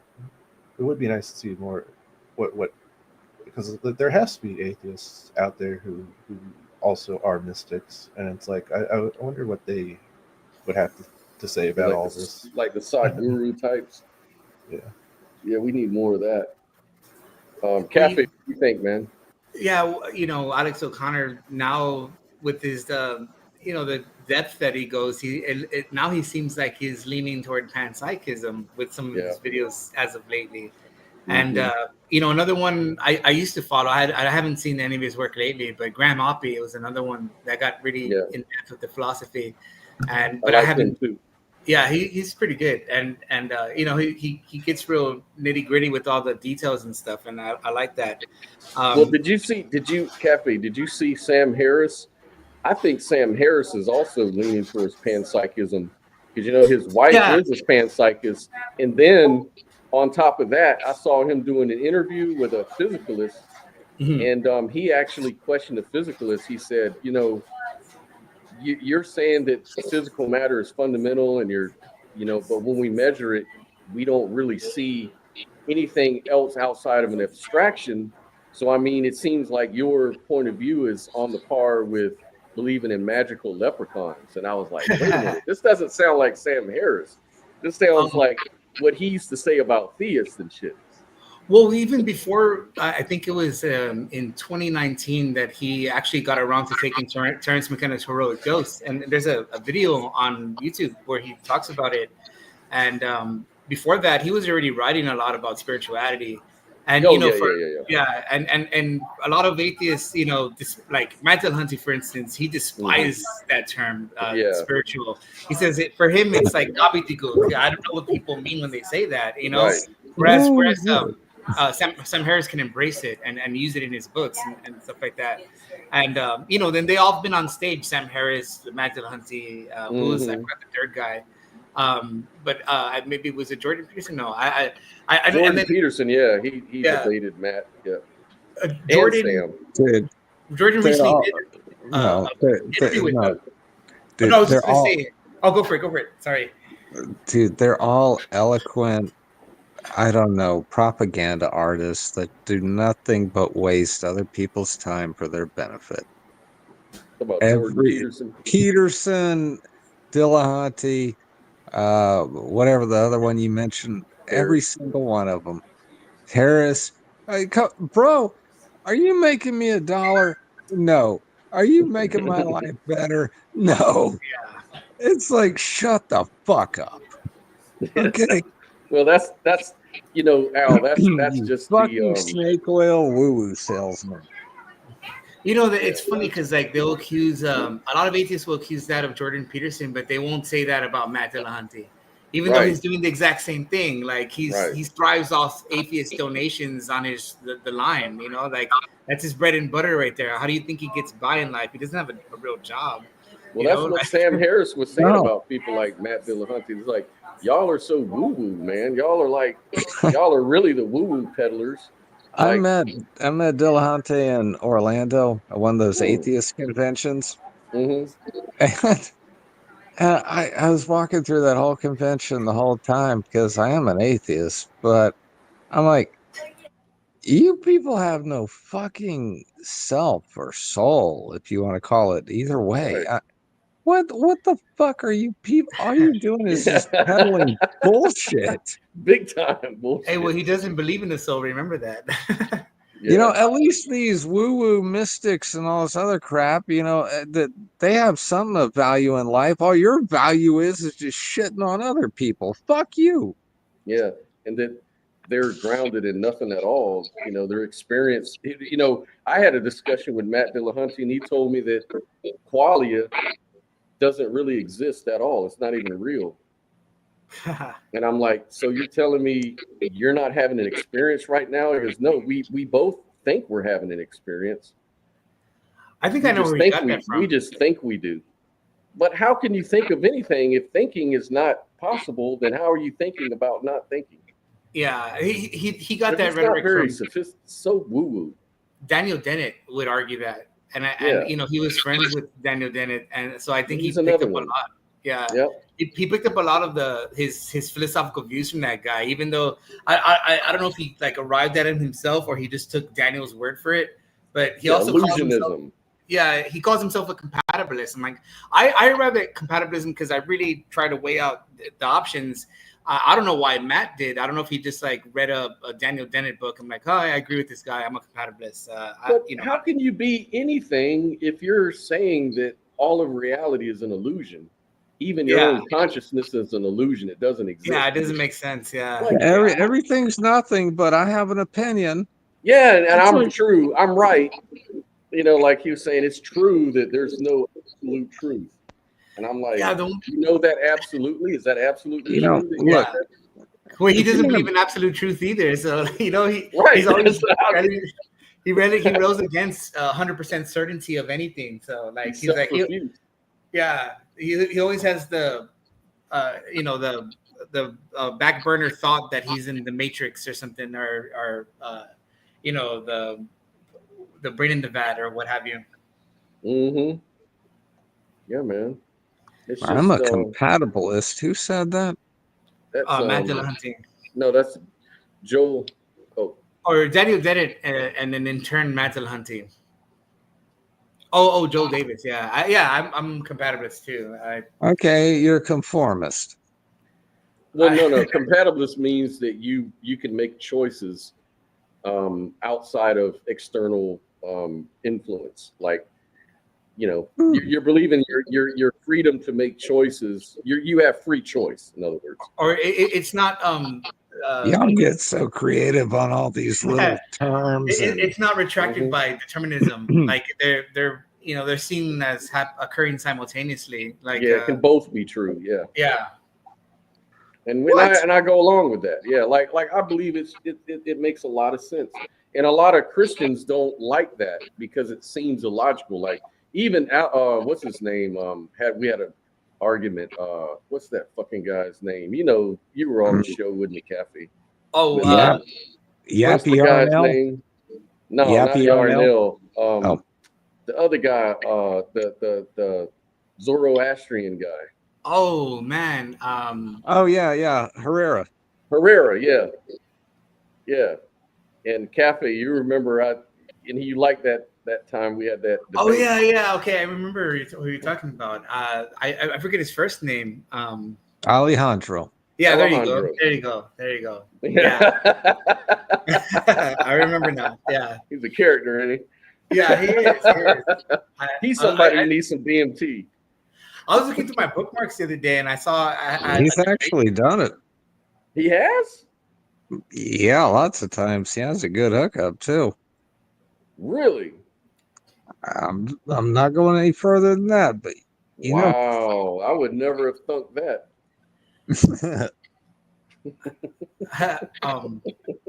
What do you he was on Kathy? That debate channel. I forgot that the host that does it, but Modern Day Debates. Yeah, Modern Day Debate. Yeah, I had a bookmark and I saw Alejandro on there. I'm like, wow, I saved this. I didn't even know. I guess I never got around to watching it. I just put it in my bookmarks and I gotta find it. I'll probably post it in the comment section or something. I forgot what the debate was about. I think it was about free will. His worst subject. Yeah. That's crazy. But the one I really liked was Sam Harris. There's another guy, Leo Gura. I don't know if you've heard of that guy. He's also really into philosophy and psychedelics, explaining philosophy through psychedelics. Leo Gura, he was talking shit about Sam Harris and like, how can you take a heroic dose and still say you're an atheist afterwards? Like, this guy didn't take his experience seriously enough. And I saved that as a bookmark too, where he mentions that. That kind of stuff is subjective too, because there's a lot of people that became atheists because of their psychedelic trips and shit. Yeah. I've seen some cases myself, like the research. Just a chick, her name is Dina Baser at NYU, and she also talks about remaining an atheist after her experience. Like, they gave her a high dose of psilocybin when she was in the cancer studies. She went under remission. She got rid of it. I think she's still alive today, and but she was at like a stage 3 or stage 4, something like that, before when she had this experience. And but when you get her to describe it, she's like, she said she felt like she was bathed in God's love, and she goes, "But you're an atheist. Why are you using this?" Like, she's like, "Yeah, but we atheists don't have a word big enough to describe this. Like, I have to." See. It's desperation. It's desperation, and clinging to whatever good thing that they can grasp onto. That's the sorriest ass individual. It's like, are you fucking serious? She made it into Michael Pollan's book. He went to interview her, and he wrote about her in his book, How to Change Your Mind. That book on psychedelics that he did. But I would say, like, if anyone remains atheist after like DMT or something like that, like I think they're still probably trapped in like some kind of conception where they're still regarding or defining God in some kind of anthropomorphic sense, or you know what I mean? Because like yeah. It depends on what you mean by the word. Yeah, God. what you mean by God? Yeah, There's so much into that. Yeah. Yeah, because I had a weird one. Oh yeah, go ahead. I had a really weird one with DMT and all that, and the Mexico trip. They, the military getting deployed, all that shit. It didn't bother me one bit at all. I just wanted to go down there and get fucked up, which I did, and it was a lot of fun. But you did DMT? Yeah, the ayahuasca trip. Ayahuasca. And the damn thing is there are a couple of the bros that actually came out of it, and they no longer had post-traumatic stress disorder or whatever. Mm-hmm. It really did rewire their brain in a rather positive way, I guess you could say. I mean, with me, like I said, I fucking couldn't care less about it. I just wanted to get on with my life. And but it was really strange, and it makes me beg the question, does this shit really brain damage people? That's a good question. Because I think that's why you have to be in the supervision of an expert, like a shaman or a neurologist or whatever. I was gonna say a white coat shaman, as they call them in Johns Hopkins. The professionals. Oh yeah, dude, we had the witch doctor and all that shit. Mm-hmm. It was cool. Yeah. Well, there's a lot of professionals will say there's no evidence that it causes brain damage. There is evidence of like neurogenesis, neuro pathways. So they think it could be a cure for like dementia and Alzheimer's and stuff like that. But there is a caution that between 20 and 30%, and it's gone lower over the years, but there's always a small percentage in the research studies where volunteers have an outlandish, hellish experience, like really bad. And so if they have schizophrenic tendencies prior, it can blow them up. And if you're already like on the edge of psychosis and you take a psychedelic, it could really exacerbate that. And in turn, that could probably cause damage because you could become self-harmful and stuff like that. So, but I've never heard of any direct correlation of like actual brain damage relative to psychodelics. You just have to wear a helmet when you smoke your DMT there, Al. Don't take it on the rooftop. Bill Hicks used to say, you don't see birds taking elevators to rooftops to take flight. They do it from the ground. Exactly. That's the way I look at it. Yeah. I thought it was just a spiritual journey myself, but it's like for these individuals that I'm referring to, they could barely fucking function in society. They'd see a goddamn plastic bag on the side of the road and think it was a goddamn bomb. And it was the weirdest thing because when they took it, and we all agreed on this one. You guys chime in and tell me about your super ayahuasca experiences. But we all agreed on it just brought everything to the forefront, and it put us in a position to where we could not escape it, and we just had to get the fuck over it. It just brought everything forward. Yeah, that's what it'll do, and you can't escape it once you start inhaling that stuff or drinking this stuff or whatever form you take it. It's too late. I think that's definitely part of the healing process, and why veterans can get over PTSD and stuff like that is because the cathartic aspect of it, and all the stuff you've been sweeping under the carpet of your psyche is going to come out and jump at you, and you're going to have to deal with it. And one of the things that really kind of tells me too is that part of this ego death is when shit happens to you that's out of your control. People have ego death experiences, not even on psychedelics or meditation or other things. Sometimes just being in a life-threatening situation where they were at the mercy of reality or the universe or whatever. It's like, I just hope I get out of this one type shit. Yeah. And it's powerful enough to cause a major change in their life because they've had their ego sort of challenged to the point of thinking that this is it. You know, my ego is gone. Me, the self, I'm no longer in the next few minutes here. And that is so powerful because it's such a gut-wrenching reality that it's got to have some sort of long-term fucking effect on your brain and body and everything. You know?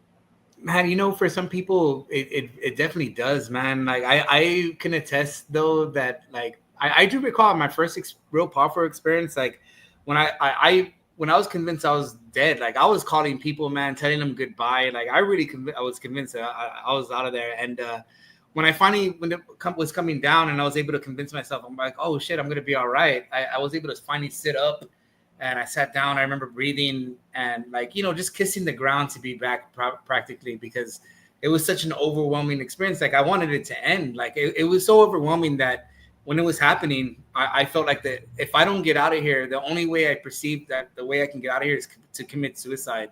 Like that was the only way. Like I didn't see any other option because I thought I was stuck there. I thought that was it. And fucking scary, isn't it? Yeah. So when I finally came down and like I was so glad to be back to this, you know, egoic, you know, lower state of consciousness, whatever you want to call it.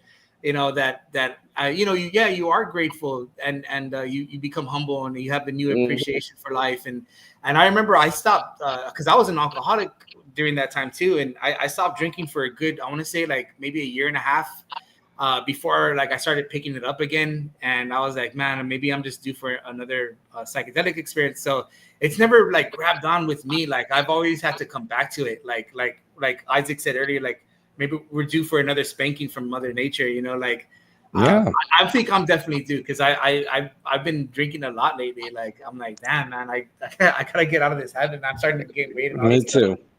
It's like a reality check. I mean, that's one thing I love about I'm not talking about MDMA. I'm talking about the hardcore shit on the mind fucks and all. It does. It shocks you into reality. And I mean, it's really cool too. Don't get me wrong. I want to do it again now, man. Yeah. It's scary and profound. I think it's therapeutic, to be honest. It is, man. You never considered growing mushrooms, Scott? I've considered it, but I just haven't had the time to really invest in learning how to do it. I need to though. Blue ring, no gills on the bottom. Okay. Well, you know, there's a loophole in the law. We probably are familiar that, you know, psilocybin mushrooms, when they produce the spores themselves don't contain psilocybin. The psilocybin is not elaborated till the mushroom matures. And so spores are legally sold online because they don't contain psilocybin. I think there's an exception of 3 states. I think it's Idaho, Georgia, and California. So as long as you're not in those 3 states, you can legally purchase them online. And usually the disclaimer on the website is like for educational purposes. But of course, people are using them to grow them. And so, yeah, you can purchase them legally online. And, you know, the most expensive item on your cook list would be a pressure cooker.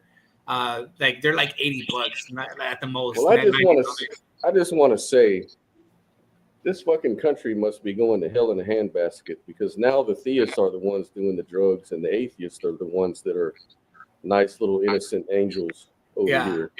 How the fuck did that happen? I don't know, man. But you know, to be fair, I think the atheists might be a ticking time bomb. Some of them. Yeah, probably. But you know, and then the other argument is that they're saying now that they think that early Christians and even Jewish people were in, you know, ancient Hebrews were doing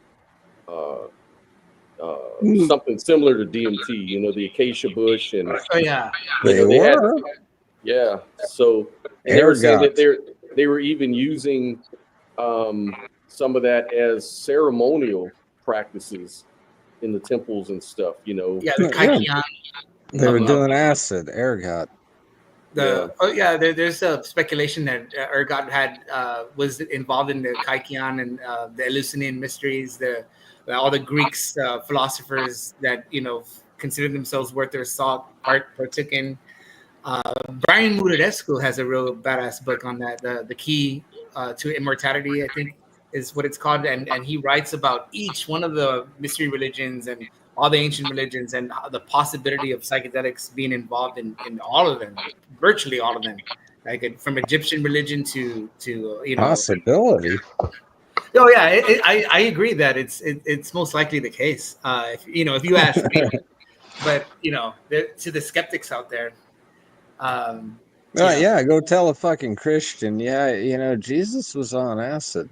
The Eucharist. They're gonna beat you with a Bible and throw holy water on you. You don't even know half the story. Are you guys familiar with that scholar who says that Jesus was a child trafficker and addicted to drugs and shit? Okay, now that I've not heard. They got a million of them. Oh man, can I play y'all a video? You're not talking about. Oh God. Okay. I'm familiar with you John gotta, Allegro. You gotta hear this one, huh? Not like John Allegro, right? I know John Allegro was like arguing that. Ammon Hillman.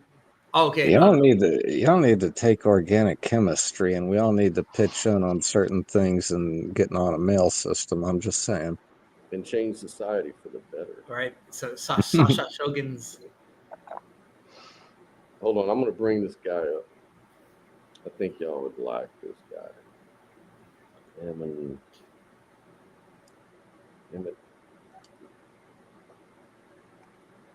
The sound tech of the Grateful Dead was a chemist too. He would produce a lot of LSD for the band. Yeah, that bus's name was the coolest name ever. Further. This guy reminds me of the dude that I've Isaac. This is Isaac, y'all. You want to meet Isaac? Should I say that about Isaac? Does he have some big Newtons? Yeah, Isaac, our guest here that I met last night. I'm going to share him with you. I'm just bored in life. That's why I love mindfuck drugs. Bible. Yes, it is. Also, dumb question. How many versions of the modern Bible are there? I don't know how many, but I can think of at least 12. What's the difference between them all? Why are there so many versions? It depends on the time that they're translated. And if you'll notice, a lot of them will follow the earlier authors. Bible scholars don't read anything outside of the Bible. So how good do you think their vocab is? How good do you think their translation skills are? Mm-hmm. Right. That's the problem. So those translations are generally pretty bad. And that's what I brought some examples of. Okay. And this is in the garden, actually, that I brought these slides for. Okay. And this is the Garden of Gethsemane. And where are we? We're with Jesus in the first. And he's being arrested. Okay, so let's give some context. Yeah. Let's give some context. So who was Jesus, and why, and what is so good? What is so great about him? Yeah, Jesus is a guy who walked around with 12 children, and all the time, and prophets, and a group of prophets. No, I'm just telling you what the text says. He was just a guy who walked around with prophets and children. So what was so great about him? He called his disciples, and he calls them his children constantly, right? Remember, God. So he's a pimp. God blesses those who take care of the children, right? Okay. Yeah. He takes care of these children. He takes care of these children. Okay. There is a female underage called the Paidiska. When Jesus Christ is in his trial, his followers won't admit they're his followers, right? It's the whole, you're going to deny me, right? Jesus is all like, I'm going to get friggin' scandalized, right? And you're going to deny me. When he's in the garden and he gets caught, mm-hmm. and those three, Peter, James, and John, they're keeping watch, the text says. They're guarding at a distance. While Jesus takes the naked boy that's been assigned to him, that's what the text says, like a slave. So the depiction of this event is only in one version of the Bible. Is that right? Is it Matthew? No, it's in multiple, but the kid is only in Mark. Only in Mark. Yeah. Okay, and it's only like Yeah. 2 sentences, And- right? Stephen, can you and- pull up the passage? I've got it here. Oh, you've got it there. Okay. Yeah. 1451. Is that first line? I can pull up the passages and show the different versions. Yeah, and let's how do it that. translates as well. What passage is it? Mark 1451. 1451. All right, cool. Okay, a young man. What is it? Can you blow it up? Yeah. A young man wearing nothing but a linen garment was following Jesus when they seized him. That's all it says. Yeah. Now look at the Greek. Oh, yeah. And it says, a young boy was assigned to him, having wrapped his with a medicated bandage, and they arrested him. A medicated bandage is what it says. Sindon. Yeah, I've got the. Okay, so I'm comparing got the- yours to what this one says. So visibility, I can turn on Greek as well. Okay. I would love to see how the this online Bible matches yours. Check out the. Is okay. So right here, is that exactly what you're reading? Yeah, that's what I'm reading.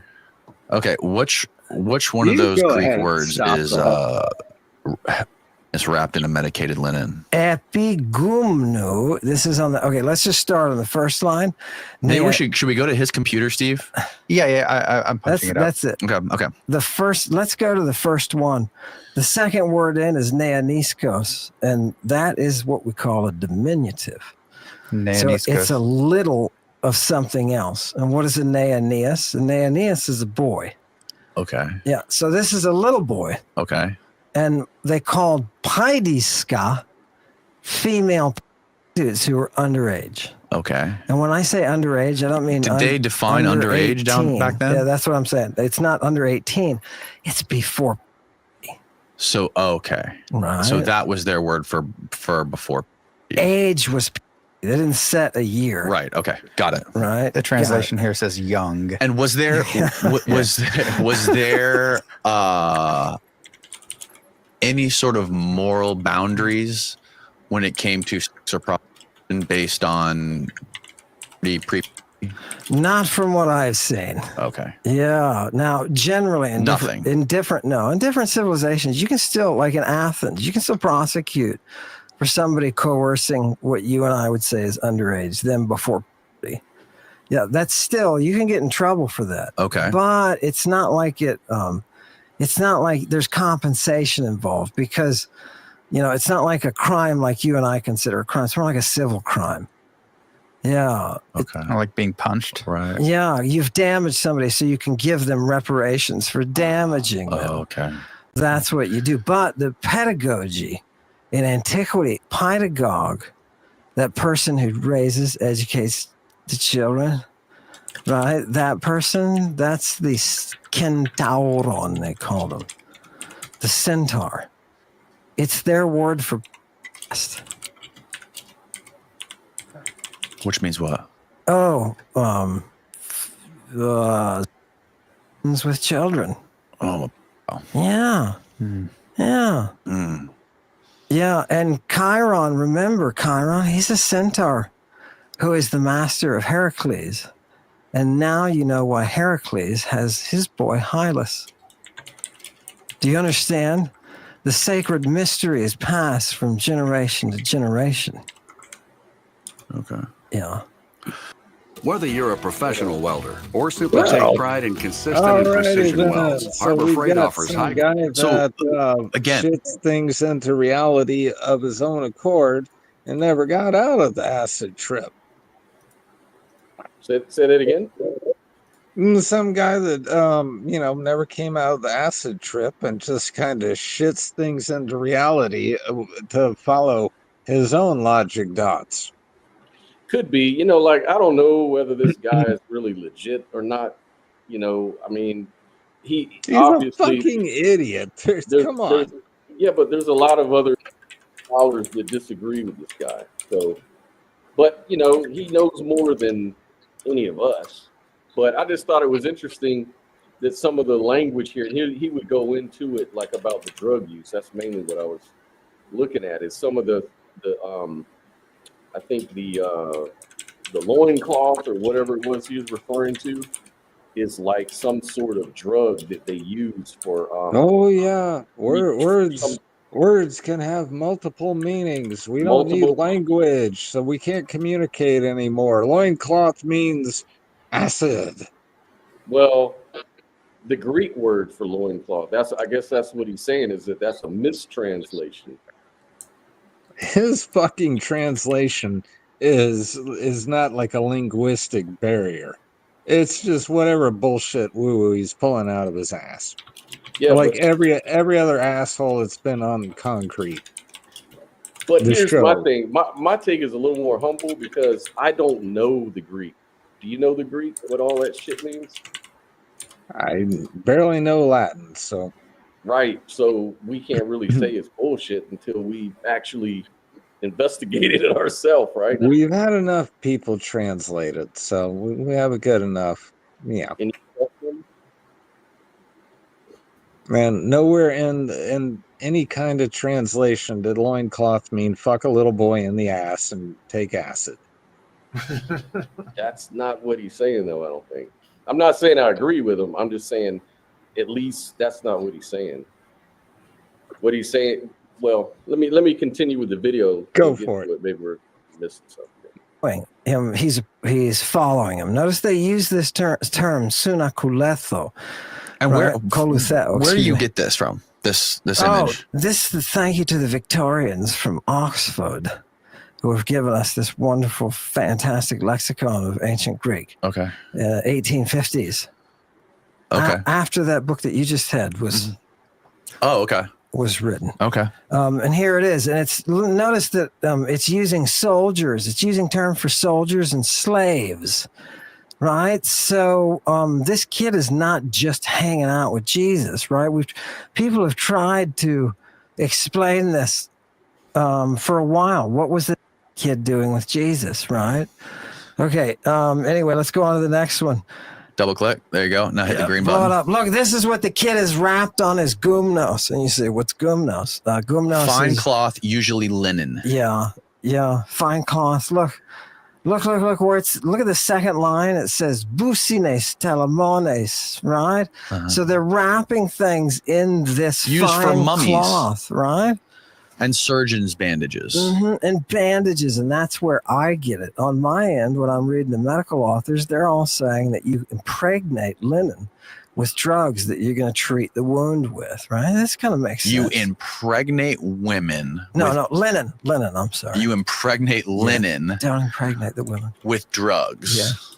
Yeah. To treat wounds. Yeah. Okay. So that makes sense. This is the original text, and this right here is the translation that we have right now, which is punch it up for people. Nothing but a linen garment. Yeah, notice how they took it from a bandage and turned it into. Who did this? Who's responsible for this? Crappy translators. People who do not work with the Greek. If you bring up the next one. But is this an accident or is this intentional?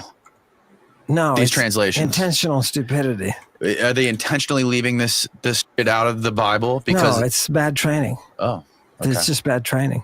Okay. Yeah, there we go. Now watch this one. Okay, so that last one had businos on it. Well, what is the businos? It's fine linen bandage, right? They give you at the top. But then look at the reference on the second line. That's Euripides Bacchae. Okay, so this is something that they're using within some kind of religious ritual. And look at number 2 at the bottom. Roman numeral number 2, Porphyros. That's Hesychius. And who's Hesychius? Hesychius is a lexicographer from the 4th and 5th who comes in, and he has access to these ancient Greek lexicography texts, right? So before anybody was having any kind of substantial literature, the Greeks were already at the level, and these are ancient Greeks, they're already at the level of creating a language that is so highly specialized, we're still trying to translate it. These translations that you've just pulled up, what does this have to do with, or what does this tell you about the scene of Jesus in the park? That's exactly what this verse says right here. It says, can you zoom in on that a little bit? Yeah, can we?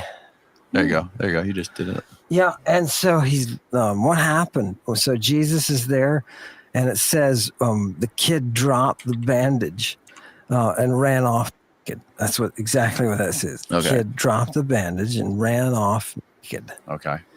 Yeah. So, and it says specifically in 51 that it was epigumnos, and epigumnos is on his private parts. An epigumna, which is the bandage that's soaked in drugs. The scene done that's on there, right? And why? Why is Jesus with the kid? Remember when he first walks in the garden, he falls over, he stumbles over, and he's in pain. He's going through the exact same symptoms that doctors will describe Jesus is? of the drug users. Yeah, it's in this chapter. It's in Mark 14. Yeah. So he's tripping. It says that he's exceptionally fearful, right? So it looks like he's in some kind of psychotic fear. Mm-hmm. And he's screaming about, take it, don't let me do it. And he's with his kid. He's with this kid at the time, right? And he ends up with stuff on his face, stuff that is like big drops of porphyrin. I'm talking about bodily fluids. Blood is how it's typically, no, that's how it's translated. It's not the blood that he's got, it's purple. And he's got an antidote from the kids. That's the galene, is the kid's seed. Heracles has to have Hylas. He has to have his boy. Zeus has to have Ganymede. On the Priapeic side, they call it Ganymede's. And the question is, do you drink from Ganymede's? There are 3 areas on a Damn, man's man. body that show he's likely got a hormone problem. Chest fat. No, he's through. I don't. Well, that's why you're not in charge. Yeah, probably. All right, bring me back down to earth here. What's going on in the park again? So Jesus has he'd be a the better purple on his president face. than Biden. Yeah, he's got the purple on his So face. Jesus is having some sort of a psychotic fit, right? He's having he's got some kind of overwhelming emotional state. It's hitting him so hard, he's falling on the ground. So he's got something on board that's causing him to stumble. And it's 4 a.m. in the morning. It's 4 a.m. Yeah. And he's got and who he just came from the who wrote this, by the way? party with the kids. He just came from Did the one of the party. cops write this? One of the cops that arrested him? No, this is Mark. Yeah. Mark was there. Well, no, Mark is telling you the secret things that you're not supposed to know. So how does Mark know if he wasn't there? Yeah, well, I don't care if he does or doesn't know. The fact is he's saying them. Okay. And that's what's scary. Well, how do we know Mark You didn't have have an a axe to grind religious- against Jesus? You you want to have- make Jesus look like a bad guy and make him look like a weirdo Well, or he a crazy could. person. He could, maybe. I don't know, for all I know. Right. That's why I say we have to stick with exactly what the sources The point say. is that this is take it for what it's worth. This is what Mark said. Yeah, and he said, And Mark was not there. no, it's Peter, James, and John, and the kid. Okay. Yeah. Now, Mark, where did Jesus come from before this? Mhm. In the scene, he came from the place where he was with all the kids in the upper room. That's where they came from. Right. In what room? In the upper room. It's just the way to refer to the place. Look, it was shady. Right. This is part of the cops. This is part of what the cops have on him. Right. He sent out a couple of his boys to go scout out a place. And when he did, he told him, hey, you're going to come to this guy. And he's standing there and he's doing this. And you got to approach him and say, Jesus's boys, where do we need a place for Jesus to celebrate? And he says, take him in here. And he finds a guy and they take him up. They get a shady backroom business. Remember, what does Jesus do with his boys? We all know this. That's why we're a crowd and we're angry and we want Jesus crucified. Now you understand why there was a friggin' crowd there. Yeah. A little bit brutal with them, weren't they? Well, yeah, they had good reason to be. Jews. That's all. He was with those 12 underage kids. All right. Well, anyway, No, that's one it was perspective. just the Jews trying to, he was cutting into their business, flipping the tables over for trying to Jew in the temples, and Jesus came in there and said, "Get the fuck out of here," and so they had him crucified. That's all. Yeah. So, do you think Jesus was kind of like a maybe a little more hardcore street guy than we kind of think he is? Like how they paint him out to be? Like, what do you think, Kathy, about all that? Man, I mean, it's certainly a weird hill to die on with this Ammon guy, Yeah. man. I mean, and the way he talks is like, the kid dropped the bondage, the Galani, the big drops of perfuron. Like, man, holy shit. I mean, My sounds gut- kind of, I don't know, man. My gut feeling about that guy is he was molested by some priest or something. Yeah. And now he's got it out for Christianity. point. He's trying to make Jesus look like he was a child. Because he also talks about how child molestation was actually handed down from Jesus through the church. And that's why Yeah. you wonder, why do these fathers all, molest the choir boys or whatever? It was where part of does their he get- tradition. Where does he get the nerve to just sit there and rewrite the goddamn Bible? Yeah. I got all these other sources. It's like, I would point out fuck too, like off. the Greek philosophers were associated with pederasty, homosexuality with younger kids and stuff like that. And but then by the time the Gnostics came along, the Christians condemned them and they accused them of homosexuality. They try to disassociate that from themselves. So it's kind of weird to associate that with Christ. And then there's another scholar that claims to know all the ancient languages, and that's John Allegro. And when he got done with studying all the scriptures and stuff, his notion was that Jesus himself was a mushroom, but he never came up with some kind of homosexual rap. So it's kind of, I don't know, it's kind of weird. I've never heard that, man. I'll look into it, but Of course, it's just a bunch of fucking woo-woo to get you thrown off the path of virtue. Yeah, a bunch of bullshit. But I think you might have a hunch there, Scott, about he might have been molested himself. It sounds like he seems like he was That guy. Yeah, that guy definitely had. He's whatever happened to him. He definitely doesn't have his wires in order. Well, then, did you see that video? This same guy, after he dropped this video with him, this Catholic priest guy came on and wanted to debate him. And Ammon, the guy that we were just listening to, yeah, he fucking like freaked out, man. And the video's called like a demon comes out of him or whatever. Yeah, because he starts laughing all crazy, like all this. Oh, that's crazy, man. Yes, it's nothing but a shit show.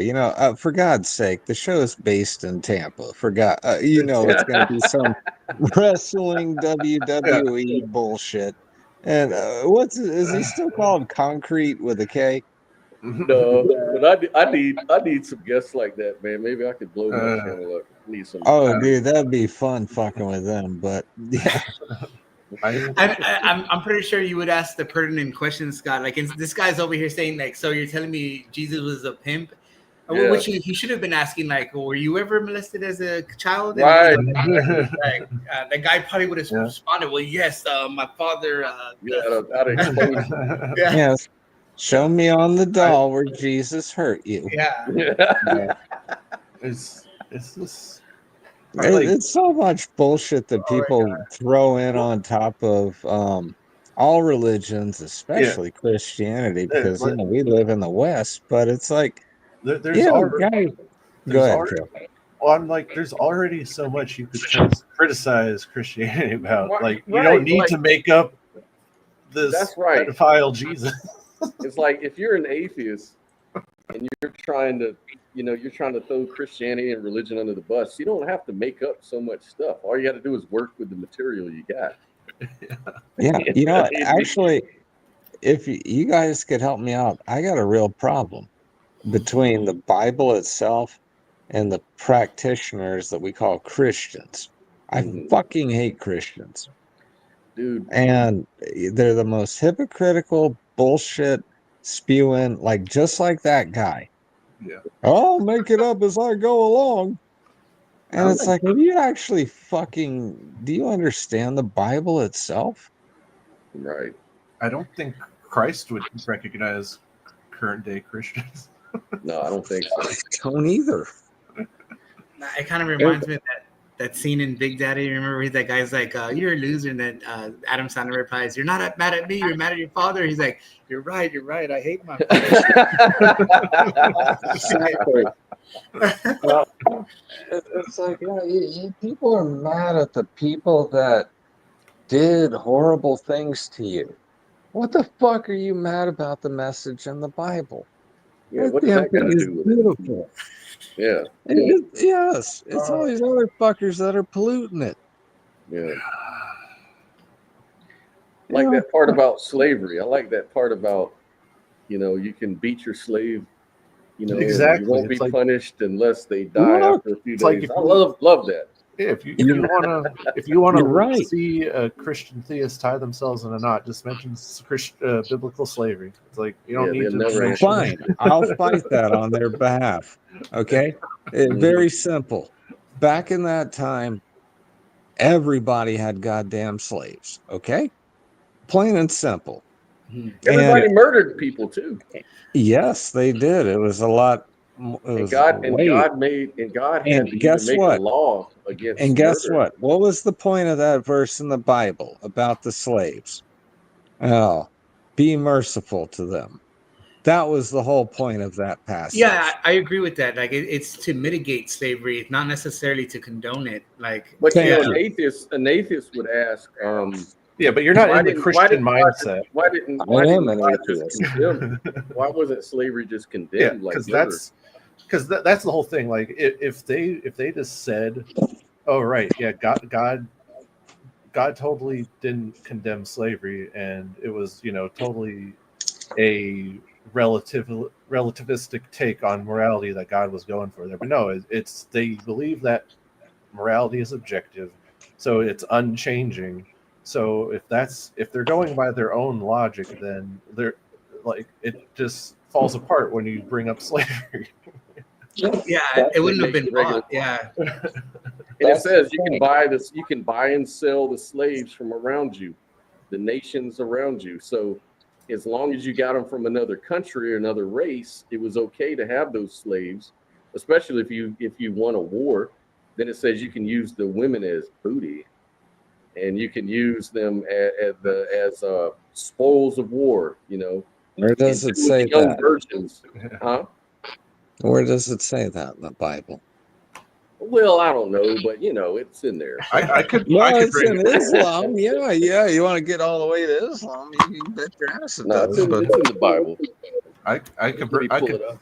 dig up the verses. Yeah. Yeah. No, it's Yeah, the go- whole point. That's where the weird thing is people read shit too literally, and look, it's the message behind it. We got to deal with horrible shit nowadays, okay? But we can still make the best of it, and we don't have to beat our fucking slaves So to the here's point of killing them.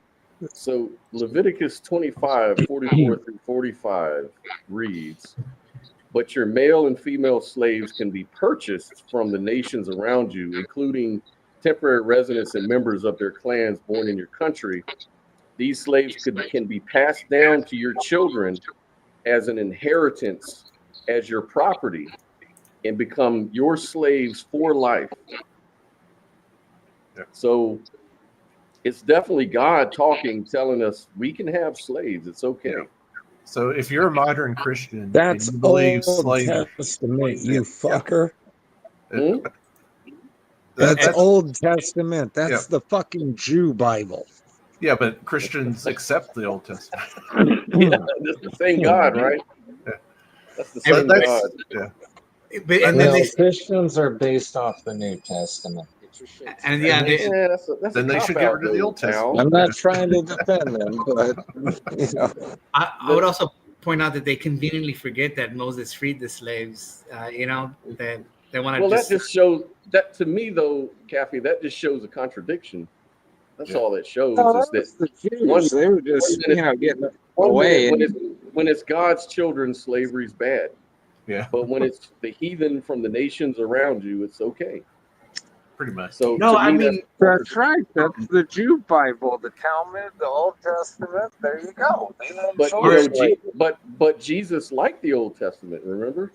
He fulfilled the laws, not replaced them. Right. have you considered this though? you bring a New Testament. And okay, that Old Testament shit was whatever Jewery that they try to practice nowadays and enslave everybody.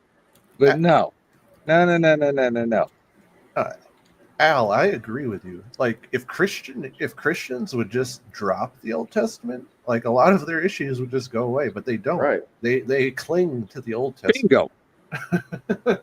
Exactly. That's the whole point.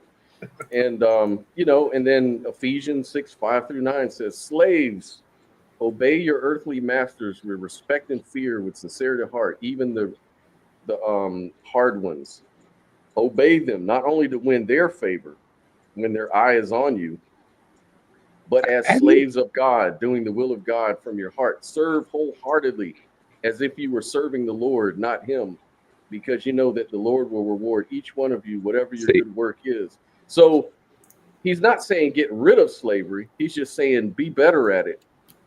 And don't be mad at your masters, no matter how harsh they are.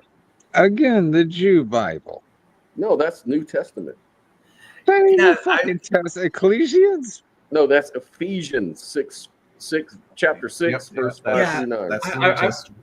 I've heard apologetics, refer to that as pastoral, not, it's not slavery in the sense of the OT. And another thing, maybe, I don't know if you've considered this, is like, I think it was AO that was talking about how it was made for mitigation, like to assuage how punishment was done on slaves. So, and if you read it, the entries, they read like stipulations in the same way we have stipulations in our law. Like these were entries that were made, like if slavery was a worldwide reality during the time of the OT.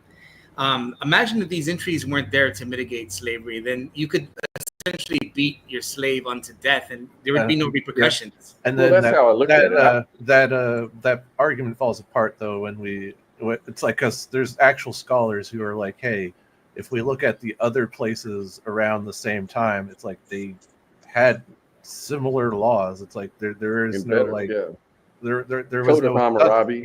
there was nothing extraordinary about the Hebrew laws. Yeah, actually, they said the Code of Hammurabi was a lot more humane than the Old Testament, which I thought was weird. I thought the Hebrews were more humane, but as it turns out, the Code of Hammurabi was much more, because the years for indentured slavery was shorter. Also, I think that, as far as beating, it was just totally outlawed altogether. You couldn't beat them at all without being put to death. No, they thought of them. What? But slavery, just as a practice, if the way I'm looking at it is, yeah, if we're looking at it in human terms, then we'd be making the fallacy of presentism. We'd be trying to project our modern day culture and moral code onto an older culture. You can't do that. That's illogical. But the fact that they're getting this information from an almighty, objective, absolute God who knows the future and knows his morality is right, knows what's right and wrong, then it kind of causes a big problem. There you go, reading the things literally again.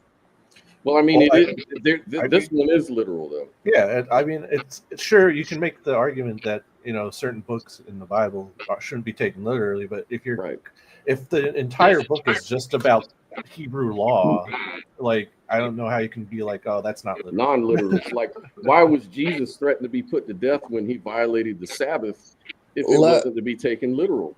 It was literal. Let me ask you a simple question. I don't want to dissect the 10 Commandments, but let me just do one. Honor thy mother and thy father. Mm-hmm.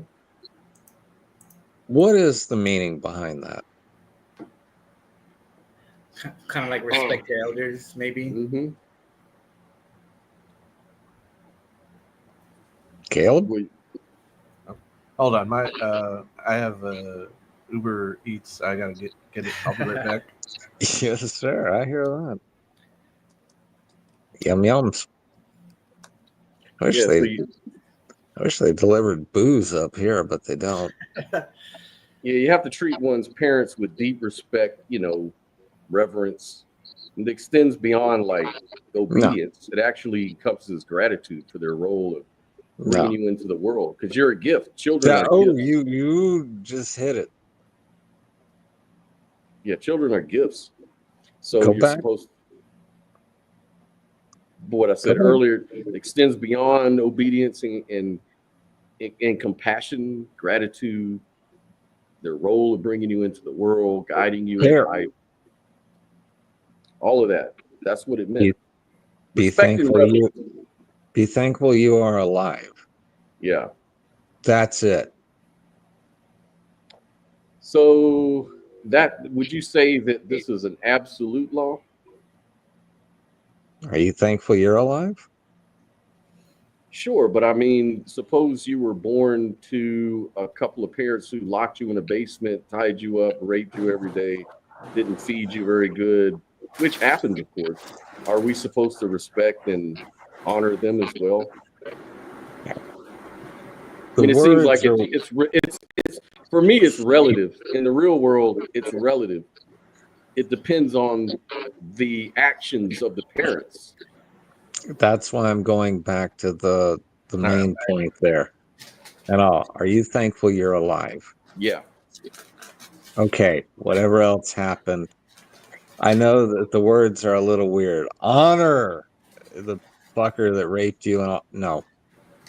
I know that's where it creates some headbutts and everything. Are you thankful you're alive? It's simple. That's why you honor your Right. honor I the get father. it. That's it. I get it, but you're honoring what? Are you honoring life, or are you honoring your mother and father? Your life. That's all. Right. So the passage should say, honor your life, not honor your mother and father.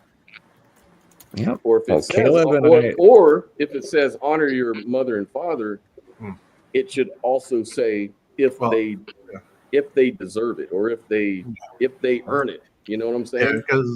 I think that's implied. When they say mother and father, they probably are referring to that archetype of the parents being parents and being loving and all that. They're not referring to a couple of rapists. No, right. They're not referring to anything.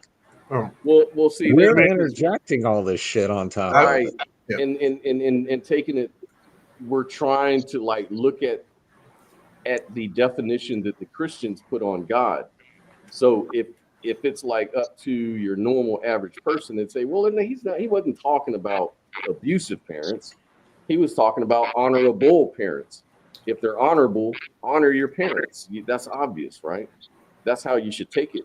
But then if you look in the ancient world, though, if you look at the culture of the time, we're talking about what, 3000 BCE or whatever. I don't think they gave a shit about what kids thought. Back then, it was different. Back then, you could stone what did it say? If you talk back to your mother and father, you should be dragged out in front of the village and stoned in front of the elders. Yeah, to me, it's like, we could totally add commandments onto the 10 Commandments that it's like, with our today morals, we could be like, oh, that should have been in there, but it is what it is. Like no slavery, or honor your children. Yeah. Caleb and I disagree on. Actually, Caleb and I tend to agree on damn near everything. We agree on a lot of stuff. Yeah, and the thing is, it's just the language that we use that it goes, "You fucking socialist! I'll cut your belly open." But let me ask you guys this. Hold on, now, Scott, because I wanted to address this. And I'm just yeah. Like with Al, it's like, to me, and this is the reason why I don't like talking about politics, because it's like we can't even agree on the damn definitions. It's like in Al's mind, he has a clear idea of what socialism means, and I have a different idea of what socialism means, and it's like it's a big impasse. But go on. Yeah. Yeah, I was just going to get back to. I wanted to ask a question about something here. Let's say you just got married to a woman, and she told her that she was a virgin. She told you she was a virgin, right? What if when you had sex with her, she didn't have any blood-stained sheets on your bed? Do you think that girl should? Do you think she should be put to death, or what should be the punishment?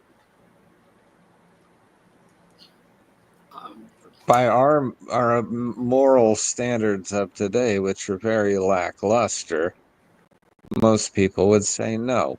But well, I mean, if that is the agreement that you're entering into, yes. What do you think, Cafe? Should a woman like that be put to death?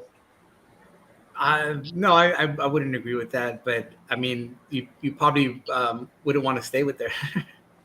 Right, you wouldn't want to stay with her, fine. But should she be put to death? No.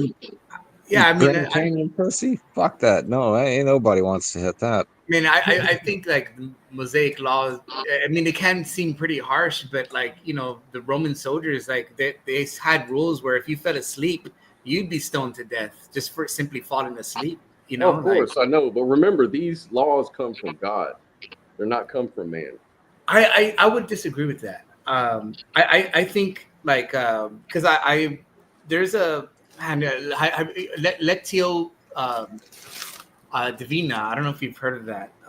It's like a way of reading scripture where they combine like contemplative, like meditation, to have like direct experience with God and reading the scripture. I think a lot of theologians who did that, they could distinguish what was like kind of like man-written versus what was a divine inspiration. And I think a lot of entries like that were made like for societal control, like, you know, like for people, it was just something relative to the time to keep people in line so they wouldn't murder slaves out of pettiness and trivialities, you know, so they wouldn't punish them beyond this or that, and you know, assuage the situation that was happening. Well, here's what the Bible says. It actually reads this way. Deuteronomy 22:13-21. It reads this way: if a man takes a wife and after sleeping with her dislikes her and slanders her and gives her a bad name, saying, I married this woman, but when I approached her, I did not find proof of her virginity, then the young woman's father and mother shall bring to the town elders at the gate proof that she was a virgin. Her father will say to the elders, I gave my daughter in marriage to this man, but he dislikes her. Now he has slandered her and said, I did not find your daughter to be a virgin, but here is the proof of my daughter's virginity. Then her parents shall display the cloth, the bedcloth, before the elders of the town, and the elders shall take the man and punish him. They shall fine him 100 shekels of silver and give them to the young woman's father, because this man has given an Israelite virgin a bad name. She shall continue to be his wife. He must not divorce her as long as he lives. If, however, the charge is true and no proof of the young woman's virginity can be found on the sheet, shall be brought to the door of her father's house, and there the man of her town shall stone her to death himself. She has done an outrageous thing in Israel by being promiscuous while still in her father's house. You must purge evil from among you. Now, there's only so many ways you can interpret that. And the other problem with that is that, you know, I think like maybe 40% of women who have sex as virgins don't bleed like that. So it's very possible that a lot of those women were stoned to death for no reason. Yep. No, that's just, again, Old Testament Jewry. An interesting fact I wanted to bring up too is that this whole concept of God being, you know, being able to see everything and you know, as a moral judger, it's like that's an evolution that didn't come about until civilization started forming. Right. You don't really see this in hunter-gathering type of civilization, or well, not even civilization, but you know, groups of people. It's when you start getting larger groups of people that that sort of God appears. That sort of control. And this is my view, is despite all that, I believe that within the Judeo-Christian Bible, within Buddhism, within, you know, Sikhism, within Hinduism, there are interlapping core values we can all agree on that are really good, and that you can find some wisdom, like ancient wisdom there. And I think that's where I agree with Cafe. Like, you can, even the mystical experience, there's those core experiences kind of intertwined with most of your religion and stuff like that. So that's cool. That part I could go along with, but some of these verses I can for myself as a rational person, I can parse them away from. Like if Christianity were just all terrible, it's like there's no way it would have lasted this long. Right. It's Exactly. like, and if it did last this long, even if it was that terrible, then I would consider that an actual miracle. I'd be like, oh, maybe there is something to it. Yeah, and I also think if slavery was the point, we'd still see it like heavily rampant today. And some people argue that like wage slavery is a kind of a subtle form of it, but but I think, wrong. I agree. But I think if it was like the main primary emphasis of the Bible, that it would still be a worldwide reality, because Christianity is still the most believed religion in the world right now. Well, you believe in moral progress, so like you see over time things like slavery fall away. You see things like women's rights, gay rights, stuff come up. So you start seeing a track. You start being able to track moral progress. Now, some people reject moral progress, and they say that what appears to us as moral progress is an illusion.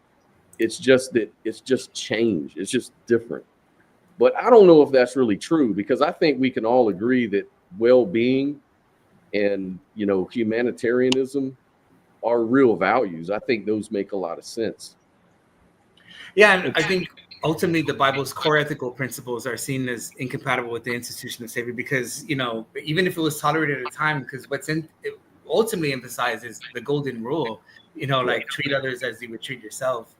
And there's a contradiction. Like, if the slavery is true, but then we also say that it's true that we love our neighbor like ourselves, and even the foreigner we should accept into our land. Well, yeah. How does It's that the make sense? fundamental of ethics. I feel And are you perfect? Well, I feel like the seeing your neighbor as anyone on this planet is just that's a much more recent concept. It's like people didn't think of neighbor as, oh, that's just anyone else. Right. But Exactly. isn't that a good route for fundamental ethics? Or if you want to call it morals, go right ahead. Moral ethics. I'm tired of cutting teeth with people on that. Like objective or absolute morals? Yeah. Yeah, well, I like that, because I agree with absolute morality, and I think I've mentioned it to you before, Scott. Tell me if you recall, but original sin, the notion of original sin in Christianity, there's this idea that I've heard from like mystical Fucking interpretation, Protestants. where the original sin refers to the original division. So like as long as you think you're separate from the rest of reality, you're separate from your brother or your sister, then you can get a leg up on them. You could perform sin, you could steal from them, you could rape them, you could murder them, you can kill them. All sin is permitted as long as you see yourself as disparate entities. Whereas the mystic who undergoes contemplation and they see everything as one, that no such sin enters the play, because I think Ramana Maharshi, someone asked him, how should we treat the other? His response was to say, there are no others. Because if you have the idea that everything is truly one, then and you see love permeating that existence, then you can't. Then sin doesn't come into the picture. Like Jesus said that. Jesus said, "We shall be one, just as I and my Father are one." Yeah. So it's more like divine oneness, but that sounds too hippy dippy kind of unrealistic. Look, everybody can go back to their childhood and remember a time where it's like, what the fuck do you mean I got sin? I don't have any sin. And we're not guilty of anything. And, there's other people that impress upon us that, well, whatever the hell they impress upon us, Well, someone like Paul. That open. But then some of us actually fucking break away from it. And it's like, motherfucker, we never did anything wrong. Well, Patrick Yarnell already told you the last time when he was on. He said that's just you wanting to sin and not be accountable for your actions. Look, I told Pat fucking 10 years ago, I cannot wait until we meet so I can punch you in the head hard enough to make your fucking retinas detach. Shut the fuck up, Pat. You don't even know the Bible. Yeah. Well, when it comes to You that just wanna honor, sin. you mentioned that honor thy mother and father, right? And there's another point that I think we kind of I think people overlook is like if you see like children like without like parental guidance or any type of guidance, like they do end up like they become their own little personal Sodom and Gomorrah, man. Like you'll see incest occur. You'll see like, man, two brothers, like a brother will have sex with a brother, or like in Mexico, there is like showing this hut where the grandparents couldn't care for the young. And so like there's a 9-year-old that was impregnated by the 11-year-old because they were playing house with each other. Mhm. But a little bit more, I guess, sexual form of house. But you end up in situations like that without guidance. It doesn't Yeah, matter. and that's the point, and that's why I'm saying I think I agree with you guys at the end of the day, because they were just trying. You should look at it like it's just an overall point. It's not because here's the thing. Like I saw a debate with that one Christian guy that's real. He smokes a cigarette all the time. I don't know his name, but he's a fundamentalist Christian evangelical type guy, and he was debating this atheist. And they were debating about what's better, what would be better for America, theocracy or secular humanism. And so, of course, the atheist guy was arguing that secular humanism was the better option over theocracy. And then, he was saying and he started pointing out the same things we were talking about, like honor thy mother, thy father, the slavery thing, this and that. They have their own tenets. Yeah, and the guy was like, okay, so is this really the rules you want to put on the Christian?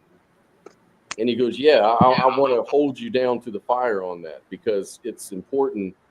He goes, okay, so we have to do the same thing, though, for secular humanism. And he's like, sure.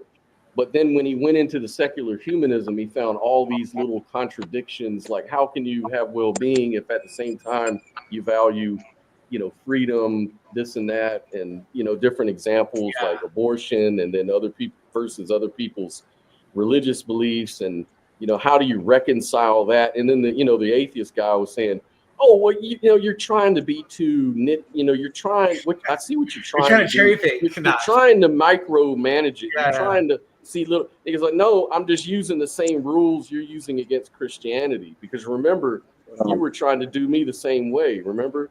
Yeah. And then he was like, yeah, well, that's different though. It's different because whatever, but it became kind of tension, Scott, an honest analysis of that question there, coming from an atheist, it boils down to the point of IQ.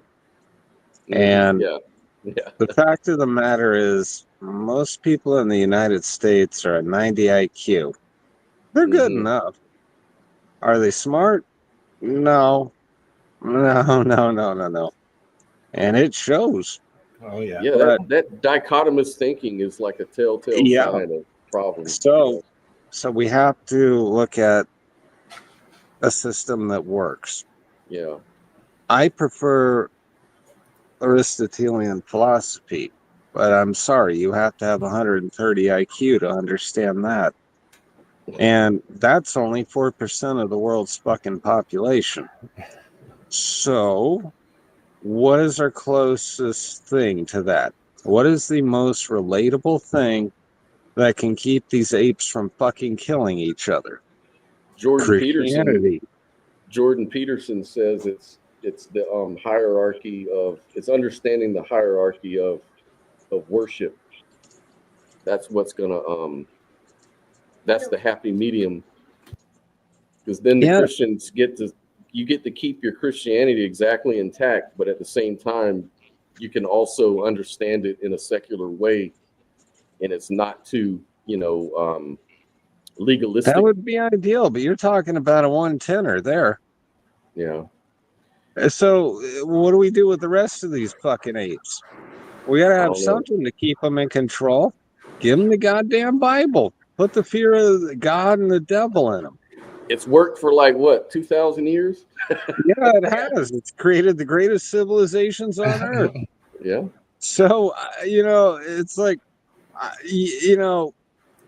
they say the Bible is the greatest book ever written. And I've come around to the point where I'm going to have to agree with it, because they can't understand Aristotelian philosophy, but they sure as fuck can understand that pretty much preaches the same thing. So, all right. You niggas need Jesus. Wow. I mean, to a certain degree, I agree with Al. Some people do need religion. That's just a fact. So, What do you think about all? Well, I got to get off this stream here soon. Shit. But Same here. I was about to ask a deep question that's going to be down a rabbit hole. So let me save next time. Jesus. But yeah, man. Hey, this was a really, really awesome conversation. And Isaac, man, he was a rambler. He needed to be muted a couple times, and I tried to mute him a couple times, but I tried to also give him a fair. I tried to be fair because it's like his first podcast. He doesn't know all the etiquette, and we'll give him a pass on that one. We all got our things to say. Get excited. Yeah, we get a little too ratchet it down, son. That'll work. We'll see y'all next Saturday and everything, and you have a good week and all that. Yeah, man. This is my favorite time of the week when I get to do this show, man. And Scott, man, get some video clips out on the town tonight, all right? Yeah, let me take some videos of what's down. I want to see some ratchet hood rat bitches. Some ratchet crazy bitches and shit. I want to see some fights. Amen. I think we should both get into growing some mushrooms, man. How do we do that, Kathy? Can you help me? First step, we both got to get a pressure cooker. I recently gave mine away, man, and I kind of regret it because I gave it away with instruction to the guy. I said, dude, I hope you're gonna grow mushrooms with these. Like, this is what I expect you to do because I want to benefit from you a little later. And he ended up giving it as a gift to his girlfriend. I'm like, dude, man, like she's gonna just, do gourmet cooking with it. And I'm like, dude, I specifically gave it to you to grow some mushrooms. All right. So now I have to buy another one, but it's first thing on our list. We got to get that out of the way. And then we'll go from there. But I did, this guy Answers in Atheism, Mike, he hosts that channel. I told him, I got him started, man, and he ended up pulling it off, and so now Mike Carey? No. I think his last name is like Berzenak or something like that. But he hosts the Answers in Atheism channel. He streams every now and then, but he got around to it, and I've been trying to tell him to take it up a little notch, to go a little higher and higher, because he's still kind of starting off on the light side, the shallow side of the pool, but yeah, man, I would love to get that going, man, because I've always wanted to get back into it, and that'd be a perfect opportunity to do it. Well, once we figure this out and we get everything done and we get with Sophia with the DMT and all of this stuff, and we're going to put together a big field trip, and we'll get Caleb all messed up. All right, yeah, sounds like I'll get to experience the universe. That's right. Exactly. All right, guys, I'm going to get out of here. I'm going to try to go out and have a good time again tonight, take some videos, and do what we do, man. All right, cool, man. All right, brother. Y'all be good, man. I appreciate y'all coming in and calling in. That was great. Thanks, Kathy, Caleb, and everybody. It was fun. Always, man. Y'all be good. Yeah, peace, brother. Peace.